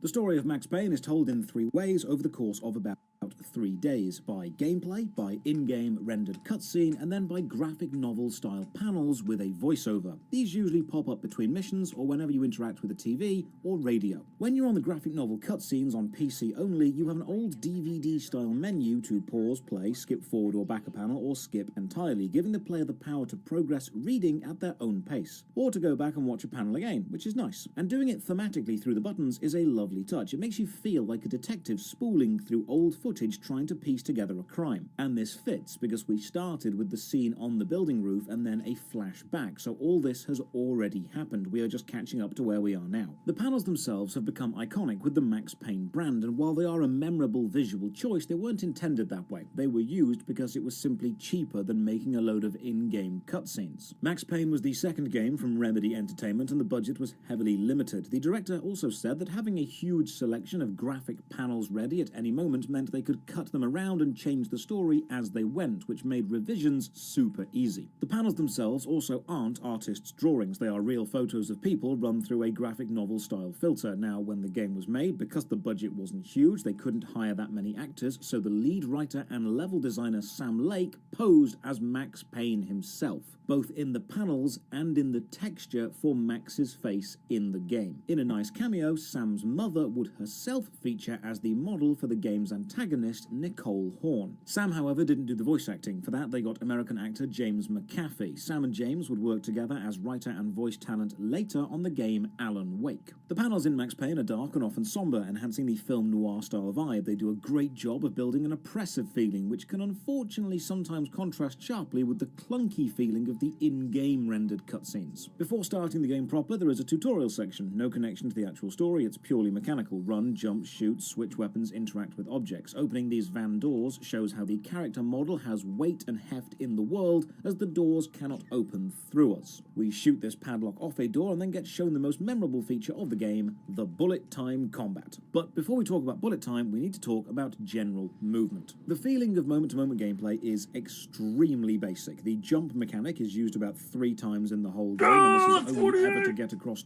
trivial platforming obstacles like a broken walkway or climbing a very simple set of objects. There's no climbing or pulling yourself up onto ledges. There's also a strange glitch where you will stick to the wall even while running away from them, but we'll see more of this later. Movement in Max Payne is very, very basic, but that's fine because it's mostly a story game. So from moving, we now go on to shooting. Gunplay is simple and functional, aim and shoot, but what sets the game apart is the bullet time mechanic. If you dive while moving, you will perform a shoot dodge, a slow-mo dive roll, and if you activate bullet time while standing still, you'll just enter a general slow-mo mode. The slow-mo effect lasts as long as the small hourglass timer here shows. You refill this timer by killing enemies not in slow-mo mode. While in slow-mo, you can aim your shots better, avoid incoming fire, and if you do manage to kill an enemy with an impressive dive or headshot, you'll get a cinematic kill cam. Now, Max Payne released 2 years after The Matrix, a film which really pushed bullet time slow-mo action sequences into the public eye. Although, short tangent, The Matrix was not the first film to use this effect, as the original Blade had a slow-mo gunshot scene just 1 year earlier. Bullet time in Max Payne may slow things down, but it also lets you see the physics of the guns. The bullets fired are actual projectiles which are spawned in the barrels and travel through the game world with actual travel time. So shooting at a moving enemy means you need to lead your shots, and it also means if you react fast enough, you can dodge incoming bullets. Having the game track bullets as projectiles lends a feeling of weight to a gunfight. You don't just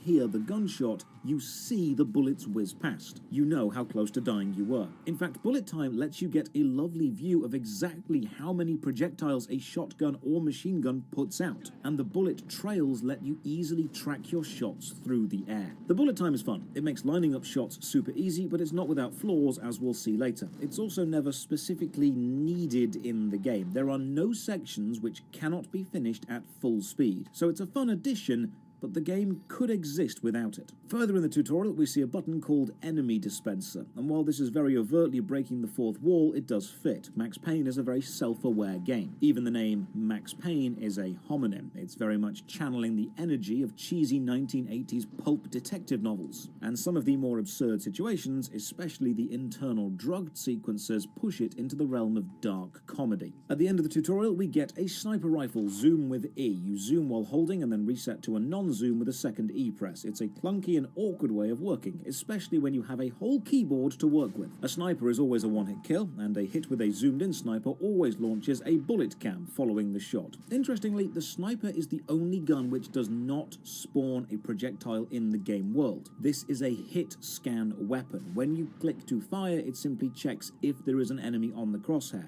If there is, the enemy will die. This is also why the bullet cam of the sniper shot freezes all other enemy movement while the camera flies through the air, unlike the regular bullet time which just slows everything down. Now as you take damage, you'll lose health, and you refill health by taking painkillers, pills found in medicine cabinets around the world, and sometimes, very rarely, dropped by enemies. Each use of a painkiller restores 25% of your life, but it's not instant. There's a few second delay of working time, so you still need to find cover while you are popping some pills. Tutorial done, let's go and meet Max.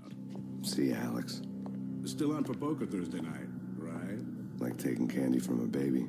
Notice how each panel had a baby reference, even though the third was a joke. Strong narrative setup. We open in your home. Max has returned from work and something is wrong. There is graffiti on the wall, the letter V with a vertical needle through it. So we check the cupboard and grab a gun, and then the phone rings. Notice the awkward tilt of the camera. In filmmaking, this is known as a Dutch angle. It's done to cause unease in the viewer, because Max Payne is first and foremost about telling a story and making the player feel something. The gameplay is just a vehicle for the emotional narrative. You can't get into your bedroom through the bathroom, so you try the baby's room. It's coming. Freeze! NYPD, drop it! No,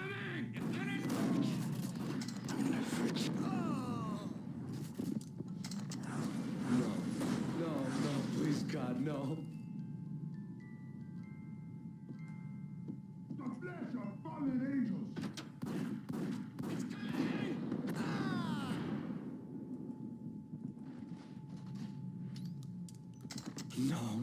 No, God, no, please, Michelle. Oh, baby. So, a rather dark opening. Max's wife and baby have been murdered by crazed drug addicts who broke into their home, so Max starts focusing on drug-related cases and goes undercover to infiltrate the mob, find the top dealers, and take revenge for his family. The writing is filled with metaphors, similes, and more cliches than you can shake a stick at. In fact, it's so heavy-handed in its emulation of the 1980s detective genre, it sometimes borders on parody. So we're undercover, deep in the Punchinello mob family, and only two people know our real identity: our colleague Alex and some guy called BB. The drug connected to our family's death is known as Valkyr. It's been 3 long years, but we finally have a break in the Valkyr case. BB has arranged for us to meet Alex at a subway station, but when we arrive, Alex is nowhere to be seen. Unfortunately for us, we explore around and find a dead body and then some gangsters, so we have to fight our way out. First physics issue. Heading down ramps or steps doubles your speed, and trying to move sideways while on any incline just sends you flying down. This is actually an issue caused by having hardware acceleration on, as some of the in-game movement was tied to the in-game frame rate, and if your frame rate is too high, you mess up the engine. We save this policeman, follow him to escape, and as he runs through a door, he then gets peppered with bullets. This is a very nice way of teaching the player, don't run through doors when you don't know what's on the other side, because if you do, you'll likely die. The only issue with this is the game doesn't really have a mechanic to safely or cautiously open doors and peek in. Doors are physical objects. They swing open as you walk into them, so your only real option is to dive through slow-mo style, all guns blazing, and hope to kill whoever's behind there first before they kill you. The trains aren't running, so we have to power them back on. We find a locked gate that narratively we should have found earlier, and this highlights a dissonance between the story and the gameplay. The strength of Max Payne is undoubtedly the story. The gameplay is simply a vehicle to drive it forward. If you remove the story, the gameplay simply isn't that strong on its own, especially as you're competing with Metal Gear Solid 2 and Devil May Cry in the same year, which themselves do a far better job of stealth and shooting or flashy action combat. Now I'm sure... Alright, I'm gonna stop you right there because we are almost done with the section.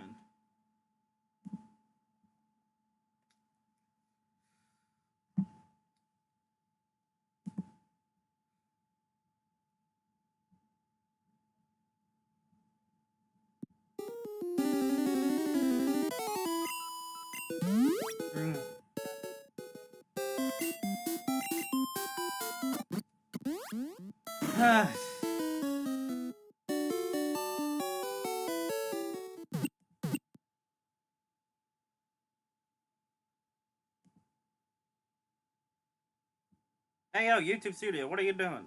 What are you slacking? Why are you slacking?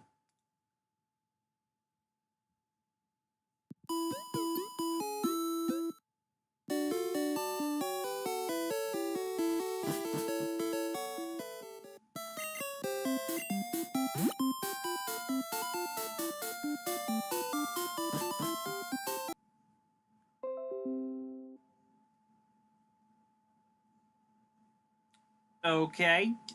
As I was trying to say, the EXP all was definitely useful at the when training Pokemon in bulk, but it started to really lose.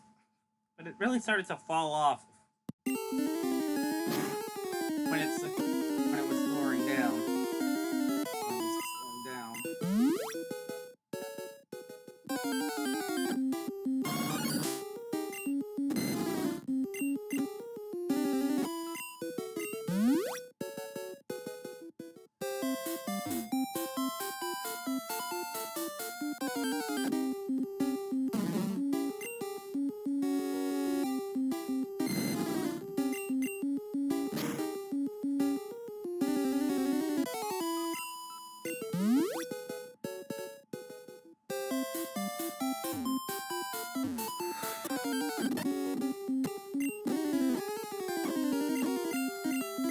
Stop paralyzing me!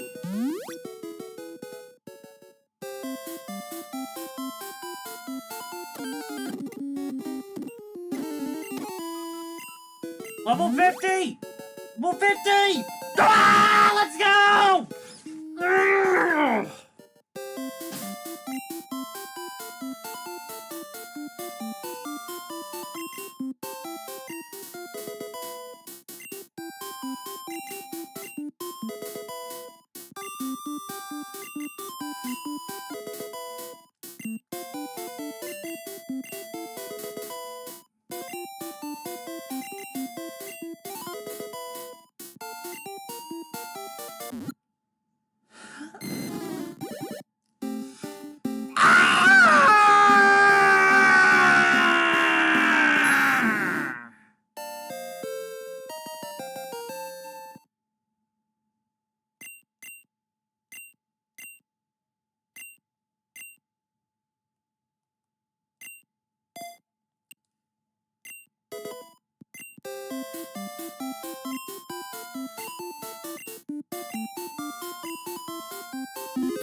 "92 hours and 50 minutes!"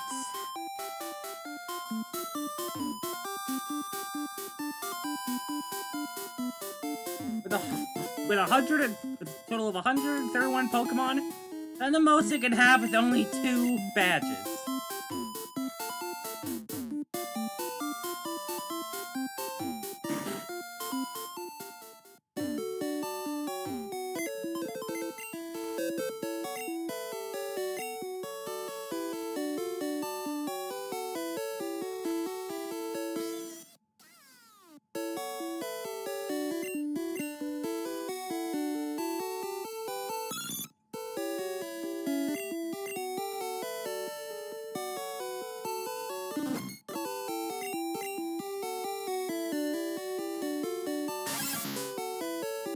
Skip those incoming ads because we are ending it.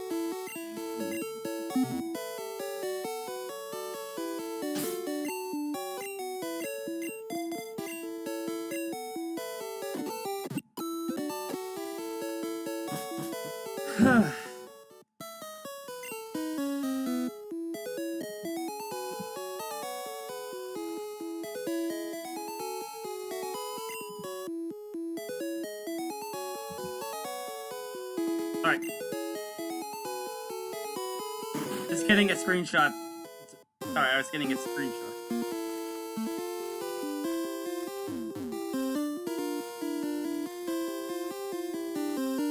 Crap, I forgot. EXP all. I do actually want that.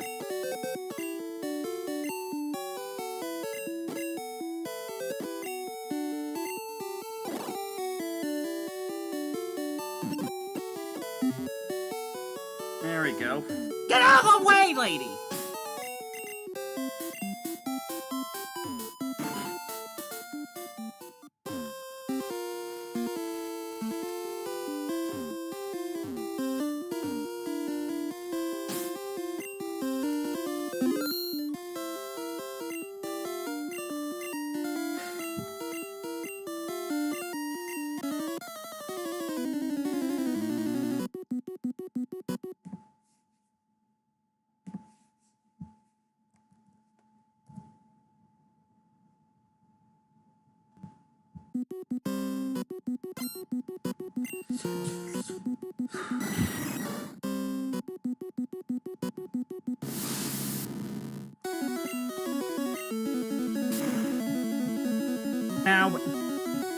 Now the badges for now Erica, Koga, and Sabrina have been balanced will be scaled for if you fight the 4th, 5th, or 6th. So what happens if I fight Koga 3rd? Because that's what we need. Because that's Pokemon. That's what we need.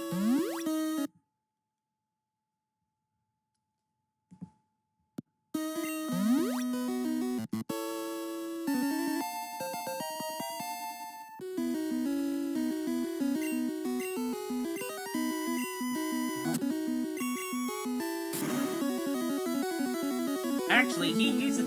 Actually, they gave.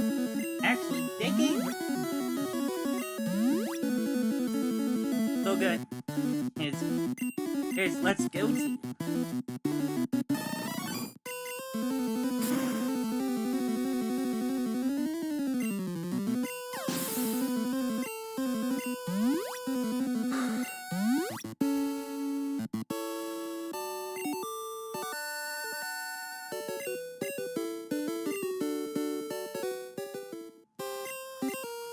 Wire. It's a special.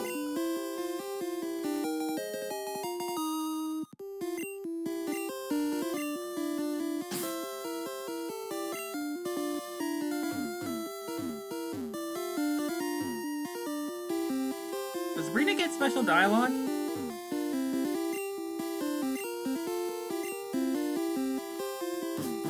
That's kind of what she says in. It's kind of what she says in Gen 2 games. Anyways, I am calling the stream there. We are ending off on a high note.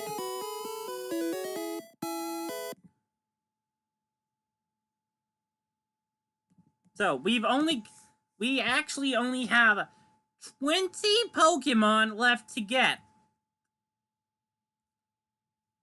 They are Squirtle, Wartortle, Blastoise, Raichu, Voltorb, Electrode, Slowpoke, Slowbro, Hitmonlee, Ditto, Flareon, Jolteon, Ammonite, Omastar, Aerodactyl, Articuno, Zapdos, Moltres, Mewtwo, and Mew. Ha!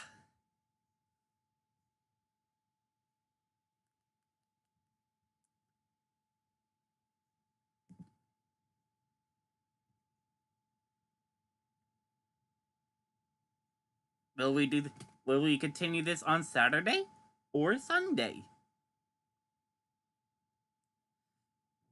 It'll depend on how my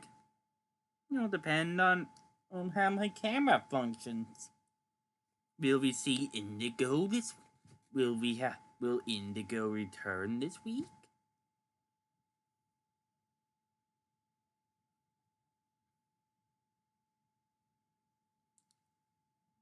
Only one way to find out, and that is if you subscribe to the channel. Toodles!